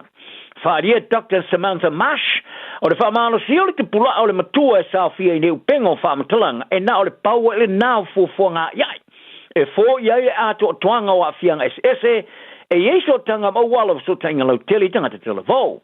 Fa ria Mash a tonu e o foina e a walo so tanga lau tele i ni le lei mo tupulanga televo. E pio le so sani e so tai maiso la to wo. Ia marisa ilia fo le rongolango, ai pe tai wa ia la patia. E te wau, fu e au na fua ma le wha e tete a ngai le ano noai, o moni mau a fianga iai. Ma ia ta wai o le tue le manui ai, o se le pāleni ai. O no nei moni mau se a fianga o iai ma fau fau tupalang televou, e matua i tele e mai lava, i le ano le iai. ta wai o tupulanga televo e whaaru le telo latu taimi lunga o wala so tenga lau tele. E fōringa mai e tele atu leo o iai o whaalongono le mafo fau, atu tuvale ma le le iai o samoe. I whaate te ingo fō mo le awao ai tā lafo le matanga ruenga o whaamasnonga po court bailiffs. E au fi ai tā vale, e tau fi ai tā vale pe a whai le tongia i la toe o na ina ni tā vale ia sala tupe e ai tā la whain. Wa whai loa e le pātia le leipa o a inga, o po a inga i e mama, e mo whaina whi mea iai. O lo whaasoro le malo ia whaate te ingo o wala fō whaatiko na losi, e au ai tā lafo. I le awao ai tā lafu i masini a lātou te wha a te pole scan, i le numero le seno le ta avale au lātou sa i lia tangata i le o tongia i sa le tupe. A wha maonia i le taimilea, o le a loka ina i loa mawili o ta avale, a pole toso ina loa ta avale tangata o lo ai tā lafu, i le wha masnonga i sa le tupe le o tongia. O le remin stau wha masnonga Paul Goldsmith sa i Samina, le awala fōles froile, i le whaitanga te whi alo le whai mali tongi o neisa le tupe, e tu wau, e iei te me sāwa wali ai whale, ai pole su elisi. A ua whaalia le suiso upo le leipa mo whaamasnonga Duncan Webb, o le tusaino tā wale au noma se la pta inga, o le ao o ia a whianga i tangata sāle i mafo fuina, a whia i tangata tongi la fonga, whaapea ma tangata e mamā, ma ia whaingoa i o se aso whaanoa noa, mo le malo. Ai ua whaalia le pātia le leipa ua whiu tangata o kilani, ta alonga whaavale valea o lo whaatino an whainga malo. O le whaingoa le vaiaso sa malo aile langolongoina le pāti mo le lato sui tau wā. Mo le whainga palo te lai tite le tu malo wha palo te o kilani pole te tamaki makaurau, i le whilima ke te o tala i o kilani sauti, le no whanga o tingata polinsia ma le Pasifika. O pe eni henare o le atau wā mo le anu whoa, ma le sui tau wā ta mai tai le pātia Maori, ale te pāti Maori, le ta mai tai whai whasalalonga taluai ne ori ini kaipara, ina ua maliu le ta mai tai whai pule ale te pāti Maori, taku tai moana Tash Kemp i a uni. O le tai uno le leipa Chris Hipkins ma suia whai pule au fiai, ma le ta mai tai sui tai ka mea se poloni, sa au fiai le a whaatosina le stongai. Tala noa ile tue tus singa, ele whai ngā malo le tus whalaua ni sila, e tu oile upu wha Peritania i lunga upu wha Maori, sa whaari ai Hipkins e te tele i lea swinga. Mai e tā ua whoi se stepu tele le i tua, e mita ngata ni sila i le iai o le upu au te roa i lunga o tus whalau. Le e whai tau se furumas fultau sanga o iai, a ele ai lava se iso whai tio ai. Whaari e henare, e leo tau la i le malo i mea pito i tā uolo o tīnga ai tangata, o le toa tāra soi whanga. A o se tālonga whaavalevalea lo tā aloi le malo. Ma o ia tangata e malo stele lona langloina o whaungaina o le ngangana Māori. I le white iai mawhamatalanga i le vāso o mawai, in iso mea sa ia whaalia e le sao, o se ali ki whamasino mo le while mu JP, ma le whamasino asiasi po le Visiting Justice, ia whale Andrew Lesa. Wa toe la vea i lava ia ilana pelu, ma ia whaalia ai o le a whaamawai mai i mea uma, po ngā runga uma e peona li po tia ai ele vaenga o tala le stuff. A te iane o toe sui a whailo na mawhau whau mo i toe whaalia ai, o toe sui lo na manatu, ma mana o ia toe ave se mai lana whaamawaianga. O le vaso le mautonu, i le nā vai aso o tōna i mo le fia mānamalama i meolo nau ia i a whale. I le aso ngā fua o le vai aso o mawai sa whailo ai le suesu e ngā le stuff, ia ni mele moni wha maumonga ia ngā luenga i ngā lue ai, wha ailonga o a onga sa ia maumani sa tūte sa tūsia ia sa i tau avea. E fōringa mai sa wha tino le sa se wha i unga mautū, i le wha alia o le a wha mawai mai ma ngā luenga matuwhinga sa i tā uoro o ia tau avea. Ai le mai ane vai aso mawai a toi e-maili fō i le wha tonu o vai ngā o le tala, ia lona mana e toi wha ui mai tua i le tala e winga i lana wha mawaianga. O nei le mara e wha alave lavea, ma ilana ngā ruenga maua e lo whai e wha tonga i tanga talau tele. Ma i tā uai, taru mai na lo mia ina le tala, ua maua e tele se lango lango o ia maua mai tanga talau tele, se lango lango o utu fi ailo na malasi. Sa i tūsi e fo e na tele i lima tai se ina lava se tasi o wha tonu o awai, e tu sai mai ngoa ngā ruenga sa ngā ruenga, e po tu spasi sa i mawaina. Ai sa fa manino ina ia ele fa tonu e fa pe ona manatu e winga ina fa ma venga le ma fa ina toi fa ui mai tua tuai o fa ma wina ma toi ofo ia se fa mtalanga ma fa tanoanga ma tapa ina e na te ofo ina tulani fa te ingo se tu ai ngolo ngolo ia mau mai tanga tele olo ia ma wina Talu ai o whamatalanga I lungo li tula o Facebook e matua ese lava mala na whamatalanga. I le vaenga tala le Samoa Global, tala tu lomi ina ai le lipoti le staff e winga le sa. Ma le tele o tali foi tau ia e winga I ne whamatalanga le sa e whoringa mai, I leo langarongo ina le moni. O ane ngā luenga, sa e tā ua o ngā luai. Tā longa e le swinga mo sifi e le mai au le whaia ina le series o tā longa whai teoria. Wa whaamaunia e le Wallabies Australia I le whiriwhiri o le whaia o ngā Foia Tom Donnelly. I le vaenga o lato whaia o ngā whatua se fulma le lua I tūla. Tā longa whaia ina le tā longa whai teoria lo na lua I le pōle stonai. Ko le sona nafi sa whai loa I le whiriwhiringa. Sa toi tūli ai mai le liona I le whaai loa le lato tā alo whaatoa toa as fulma le varu ai o tūli ai ai. Ma manu maloa I le Wallabies luas fluiva le fulma leono I me le pone. Was so nei manu malo e lua ma o manu malo e series o talong fai toli e tolu to e tasi le talong o toe. Ai o se fai unga vave sa ia le zona na file mai ai o le fai ina. Sa fa manino ai le Wallabies ia le fili o Donnelly o se fai a unga fofao popo. O le loka mo moa le All Blacks o le awa iatu le Wallabies a lumarai le tamale sanga Rugby Championship o te sanei e sui tūlanga le fai a unga lango Jeff Palling. Le ole atu e taliu Peritania le mai ai le tamale sanga le Liona e ave ai mo fai a ngar kalapo le lista Tigers. O Donnelly e fasu tō sangas ma le lima tālo fai tolia. Sa ia ofu ina le peu le All Blacks I le varu luaf mariva ma le luaf masfulu. E peo na avea ma vai ngo fai a ngale au le Western Force. Ta sanga super pipa sika.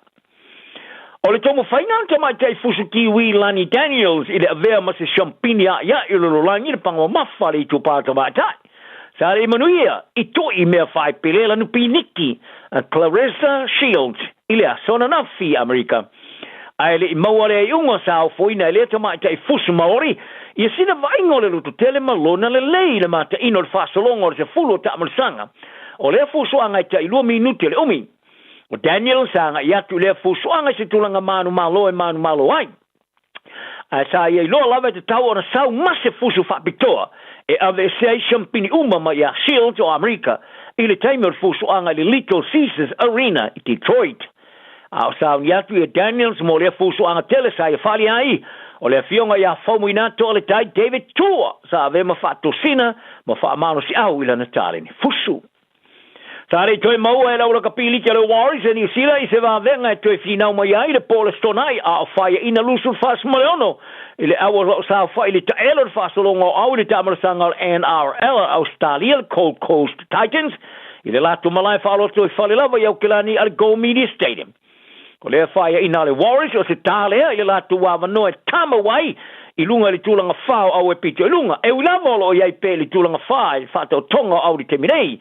Ai o iei nei se tūlanga la matia ma isi au o lo tau wheturi atu lunga. O le asfarilo le ata aloi ma le Dolphins au kilani le nei.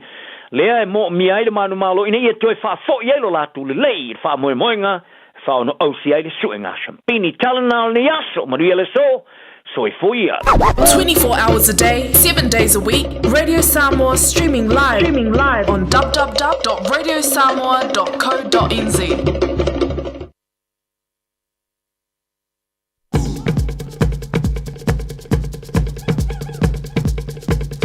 I get down on the dance floor. Watch this.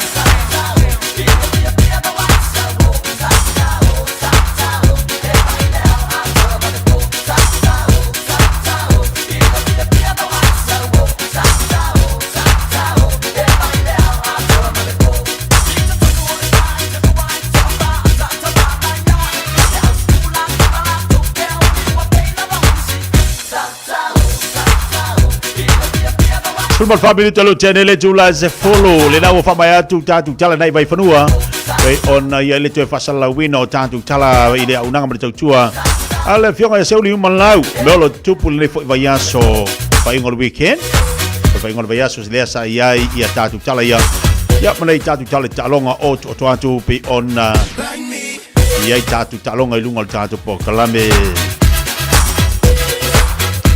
ela tatu se me mol tatu fa marstino ta pena mai nei tatu tamama nei tinali nei taiao a wale tatu fa marstino fai fisi marulu io fai esi marulu wale taiao ai tau ona fa nga yo tatu tim ha wanga fa nga yo ponga ivi matatu ponga ivi ya wale malu si taun tatu yai le fata si mali sungal fa fengainga ya wa pa urungal tatu pokala men leita yao na tatu se yai wale am taino tatu fa marstino se fu boni yaman lang mata filo sungal fa fengainga malo le sul leita yao malo se fe mo malo lang e mate tia malo fo il folau malo fa sa mola no pele malo malang monuia malo fo il fa ia nita fe au mga luenga vi ia le lo fo malanga leo le tu ne fu tatu filo ilumo no walo tu no malo te tia le usun nita fo Io e whaptai leli, mawale malo si nei tai au. Ia awa fo ia tatu tiu te mga luenga pe ona tatu ngā rue ai. Io e, asonga fua. Asonga fua. Olu kako wola tau make ale eke te tia. Moe mamanu ele fati, a sau mala ya tia. Ia, nisi wa alfa ia e neia so le. Roi mata malingi ma le whanonoa ona o malanga al maliu mo le oti a te tia. Moni. Ele misi al whainga malanga tu sa o langi. Nei vai tau, ia e whaftai le tua le, mawalo soi fua, mawalo malosi a wale. Whaau au no tiutem whaiba peon tofi e tātou le tua le lorwhanga e le tendei. Sao le le ia, le si me si lona tau ar tatu whiala e tae au tatu wawa i atu, oh, le lea e lea mangu. Ia kako vai akur kai au, ai soa e lore la, ia vai akur kumukumo le la au, lau asulu i le la. Ia ki whalonga kungala le manga vanga wa i o ka whasang, a ka halala le tae au, ai sungal whawhengai. Aka manga ba o ka vai le loka ko rua ia po mai po lai moi ia po tina fu e mo muala fa awa ke ala lo e halu se mo ka nga ala mo e ke pai se ko konga po mai po la ko nga kanguru o ile si kanguru la fa pela kanguru moi kanguru lang ale luar kanguru moi ma fa ko ia ka nga la lu ka ngoi popo Fangufunga le ngofo lunga fesin kalo ku faftai le ku ia la songa moya e ngofo e lunga feska faftai e ke no volar ku nga kangu funga le me kama wo pe alu kongu pe alis ke mi pe la ku mal wak waya ko jala fa mai fa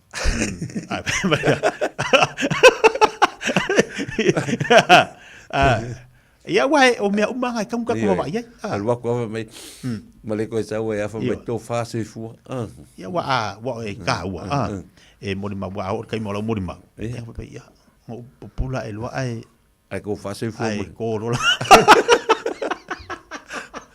ole alo fa le tua ia ole o mai ia me o martino ne ele ni me mai le tua o mai me ia me kupu le olanga mar se fong me le ri o langi le fel roi vani monimo o mon ko fe mai ko lu ai fa angen un kuria elalo de fa so sa angel fonga ele balungal vangi mongimo me ala uri ke o sa kangi manga ali ia ngo wingo me le anga umai lungal vangi mongimo me ia fe vesia ia kanga ia me ia le ri o langi le fa ia ka ko ke mingi ia po wan me long sa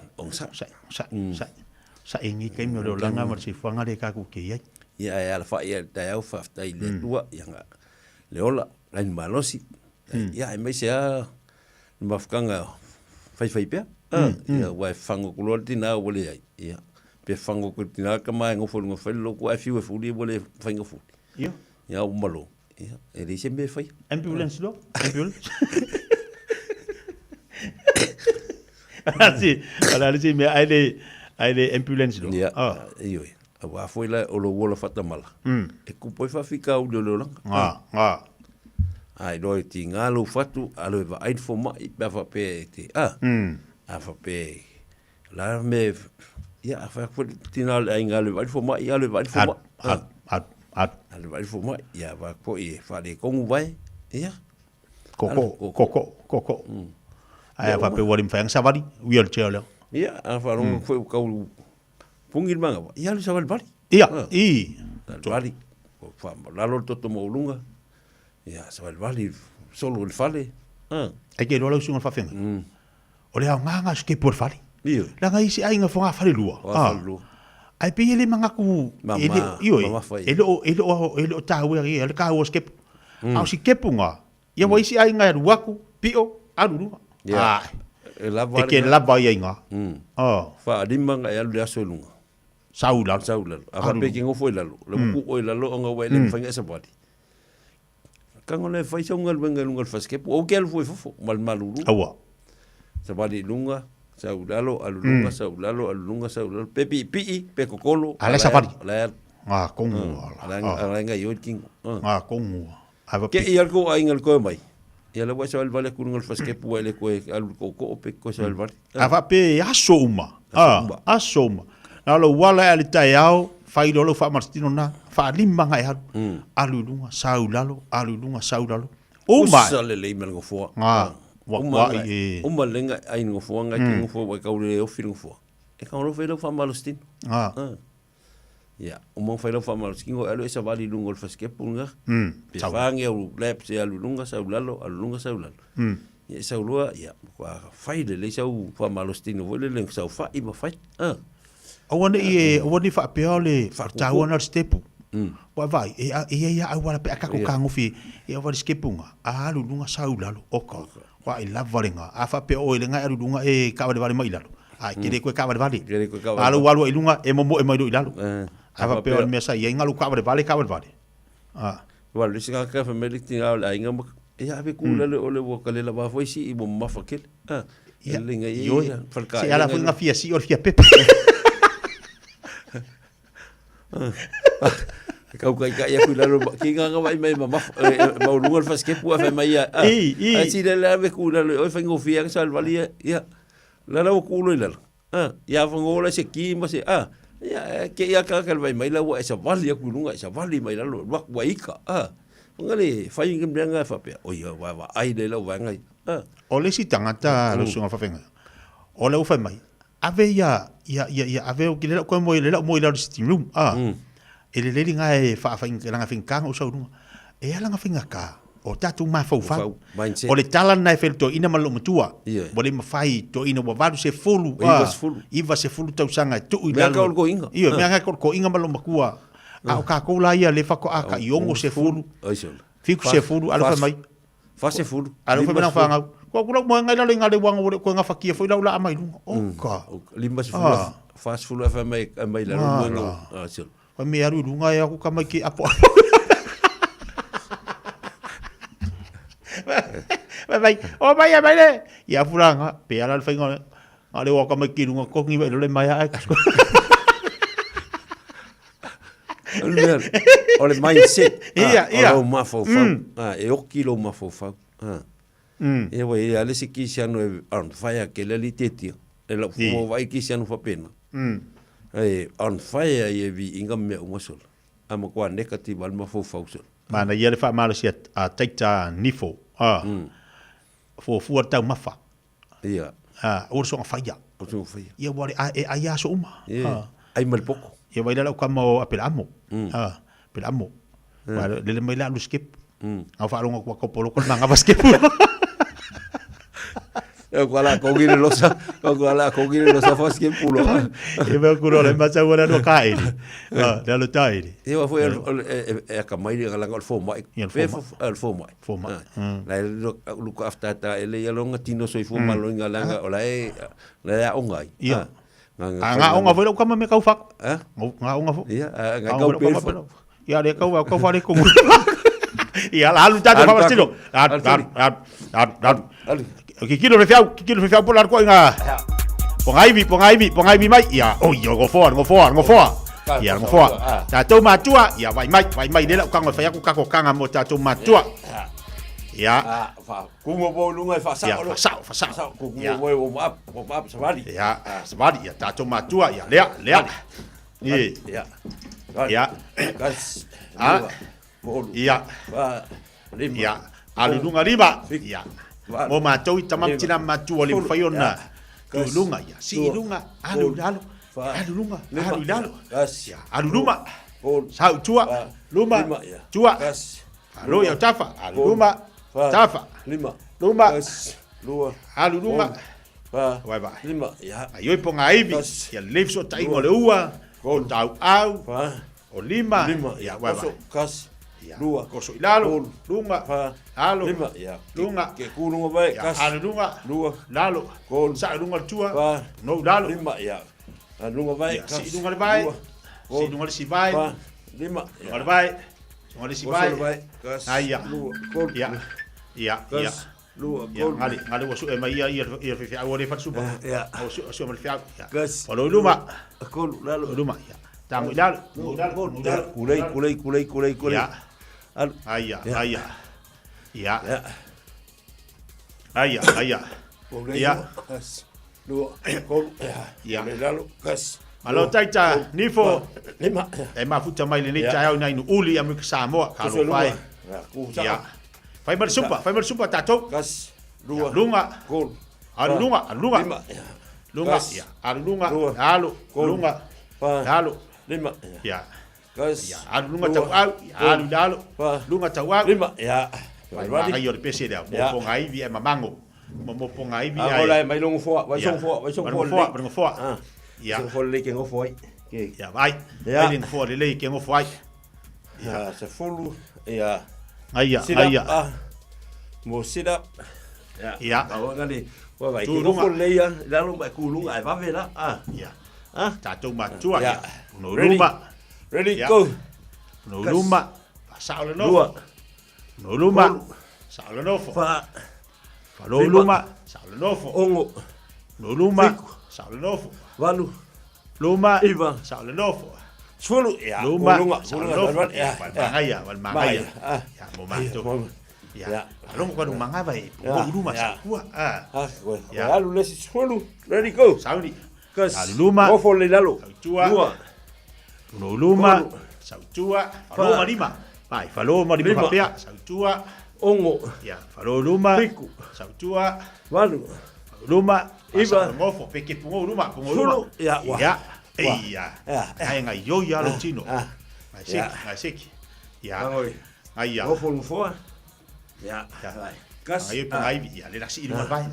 Ya, fa pele penga si o au tamam tina yo vai. Ready go. Le popole ya. Kas. Si mali. Lua. Ya, si lunga si vai. Pa. Lunga si vai. Ongo. Lunga si vai. Walu. Lunga si vai. Iva. Ai ya. Fulu. Lunga si vai. Lua. Ya.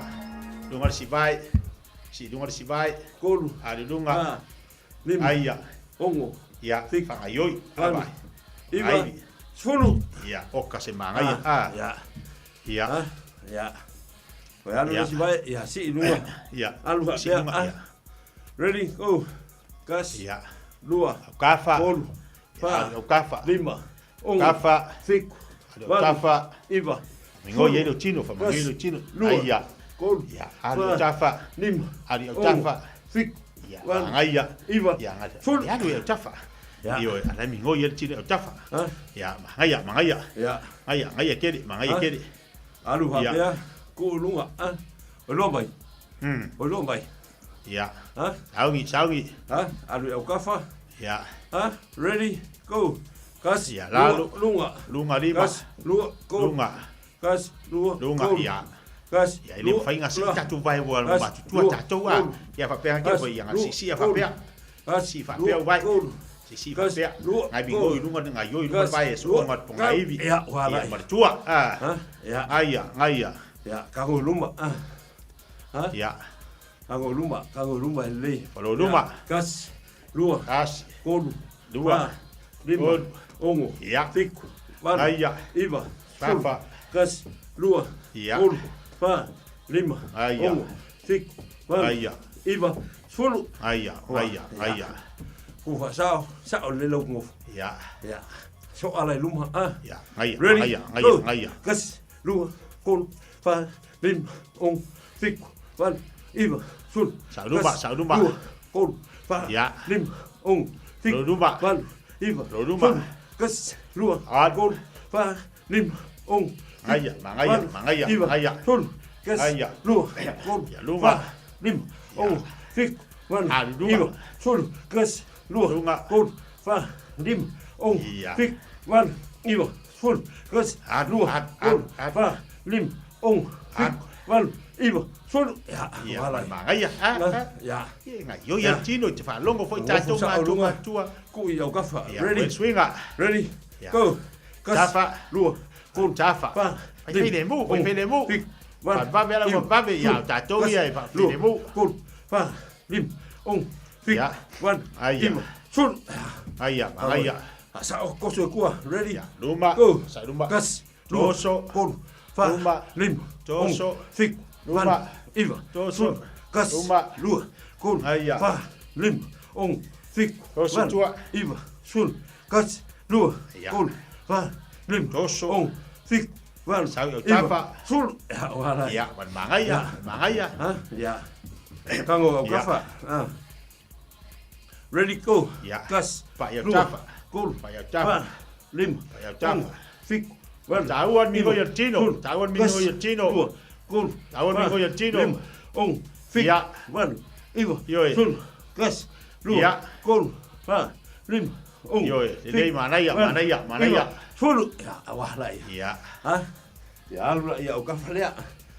Russian twist. Ready go. Kas. Lua. Ya, mi bilo tafa.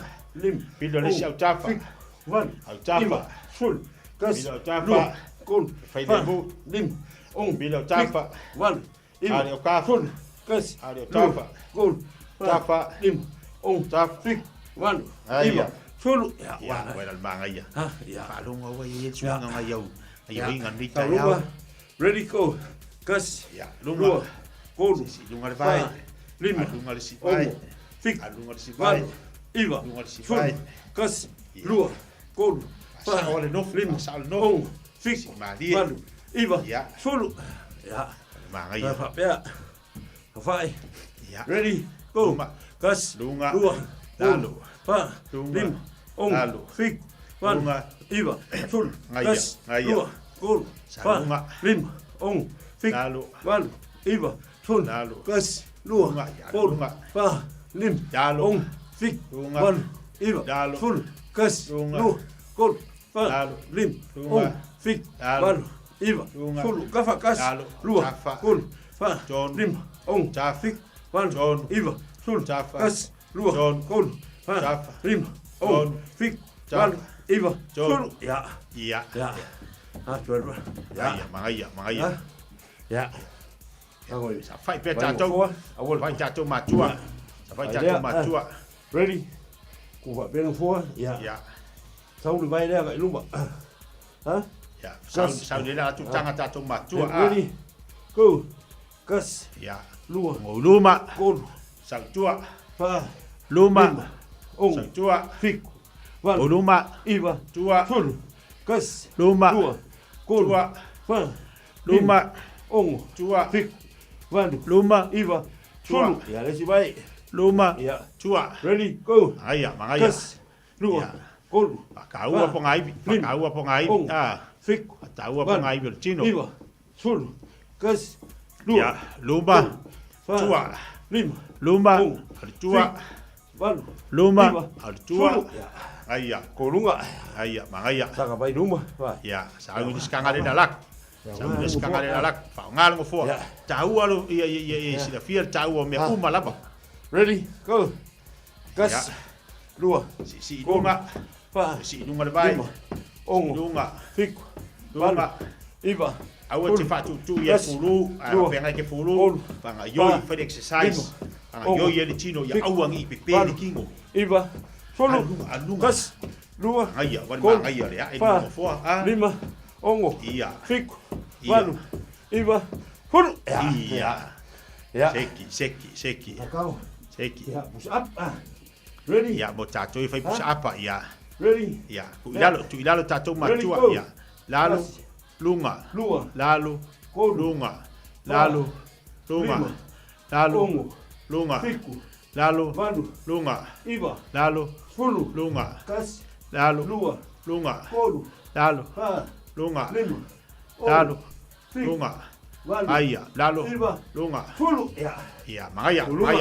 Ya, la laku ko pese Umo la laku ko pese. Pues o casi acá con Sira. Ya. Cámara se fue.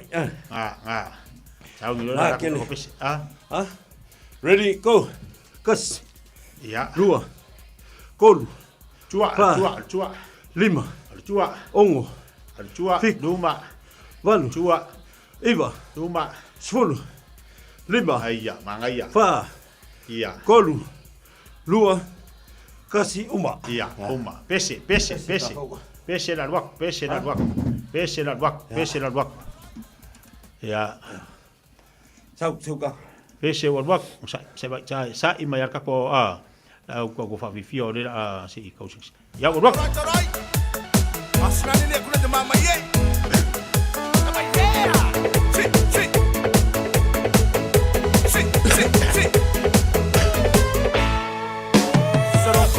Lunga, iya, das, toma tua ya, kakoa lea, luar lunga, pede mu, lunga,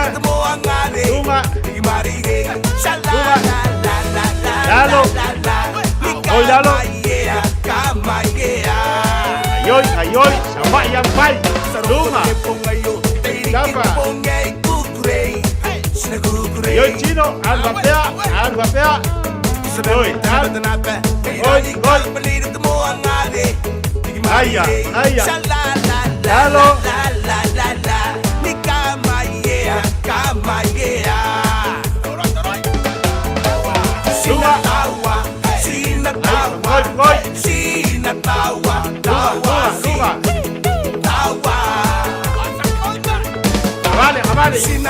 Vale. Ari. Awal faham.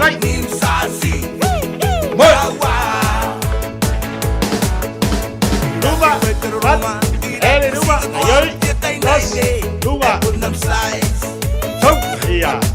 Ya. Rumah.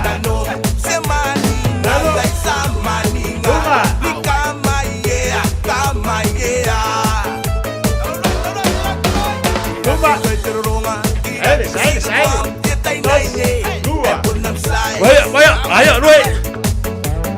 Ayah. Ayoy. Luis.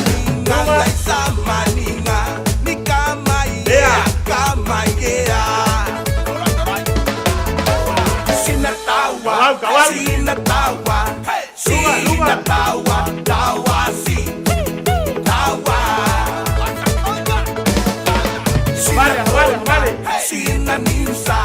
Sina kona nimsasi. Pai de nunca toma tua. Agaya. Sigoya. Lalo. Soa. Ioya. Nunga. Heta. Cosa. Ay. Maye.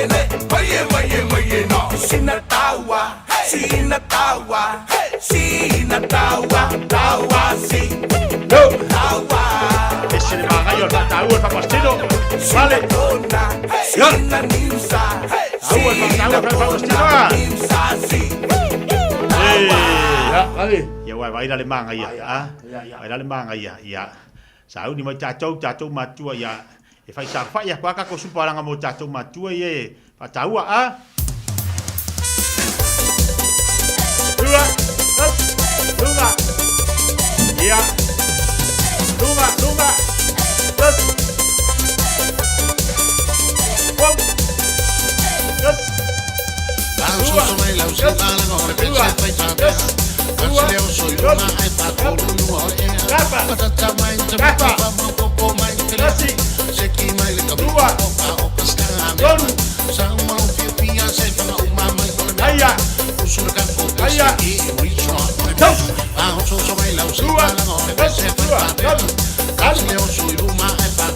El chino.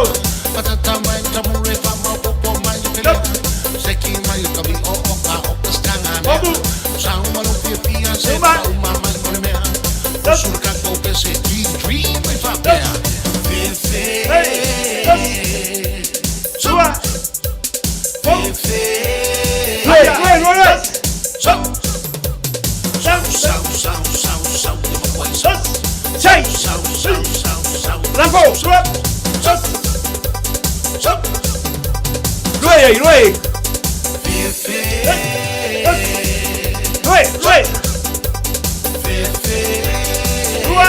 Hey! Come on! Go! Va! Luba!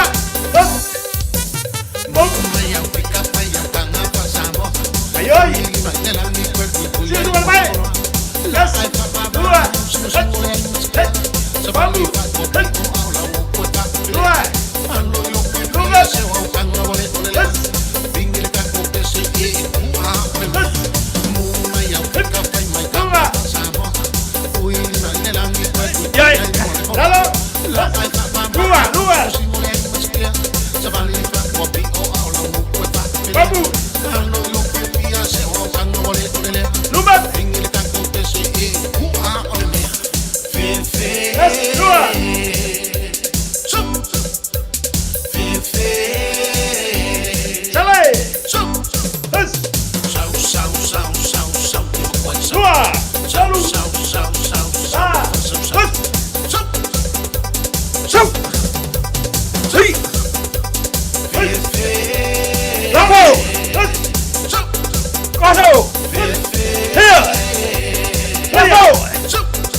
Vamos!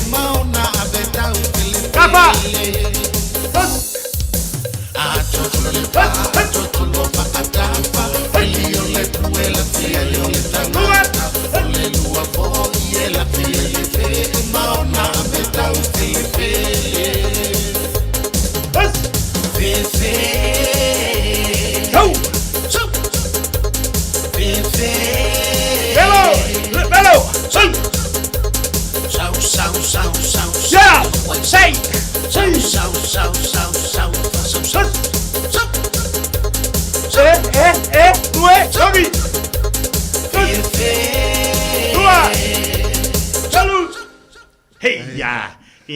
Ya kaku ya dengar ya ayo coba ahora para mea cosa tua Lolo falota igual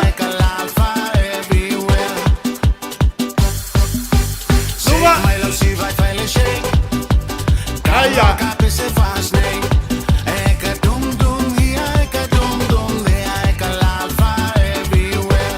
Falolo Luba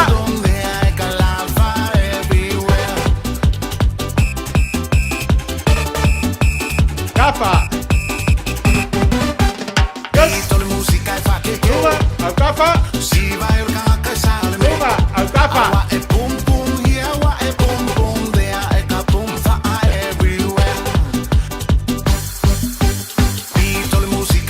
Capa Cosa yalo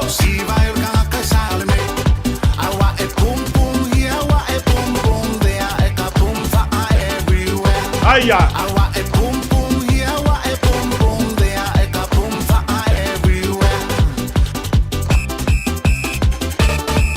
Capa.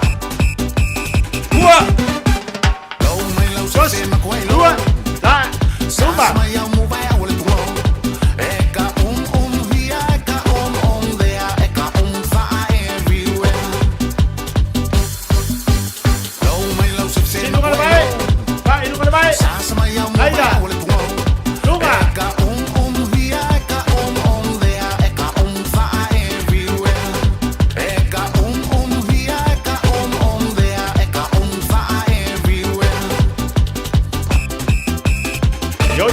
Ayoy.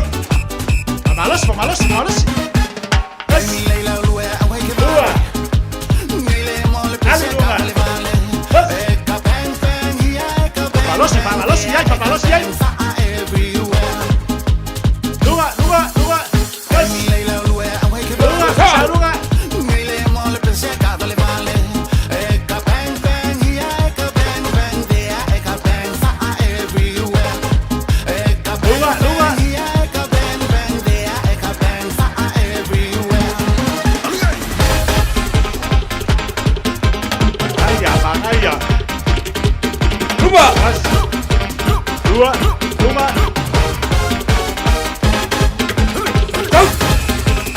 Lalo.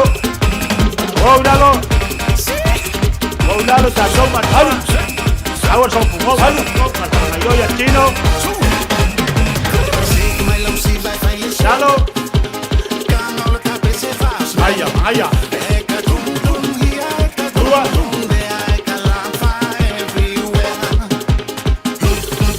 Ayoy.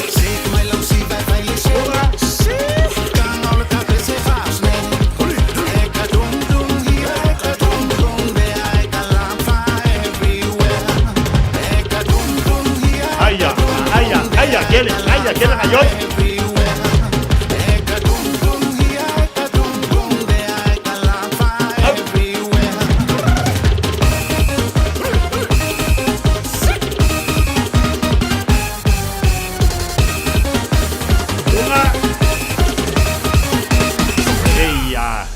Iya.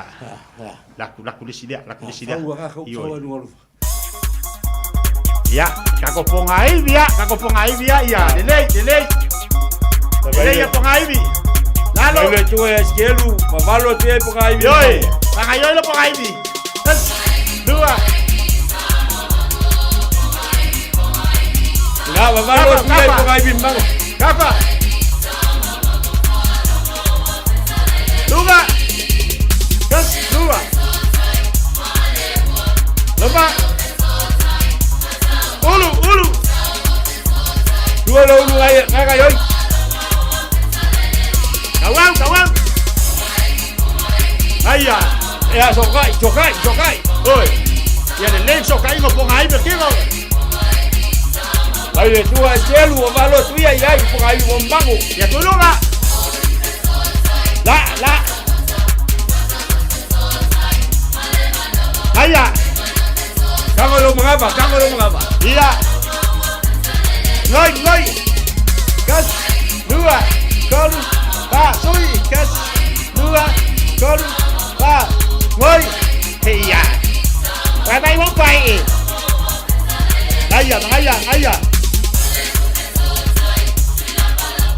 Kafa. Luma. Kafa. Lalu. Ele yola. Yo fue ele tinggal sepakai ini. Yoi, apa? Terus dua. Luma.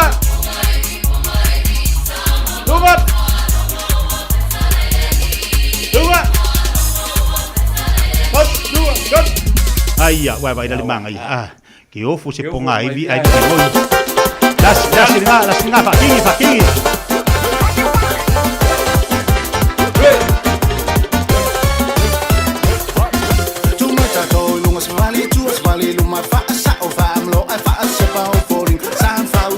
Ya, pau. Você mais pobre ai minha mai treca. Dua. Tu mata to lungas vali lua fa sa o fam lo ai fa se pau por san fa usale ula lule lusi siva. Mama pobre ai minha mai treca. Aya, yo so som tu veula fa sa lo mos musa. Sala sa mai fi ti fa sa mali e tau tu ma.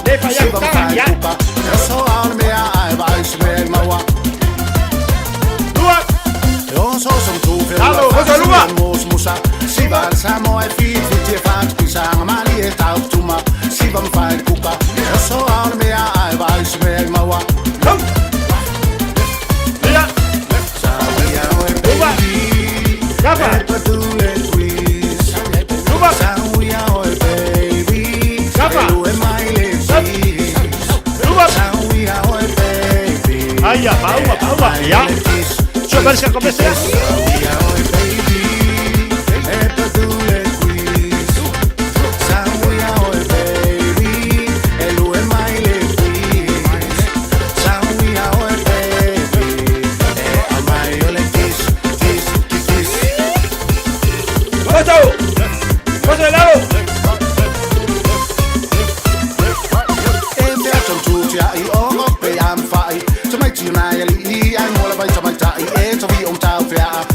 si valeanga happy ale mea ai sa lima i maa e mea taututia i o pe am fai tamai tina ya li ai no la bai tamai tai e tavi on tau fea pari si valeanga happy ale mea ai sa lima i maa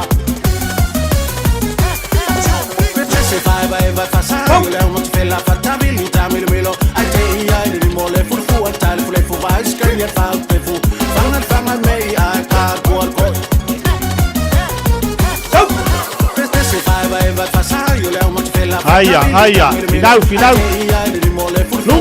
Lunga. scagliare fa pe fu fanga mei ai ka cuor co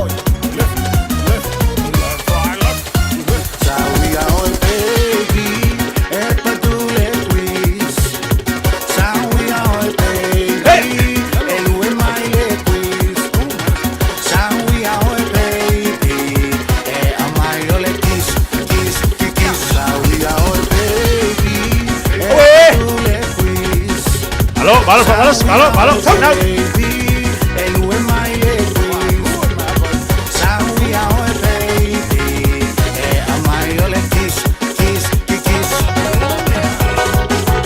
Aia, malo. Ya, falo loloa. Ya, lima, vai. Taua toi. Foi de yo masol chino. Vai ngocho le lai le sama fusa. Koso kua. Le lima. O chicho. Koso luma. Se lili sama. Koso luma. E fai le mava. Au kafa. O le alofa. Esi au kafa. Afai. Ya.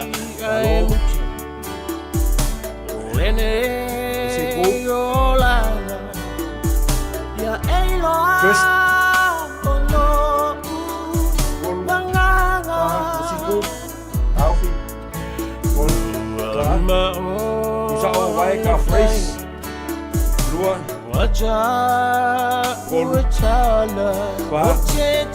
Ai cầm gấu lúa cà maso. Có xuân phá sao vẫn vậy cua. Có chuyện cua.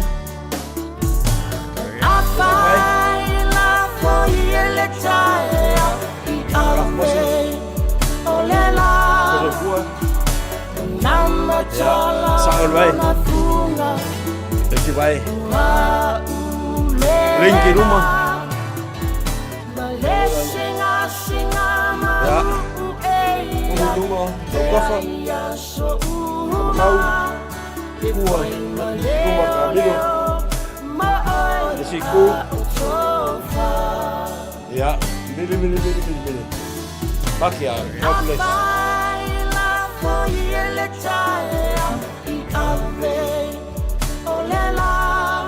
Talofa, we're the Katinas, and you're listening to Radio Samoa on 1593 AM. Thanks, Pup. I'll translate. It's almost time to vote in the local elections. Make sure you're enrolled and your details are up to date by the 1st of August. Go to vote.nz or call 0800 36 76 56. Brought to you by the Electoral Commission. O le Casa Beds and Appliances, o le tali o manaonga, i o loe whaatotonga ilo mauta, ini tau le lei, toi anangata, e mawai moenga ngā o si tutono ni usila, wha apea se tino fōa le potumalo lo, laulau ai manafoa, TV, la au pese, usa aisa, masini tā lava, telefoni fe aviai, maisi. A whiu ane loa i le whawhituwha Great North Road o tau, po le tolo fituiva Great North Road i Henderson, le Casa Beds and Appliances, telefoni ovalu selau, lua, 555, ovalu selau, lua, 555. O fia maua sau ta avale po sau piki apu, ai tongi ta iwa yaso, lua va yaso, pe ta imasina, o le Sleek Cars o le a maua ai le fisosoani. Ua ta pena le au whaingaruenga a le Sleek Cars, mo oe malo a inga. Aua e te popole i se mea e tasi, te tala fitu aso, mai le sifulu i le tai au, angai le afo le ono le afiafi. Tele la alai au kilani i saute, vili mai loa, i le o lua tasi faa, fitu lua selau, po le o lua o, faa 55, tasi 55 tasi. Talofa Samoa, whaalau i loa whaapitua ele ai se tutongi. Whaia fuale sia kino o lo fale pe fia leo whae ua iai nei I lunga o le maketi. Wala au mai mo lea au nanga I le masina o Iulai. E tuina lo sua whai te tono le sei. E te ona manu malo ai I le se fulu afe tala. Le lei lava le malamalama I le tūlanga o lo o iai lo maota. Wala au nei Taralina Sa-Mau Johansson, Professionals Real Estate I Papatoetoe. Telefoni o luatasi o fitu toluiva fitu tolu. O luatasi o fitu toluiva fitu tolu.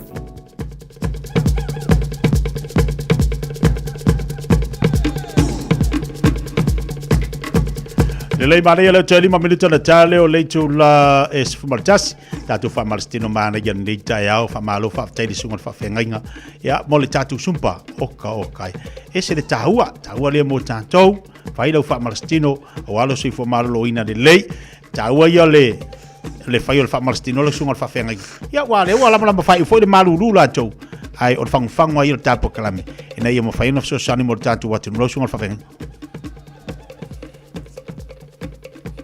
Sao le o te tia. Sao le lo sunga. E o ngā te le tau longolongo le vai kau wale la umal malulu so le pisi o le fulu le pisi mai te tia. Sa o le leisori. Ai ke roe. E sa wal fulu ma le koviki. Alo fese o test le lei ma vai pe ia fati au. E le ia se me fengai le li. Aki ki. O lo no fo o e tau si le lo so fu malo loinga. Me ko anga ki sa vali. Ya. Me ko anga ingu le vai. Vai ma fanga.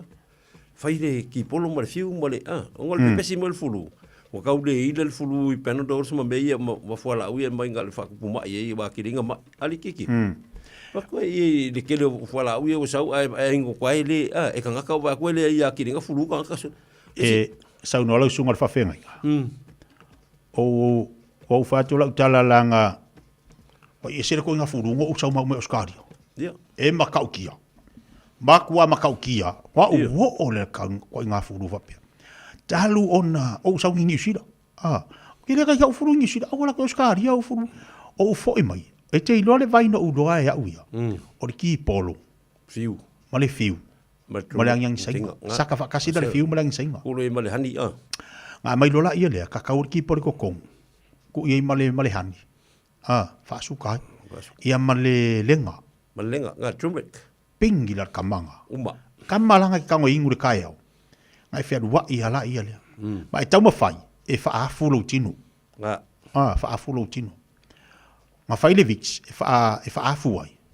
Ia, mana ia. Ai auane I wha atu utu utato, I le ta oto. Auangi I wha apea, wai furunga e kako le ai. Wha ngai ulo kingo. Wai.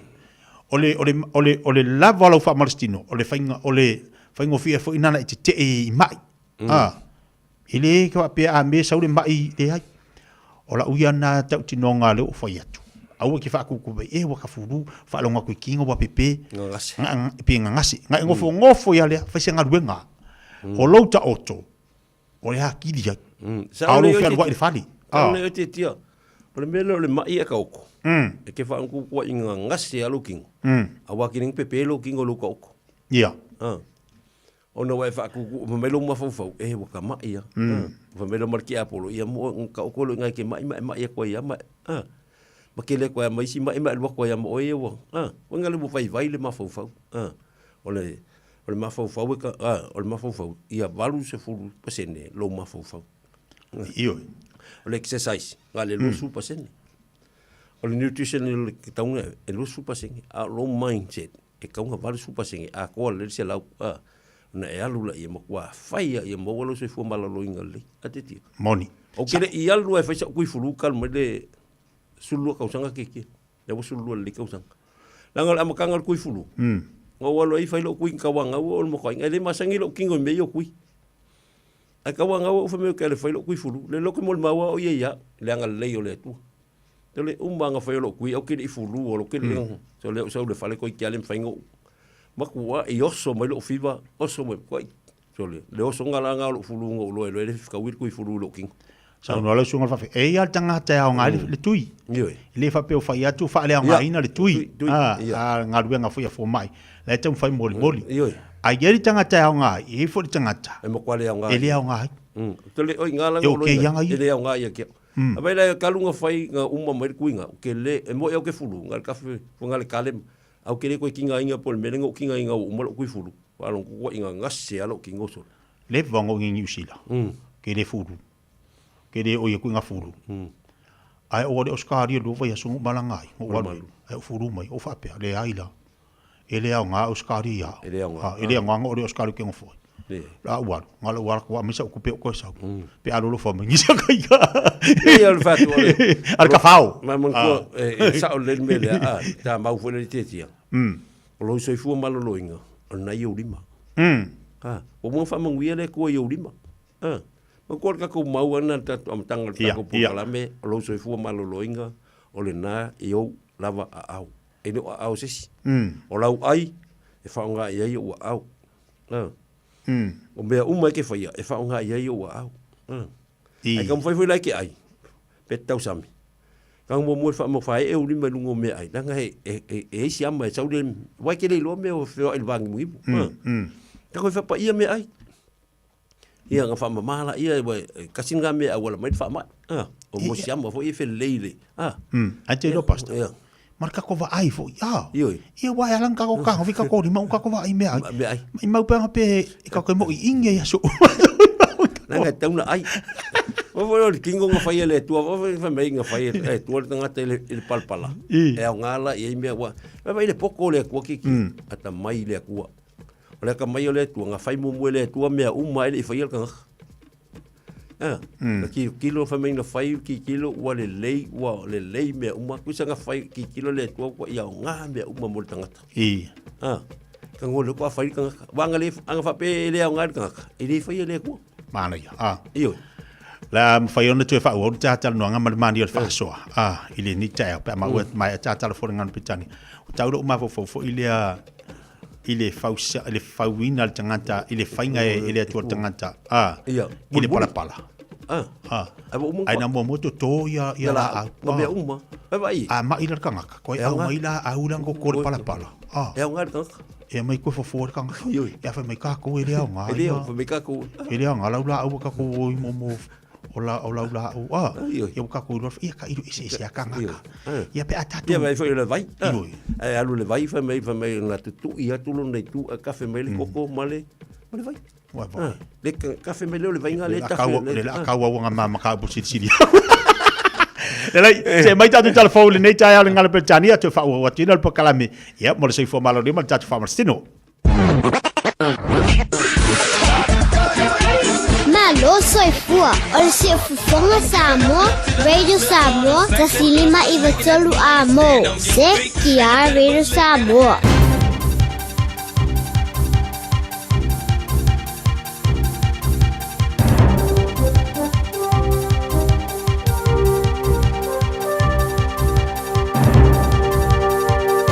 In this update, belief that prison staffing isn't keeping pace with the rising number of inmates wanting to be kept apart from the general prison population. Our newsroom can reveal the number of voluntary segregations has increased by about 2/3 in 5 years. It's largely due to safety concerns about potential gang activity. Corrections Association President Floyd Duplessis says it's making it harder to run prisons. Definitely does increase the workload on staff.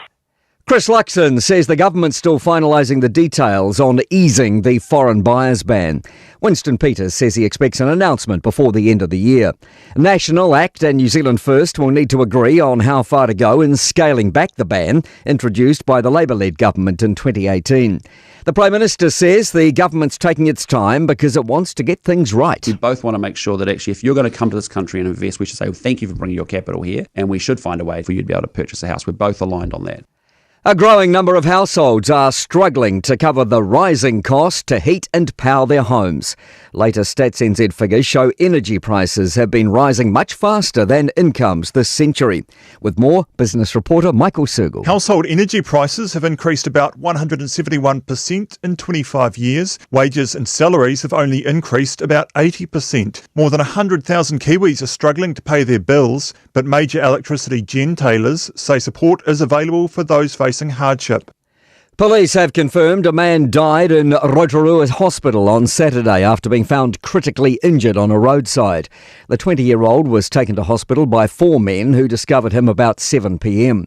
Police are speaking with the men and would like to hear from anyone who may have witnessed a crash on State Highway 33 between 5 and 7 p.m.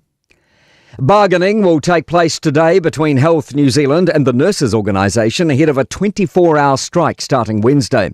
More than 36,000 union members are set to walk off the job. That's news. In sport, and to IndyCar's Grand Prix of Monterey in California. 8 wins in a season.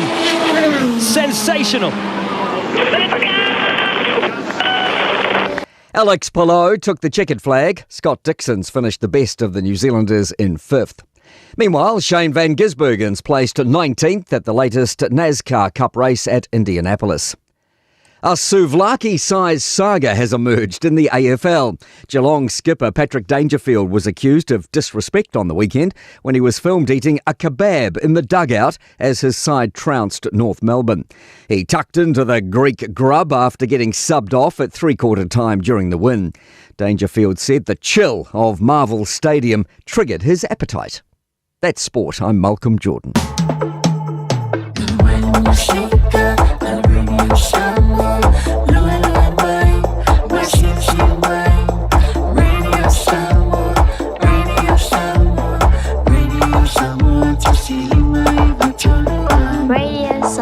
Yo tatu telefon tuna tia te ngana Britania lua tu le maltatu te 5 minuto te nei le tu la se full maltasi o ngali ati ol tatu fa marstino le faila so a le fifiana nei le fa tatu fa marstino apasta e ona nei le tu la ono ai umberfik ai la ko fa mole o ke o so mai ko Boundary Road anga la faila walanga ai o so mai luma ti rangi tribe man tu fo e tala ngalka ko vainga ngai e te rak malau fangu e vai lau ti malau alo fangu apia mai lau ti vai ti le ia o ti mal alo le mo herbs e le mo lau la men fai na tu lo le tu e le tu o ni politato wai e ai tatu exercise mo mua le to te tatu le atu amanta le famarstino le i te lo fia so ngafua ma fia so lulu ta sto na e ala famarstino e tawile le mo tatu ta mamtina matua ai tawona elo e fai tau felu savali ia fa pete latu fo ia te mana on al time fa pese fa sumpa ia ia savali vali to tonu ia savali vali e tonu le te tatu fa ia e fa isi na savali vali te ale matala tatu fa marstino tatu sumpa tu e pe ia la tu manlosi ona ia tatu fa marstino e matai e tau fa ngai mo molutino tau fo ina le tau longo tatu sumpa ia fia so fu ma so lu ia pe na fo fa na wat fa na e fo no fa ngai fa ia training at maiti e fot nga kai fai training mo to maiti ati ya me se il tato vai le talele umar ka fa malos kingo ia ingo ngalo shake malo ti malo alo tawa foi manku foi da oi a fe pela fi te fi mo wol mele mo el tato vai or se lautor fulu nga tosen road mele ele fresh choice te la ko con fresh choice nga alu le pito le tu tam tau ke alo nga ku nga ile menga fe melka ko he po life stendoli e tala la ile lima sol e fitu sol vaiaso ora so fua e tala mai le balu ile ibal ta nga ile tolu le fiafi so fua nga les falaile ya la stona e ole iba nga suldua ya la sa ole balu le po le fiafi le lima le fiafi nga ile balu le po atetia ile sa nen ko wingo vai fua ng po skingo sia e ina lima sutala na fa tawil fang vat lima sutala e na fa taw foi vai ma yava malia oi mai foi malas no ia ele la ku ia san ele la tu san mas ngase le ia san po ya ole tatu po kalamena oni ngalo tatu as falaile fal tatu famastino al tu ala lo ia po kalame so ngal fa fenga inga ma tatu tatu sumpa tatu nalu ia lo se fo malo loina faila fa marstino tono lo mau tomo lo lawa ia te lo o ele me tau na fai faila exercise de fa sino atu dia tatu tanga fe no fo e este po tatu fale sa vali lunga ali lalu te le avaenga taua ai tau sisi au tau maftanga ia po au me ai le aso ia ba ai lo so fu malo loina lei bai foi lo sa nga le mu ai te savali fai fa leo la e te mama tina matua ia fai fa lese of mafanga po se check sa vali ai ia mai se foi ia ta tu pulanga ia vai fa le o fa nga te fong e sa vali ala ki kilo lalo langa o tele tangata leanga nei bai taimi me sa ia tamaitai ali te tia Sa. ya fai le ku lau ai ale te sa vali ku lau mo pani tongo lo tanga ia e ku me o kalinga langa le kele langonga kambia ko ka kai ku mo saunga le mu ta to nei bai tau ia nga le tua i fofuanga fa tonga mo nei aso ia e fi le mu le tua tia sa ela wa mangonga ko fi fa sala wa langa o wa fi du tem I la o avano le official le sa mo le komsina le o le fa longo al ko kele io ka o fai ta o o fai kio me sa la ka o ke ro ele anga va ling le o fa sa la ya mo le bangonga fa pero ke mo se mo ke apala i sa bo le bangonga apala ile ye le avano komsina le o wala fa sa le bon oi so anga wa vi wala wa Ioi, awal ko kele yo kakang fai kio si komsing. Ia, aia fo. Ai, leo kakang fo ke vai. So, ele mas kakang fai ngal ringa samu. Ale mai fai ngal ringa ngai factory mo me. Hau kala la ia la wo fasal la wo kwa apa pelo manga apalai. Pe si le wa tau ma. Apalai lo ye. Ia, a tonu is time ia vai mai lo le to ia lo winga lo apalai lo ka mai. Le lan ngai e mo fai ngofia ia ta to ye complain. Mai la tau fai o te mo fai nga ma mari o ke fai la mari po te tangata ia o fia mai ni sila. Le koe kari siri poki. Ia. Le koe kari siri poki. Al apalai ya. Warang fai kio le ya lo apalai ya. Ia vai. Mo kwa. Mo kwa ya. Ya, wo so olungal Facebook mo o sa wo ya o ka le ko fasal la wo kwa. Fa pe ke mga ke apalai. La fasal la le mo. Te kumaya u de la apalai. Ka fasal la. Wa nga wa nga le bang wa. Ko ba kuai. Ko ba kuai. Le. Ngo fi apalai. Ia. Ala nga fa men ba ko nga u ko ya lu. Ia, ke manga ko ba kuai. Ia. Ke ba ko ka koru. Ka koru. Ai la ku ka wa nga fa ngor sumpa le o de. Ai voia. Ele foi do wan. Ke mawanga mai o ko ia nga fa le ko ngole ka ngarunga ya solo. La u ba ka kai fa ki o ki. La u ma kwa. E ia le ba le ko fa ko va ku mai. Wa ku mai. Ai va kwa ma vi la ko inga ku wa. Ya. E o le fia male aka. Io fia male aka. O le pokala me ia. Ai wai. Kulo fai kio kalo ya fu o ko fai kio la wo sa si ka kalo wa ki lenga ve vesit Facebook ko fai kio so ko pala te fa bol le tu le tar sangale li tete ia e fa mol ka ko sa mo na o ha o le ka ko so le ka ko ia vai lu ta ma lu tina ai be se sunga fa feng ke le ka kala fai ka wenga fa feng nga so le I kala ye fai mai pala wa vale ia e me sia le fi maka ku po ni be tupu mai le ku so pala wa vale ali ka kali on ko ka ki aso e lo le tangata langa ngana ai lo ai ti ngalo fina ngalo I me lungo le Facebook io awa kapelo Facebook kape io ma ke le puli io ai o tu ala lo ai ala ngai o la tilo malau va e ti ngai lo loto awe ke moi malaika awa fo ite no fo malaika fa metal tu spa ia awane ngoto le la o e pala vale pe ke ikape ai la ko I lunga fa pe wo va yang ale jo pipi kape do alo Facebook papas fa se me ia fa nga fa le se me ai fa kale ko inga o silo makua ka makila o le onga fufulu ipu wanga le nga manga ba kwala nga le ai e fa mai ipu nga ke lo nga ngi ipu en finga si ela ngi ipu finga si ela ko si ela o ka nga me la ko wi mo ko soli ar mo ngong yel fale le ve ki ngola ka soli mo ko le ai mi ngoya kulunga ke e te le fi le fast kape ai la kulunga le sap kape awa e ke no ke mingi wa vivisi o ka ku ala au ia e ko e pea ia I la tu o lai fa nga solo la tu fo fuanga ma la tu na batau te tia wo lo wo masangi le politiki la na wo va ai yo ki le official le el fondo ol mero el politiki o tala o ma fo fonga o mana tungo nga ka yo el politiki e ma kwa ka velo ina ia ai umbalawa ele upu le e ka aloa ta mo uso o sa bole ai ke koe umba koe whaalei la ko kala ke mulmuri. Ona o Samoa le ainga. Ong sa ka ko ye le mam laman be ka pulki. Vai vanga luenga ngai ki whainga luenga whai ke ukuri o palangi le kongi alo wha. Kalo elo walu ku mangu ki kilo lau Facebook ki kilo. Ya faso fua. Ora tu ala lo nal pokala me mo tatou. O ngalo tatou sipo le fefena nei. Fa tele so ngalo ngai. Ya ngale leile tu ya ko mau al file moleri. Mau al file moleri. Dei se me polei. Ya le file moleri tu el loco. Wa loto ai ku poi me le anga. Ai silio na leo ina lo loto. I lo le leo ingo me uma. Fa manuia le kua, anga le le tu ya ke ke. Al sa al fale pe mana. Fa anga ye fesime ia re fa ka dira finga rueng. Ai masih fa nga. Wai masih fa nga ngal fa lawa nga ko. Anga ba kwa si o ko ro le ngale ai ki fa ke fa sanga ipu. Au la ofisi ya wa makwa i.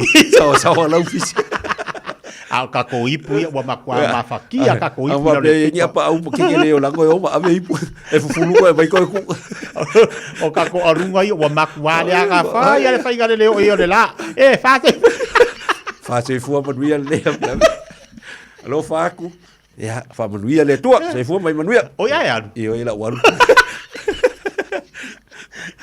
Aftai ja vedo da le singo fa finga fa tai mo tapo kala mele ja yao aftele pero le swalile Asfalili. Se fue a ver. Ya le lei. Ya le tau tuar sogal fa fenga pe ona el tatu fa palestino le chayao. Bomboli ati oi masinga aka aka karie. Fa ni kako sumba kako karie ya la ngofu mai mako ngofu. E pe kako karie. Ya. O nai vaenga so sanit pe mo tanto a fenga tu te bangalu ngai yaso. Solo 5 minutos chai le chulas fumal tasi. Talofa o au leilani. Mātou tena nofo whaatasi malau to olua le mawha nau mana i o mātua. O te bala au i le Healthline pe a whaia langona le tino mai e se tasi o i mātou. E le ai se totongi o le nei au o nanga, mai mawhai ona o tala no e se tausima i mō fautuanga, tau soifua malonoina, ma whamatalanga i mea te tau ona whai. O te bala au iai e le tinga ina seisi o i mātou. E awa noi teimi uma, lua sul whai tu lao le aso, mo aso umo le vai aso. E maua fo i le fesoasoani mo se whaamatala upu, pe a whai o e fia tala noa i lau lavanga ngana, e lea i fo i se tutongi, wala au loa le Healthline, i le o walu se lau, ono tasi tasi ono.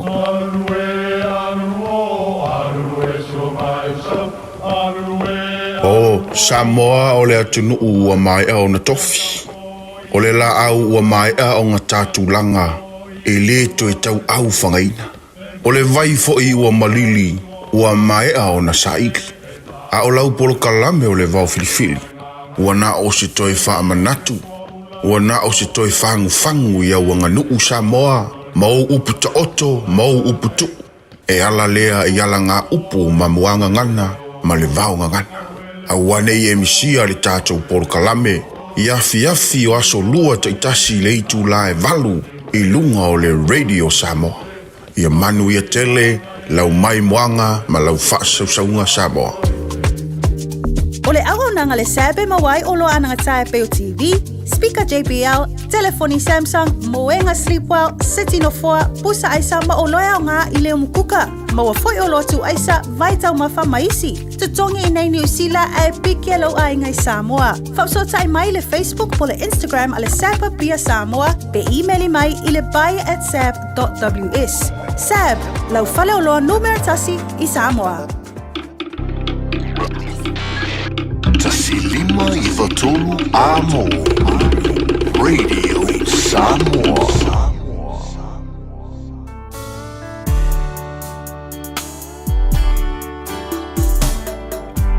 La upele Fai ngocho le lai le sama fusama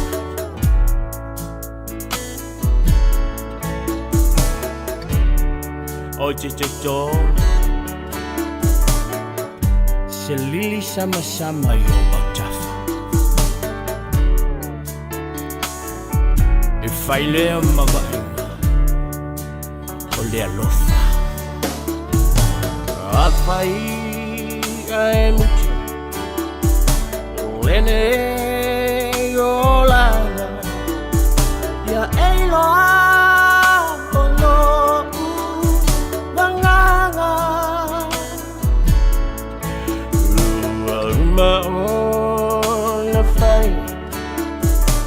Waja wachala Oche chota selili sama sama yom Tafa tafa Afaila foyele taya I ame olela Nama chala lona funga Wa ulena Maleshinga shinga mau eya Beaya so uma Define maleo leo Maoi a utofa Afaila foyele taya I ame olela Nama chala lona funga Wa ulena Maleshinga shinga mau eya Beaya so uma Define maleo leo Maoi a utofa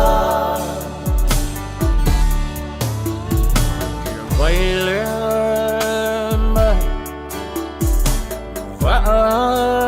Wailonga Silofa Taya ile Neyola Nilele Manileng Ile Chama Fuchanga Awa ile Tala no Ile Pala Pala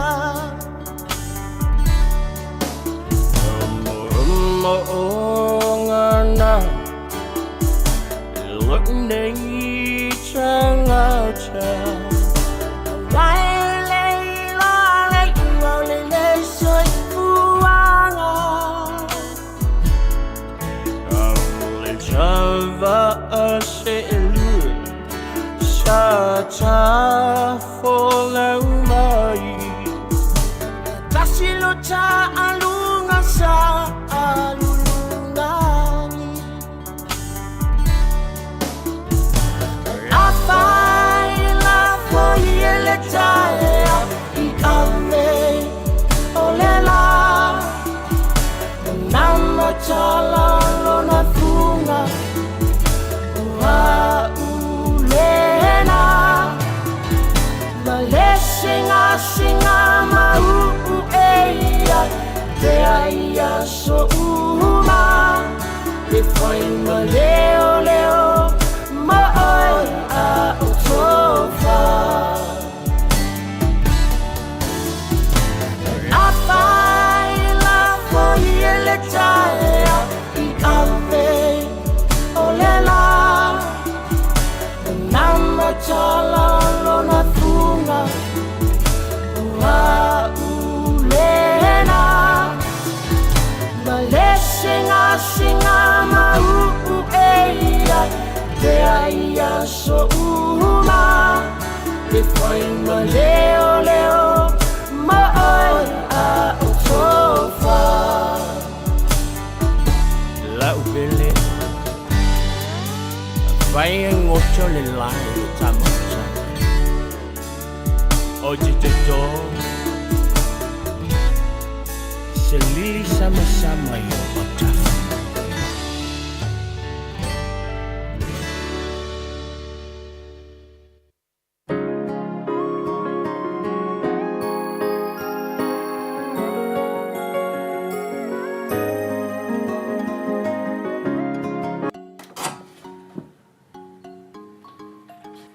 Ai, uspo ya yele fiala bo.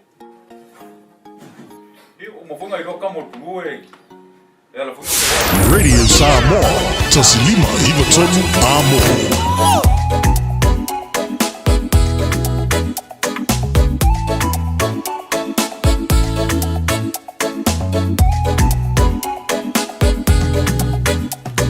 The balance of what's happening up in the mind. Oi, oi, oi, oi, yeah. What's in the vibe? My father, fight. Oi, not why, for you know, balance of my little to Manuia. Not only lay down. Palata Tato Blabana Palata ile fast te manui ai Palata ile fast te sa olo to ai Palata male puto e tele polongai Ele matsa sanga te fatali ai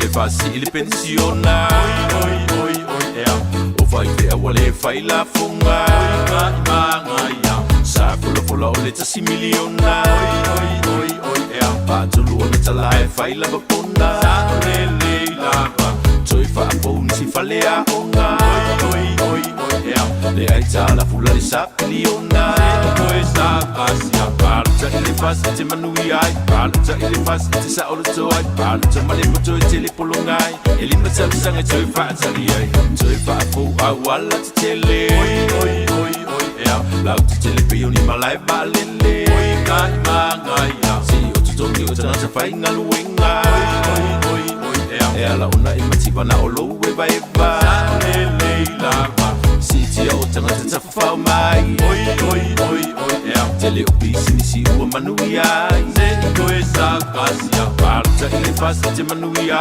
parta ile fast te sa olo to ai parta male puto e tele polongai ele matsa sanga te fa tali ai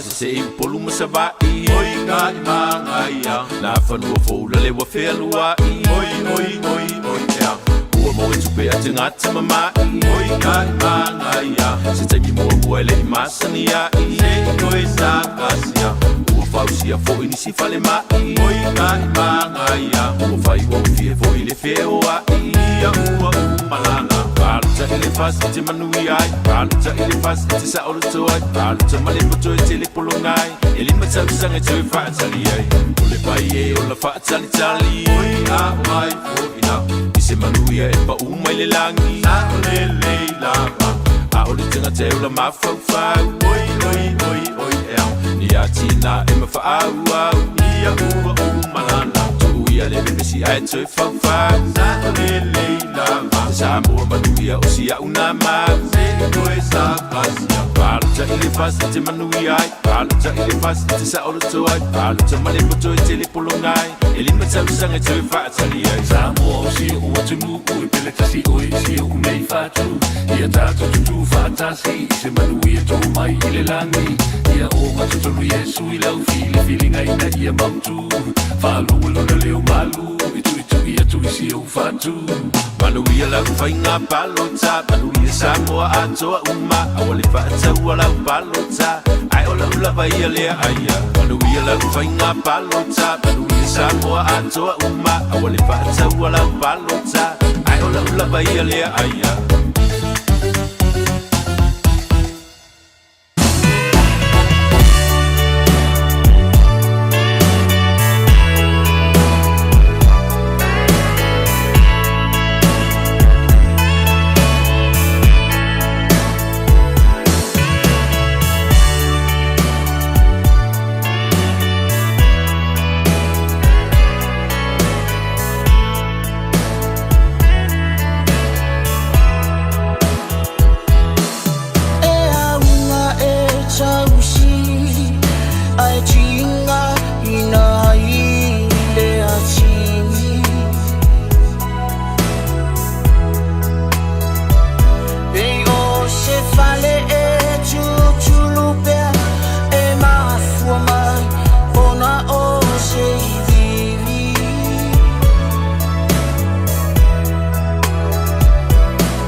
Time la watele wa tai luas for 50 minutes al talo le tu la se football le lua. Nai fa fia fianga se fe feloi mo tanto le tai ao. Pano ko file mo fo ilo pisi o tiu te mafo fanga masani. Yau nga luenga pe na fe nga yai tono mtanga lunga le malo. O pisi nisi o company te chasi. Kia we se fo yo fai valo Filipa tono lo ainga. La jo fo le nao lo nga lu tono tabale. Fa viviena oil te tu mranga si fonga video samo te sini mai telo amo male te tu ole fifia mai patalo fati alisi ayono fa tele mafto mai nai mrepone mata u seu malu fatalo fatu le taiao isa solo fai mafto mai nai mrepone Australia pida dedico fatalo fatu le fati mai nai Swenson Road I ranui ya fatalo fatu nisio tatu paanga nai America Samoa talo fatalo falaba nei fau a Mareko matalo fatu po kalabe nei tai ao fau pena foi a pale pa to mata malo se fo manuia Rito Sifa good morning matalo fatu ya rata talo fatu rata manuia ngalwe ngol tai ao bimora aukuso sini aus Italia le mafuto mai ai matalo fatu ali tasi taula New South Wales sini aus Italia embi to ala Matalo fatia te o le naulo o ngā pati tiu te mga luenga le so. Te wape fwere whamalotia Kasiano. Talo fatia Testiva. Kempoi au Italia le fwere fatisiba I lungo le tātou tautua. Tali wantebe le wati leo te luas fumo leono minuto talo le tula suma lua. Le te mana watu leo po kalame le mo oe le nei yaso la mtanga le tautua mnanga. Ale sunga le whawhengainga yaso lua longa Yosua. E pokala me fale nganga I toma tau waili tatu savalinga le matanga nei vayaso. Ya ayele manatu lo solonga le lei. Olo malu tia me umale lofo le li. E fo tatu nunga lo file mu lo loto le so. Ya awa fu ini me uti topo. E fu ni me vivisi elu ma fau fai. E si mo ti ngai lo loto. Le si mesilio na tau yo tatu tangata. Taula il tatu va ile li. Per male tala tu spaia ya tatu tu inatu me umalava ile tu o me tatu te popole ai ya walo manatu mai o ya te oe. Manatu mai ya te manatu mai ya te tatu. Yo ala me na te popole. Ole ala me na te vivesi. Ole ala me wa ile no file mu. Awai mafuona e no na le file mu. Lo loto ona yeli me na te popole ma atu ngaluai. Ebe mai tatu tu inatu mea uma ileli o mea tatu te popole ai ia folo maria le ia sofua ia koi famingo I mai dai pe fa pe wa marili to luas fu famini te tali tu las malua mai fa vi fianga le tari mo le proclame le mo oi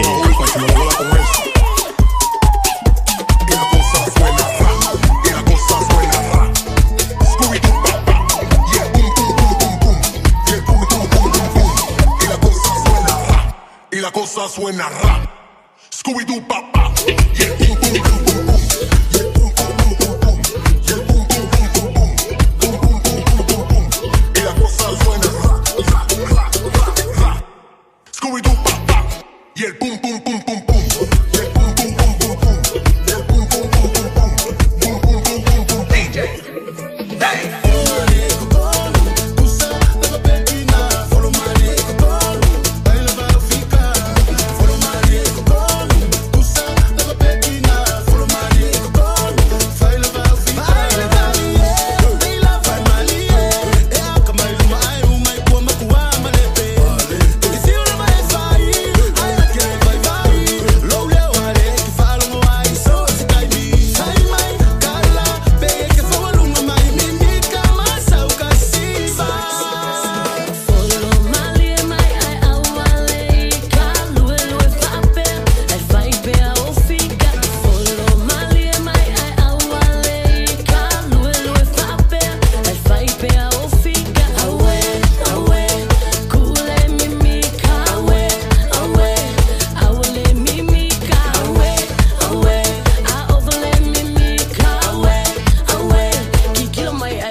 Na ole Radio Samoa se furulima iwa toru amo e tautuaina o e ilaungangana fitu aso le vai aso. Ua mawhai o na aura tula polo kalame le leimo o e aso taitasi o na o le langolango malosi le whale maliu a se alo le atunuu o ese tātupu Funeral Directors i Manukau City. O kalame e le leimo o e tālo whalapa. Se lua pe te rolo na mta mua na na whai upo e lua. Ia whaatele ina ia te o tau le alofa tūma. Ma le manuia o na olo o tau I loa le lei o le atua ma Yesu Keriso. O le loa le lei o se tangata. O na ua umi se mawtanga o I loa le tangata le. Rona wanga lua. O na ua o ina masu esu e loto I le o langa ma le tala anga o se tangata. Whata ta inga o te loa le lei. Lo ta mao tau tai lo longa Yosu. Lesi mai. Mo uroa le lei ave tabani. O na o a onga ia o I loa ave tabani. O lo ilo le lei la o lo ta mao. Na whaingo fiei o na o alofa, ma o whaalo alo, ma o stai I lo ta maa na o wola mai ai, I le nei la lolang. Lewa mai e le apostolo Petero. Lona I loa le lei o le atu. Wasa ye taini, na a fia ai le apostolo le whaalo to lua, ma na yei le masa o salo. Ma le tali tonu wha maoni, I le moni o le tua, a Yesu Keriso. O le watau tino mai I Petero, le manuia o le iloa, le lei o le tua. O le tātou whaia onga, o iai nei, o le nganga pa ia, e a o a ina I tātou, ia tātou iloa le lei le tua, o le moni. O le tenero o lo I loa le lei o se tangata. O le whaingo fia fo I lea o na whai le whiriwhiringa sa o loto. Pe e te alofa wha maoni I le nā tangata. E le ai fo. Na te e atu tangata I utaia. Ia Yesu Keriso a wasa lātou le fia I loa le lei. Lo lātou mesia na walo ia. O le tātou I loa le lei o le tua. Tātou te fia ai ma le manuia, ma iai le saolotonga ia tātou, e le toi pūlea le whewhe, o tātou loto mana. O le loa le lei, o le tua ma Yesu Keriso, o le tātou saolotonga le nā e whaambau. O le talia Yesu, I lau loto I le na yaso, o lau whaola tanga e whaambau e whaamaoni lapa. Mamanisua, e le lei mo ai. O le ese tātupu Funeral Directors o se whale maliu Samoa o le tali foilea o taimi whengata o na o le malanga al maliu maleoti e mawhai foi o na lātu awina atu ma awina mai tino maliu o e pene mai so o se atu nuo lalolangi mala auno le ese tātupu Funeral Directors I le lua no lua toru fitu lua no lua toru fitu pea fiuane ele se fulu malebalu Norman Spencer Drive Manukau City.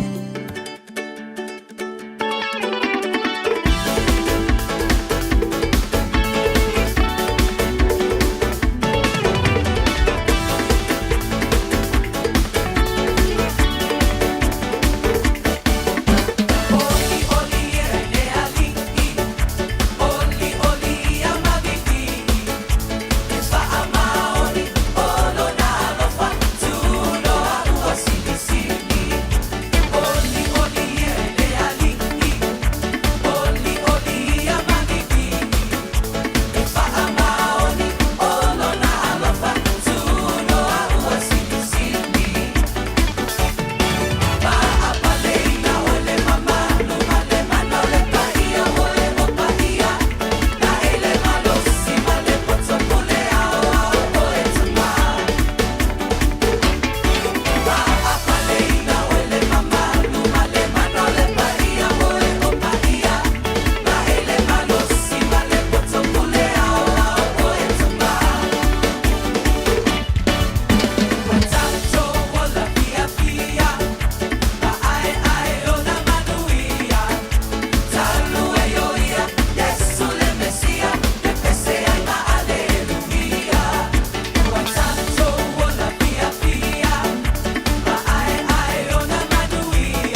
Ia, lelei mana ia ole ia ile I tau alunga tu le tātou pes tātou pokalame.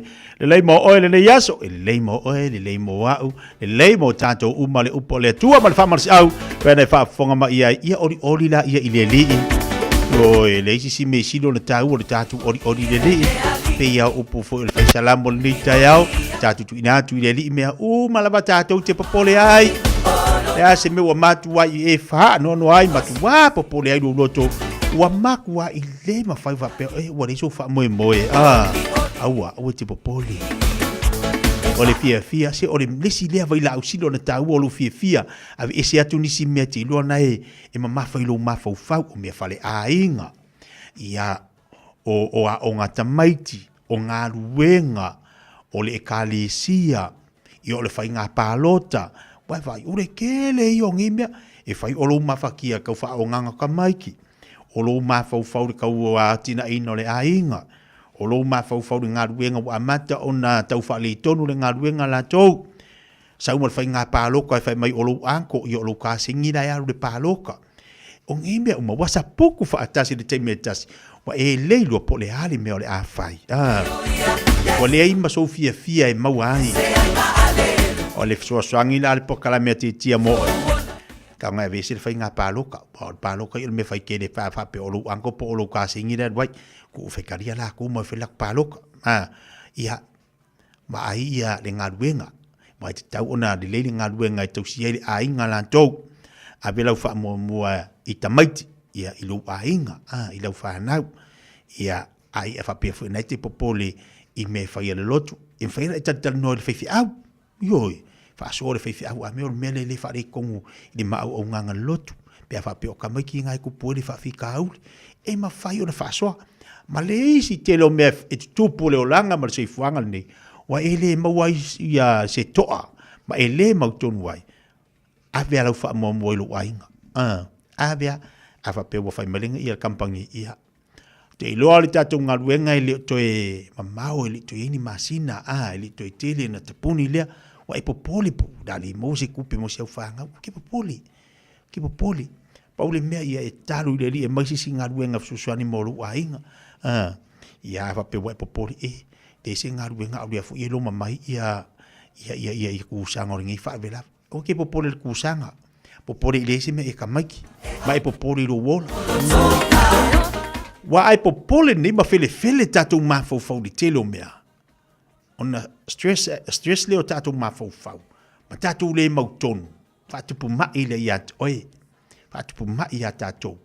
O le ate lea ilo le afianga. O le atupu mai. Pe a fai. E tele meo la saputu ilo mafau. Iu kako mafau le a. Avisisi mea. O komaisi mea kui I. O komaisi mea kui. Whafuri ilo mafau nia. Ori a o ile. Ia awa fo ngi ngasu mangikala. Awa fo ngi kala ngisi wa fai yaki o wa ile do papa ku o ma ingi mai I. Wa pi ola sa o salu di ku ai pea. Awa ke popole. Te popole fu le pola I motu mai tua e le ki o fu upu ko inga. Awa ke popole ile pola e moku mai tua. E moku anga ia. E ke ango fuale pola e moku anga ia ka kiki ale nga ia lalo. Pa wale mea e le ama se kanko ko si silunga. Pa wale mea wa pala fu nga pola. Move forward. Anga I oi luma. Ya te vela wati lau taiva minita da ta leo leitu la. Se football lua lunga te tuma udanga si fonga video sabu ta siliba tolo amo fa malol tau ata malol nga lui. Besi pete atu mareko pailate. O wapa ia tu le whaangaso longa fo Euro show la e whai le motele sala whai. Ia, lea utaliu mai o pia ia vaenga whai. Au te iloa wa ia tu le sapla tau. O le mea lau te tu le matai. I vaenga whai o lewa tau wa whaila tu folanga wa whailo tu langa o la tu fo ia namatau. Ai o lau te talo, ia taunu. Ia taunu. Wai lava le whainga malo tu lai mai.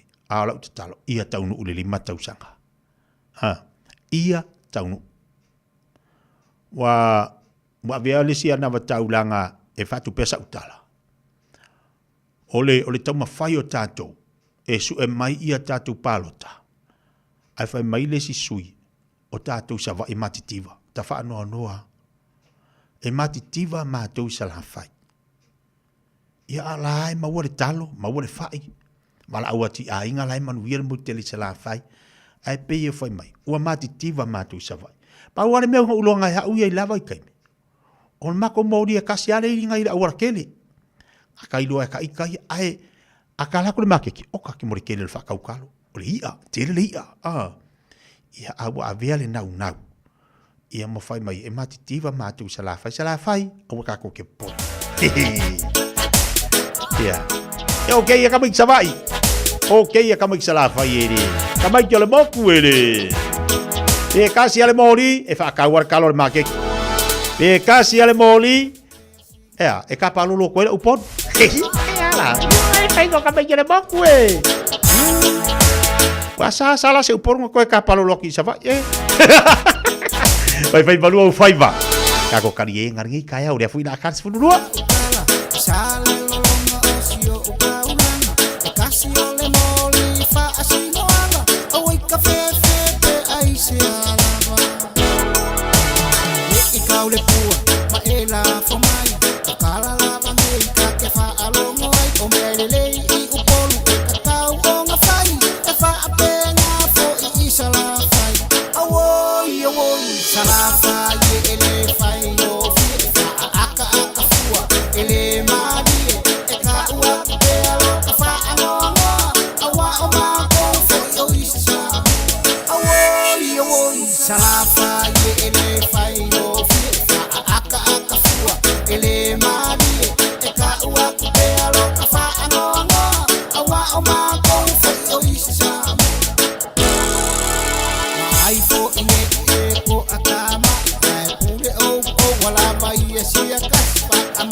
Alena e anga malisi mama ko sa vai ko poli nga me bodi nge ya la wala mama ko mori wi do whatever solo le mori fasima ma wa ko le mo ko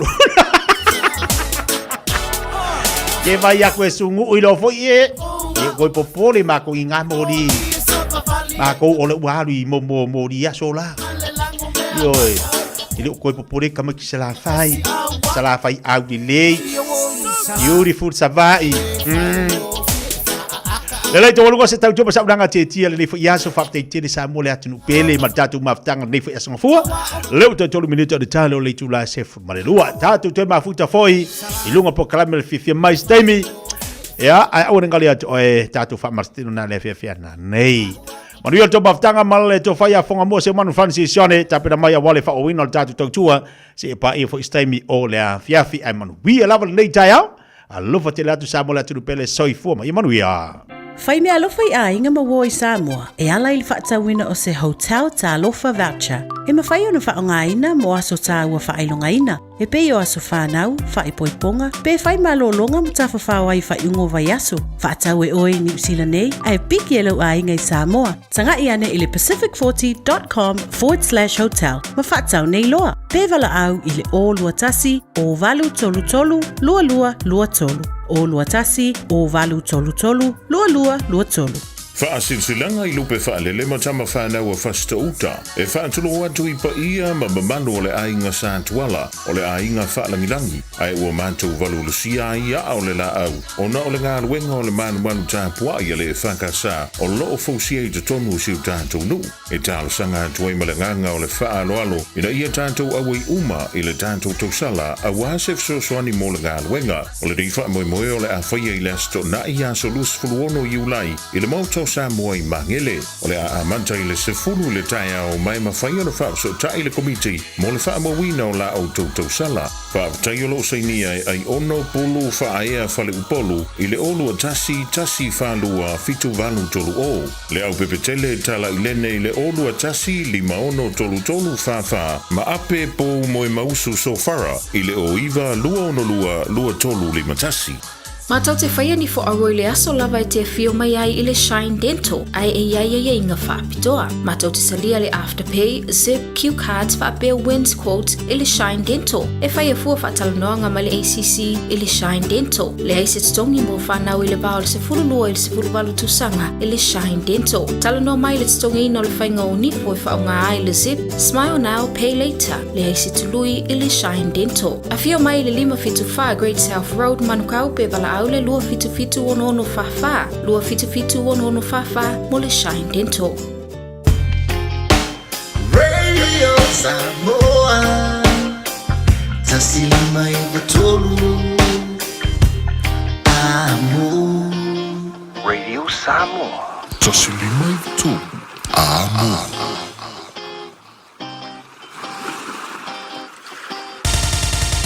Usi mai alau whaafofonga o le whaapoponga fo ele nei o talafau mai Samoa. Awina sa mai mo oe e lau leiti o whalongolongo le Radio Samoa. Tasilima i Batolu Amo.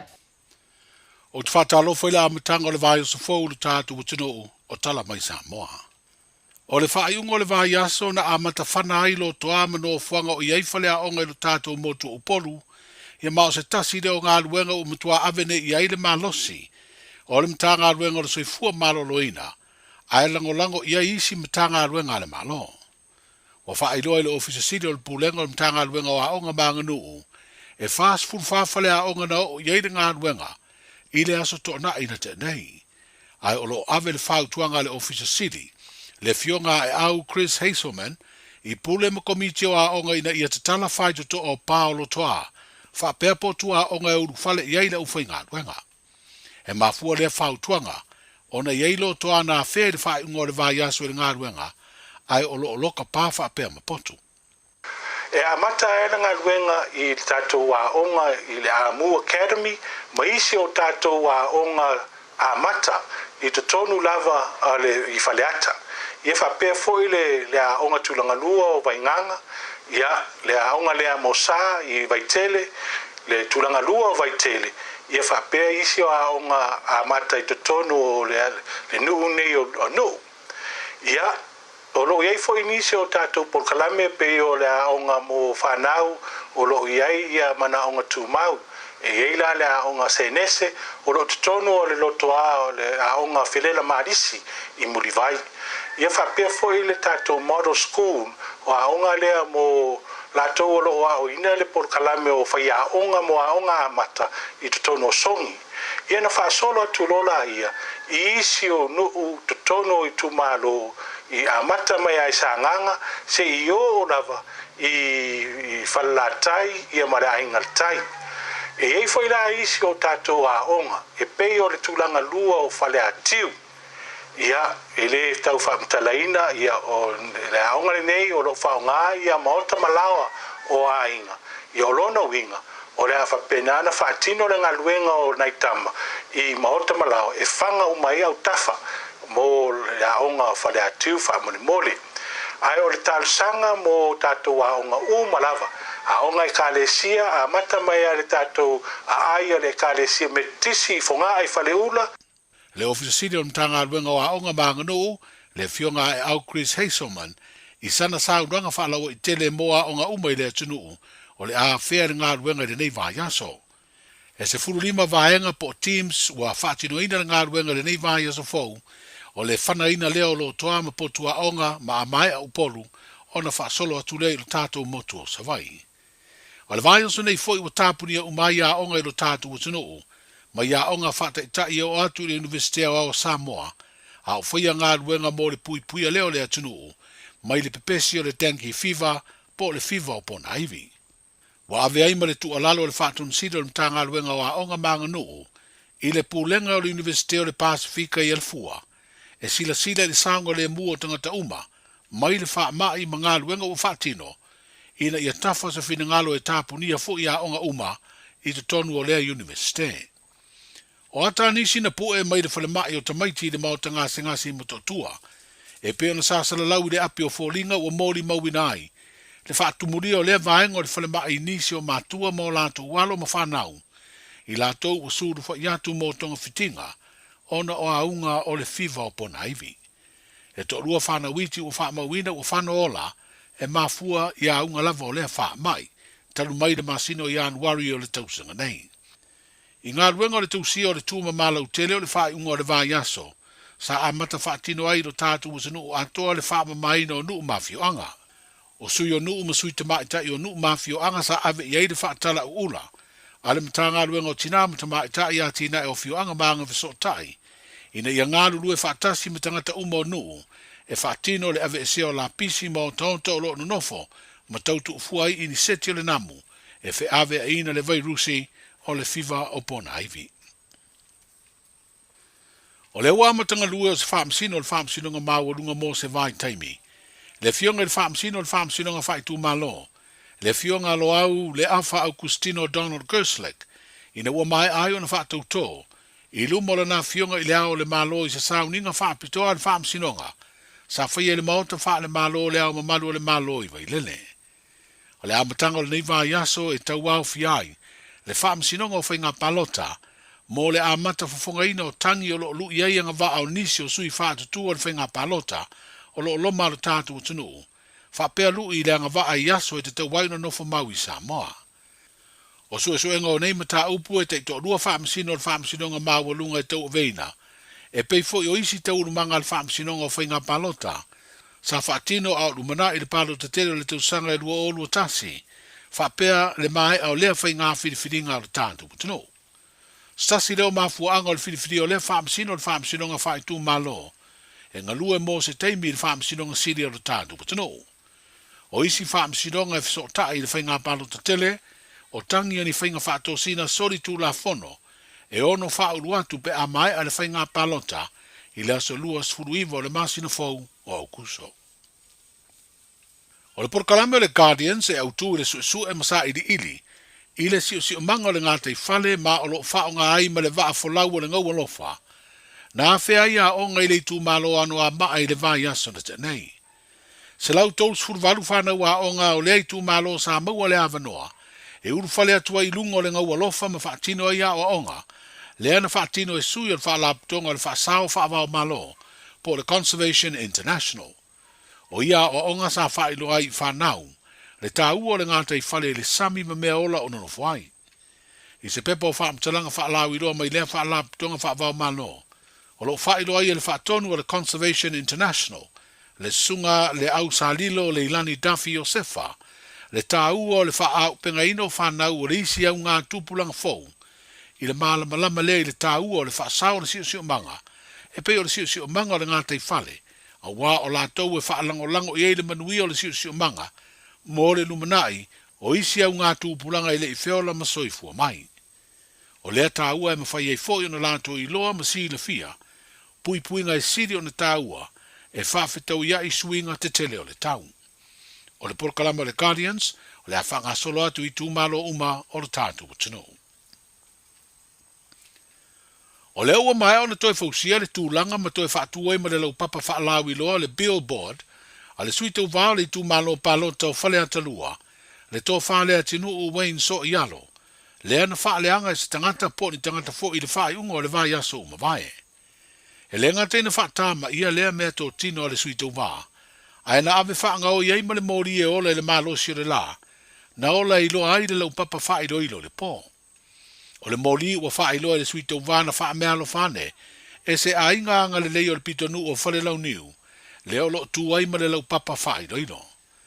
O le palo ta tero le lua olu o tasi na ali ani mai ai fo ia ngai o inga sori tu la fono, a o tau vale tō whale atinu i le na fua o whale atalua i le fua, a le wha atua i le atua sa mo o tasi. Ma sa ali ani mai foi, a o tau vai o ie le na fua le tu malo tu tau langa o whale ata, i le palo ta tero le tu sanga lua fes fulma le ono. E le oiloa pe tu inatu le ngai o inga le neina tu le mai le wha ingo le vai aso uma vai, i a ao leo leo mo se suesu enga. O fuafuanga le malo mo le si tio le au nanga fo mai ma tau si soifua i whale mai whai tu malo. I le vai le soifua le leo le tātu utinu. O se tasi leo fuafuanga wa tino mai. O le fausia leo maonta e wha mautu i ei fo mai o lo ngā lulue. I whale mai whai tu malo. Mai le ngata i lea ngā luenga. Ai le toi fausia o vaenga wha o popo. O nisi o whale mai whai tu malo le tātu motu i savai. O le whai ungo le vai aso o mawaena o musama te talai e le pāle mi o le malo tausi, whata si aima le minstala soifua malo loina, le whao pōponga po le extension o le whalemai whai tu malo i sātaua, whapeai ma sātu paitea. Na te talai fo i mamaonta e wha mautu i ei fo mai o ngā lulua ia whalemai whai tu malo. O le mtanga luenga o ngā luenga te tele le malo, ma le mtanga luenga o le soifua malo loina na mate i tuina, le wha ngā solonga o ia ngā luenga na fausia, ele kon karate fo fale o le Sheng Construction. Tala amatai o le vai aso.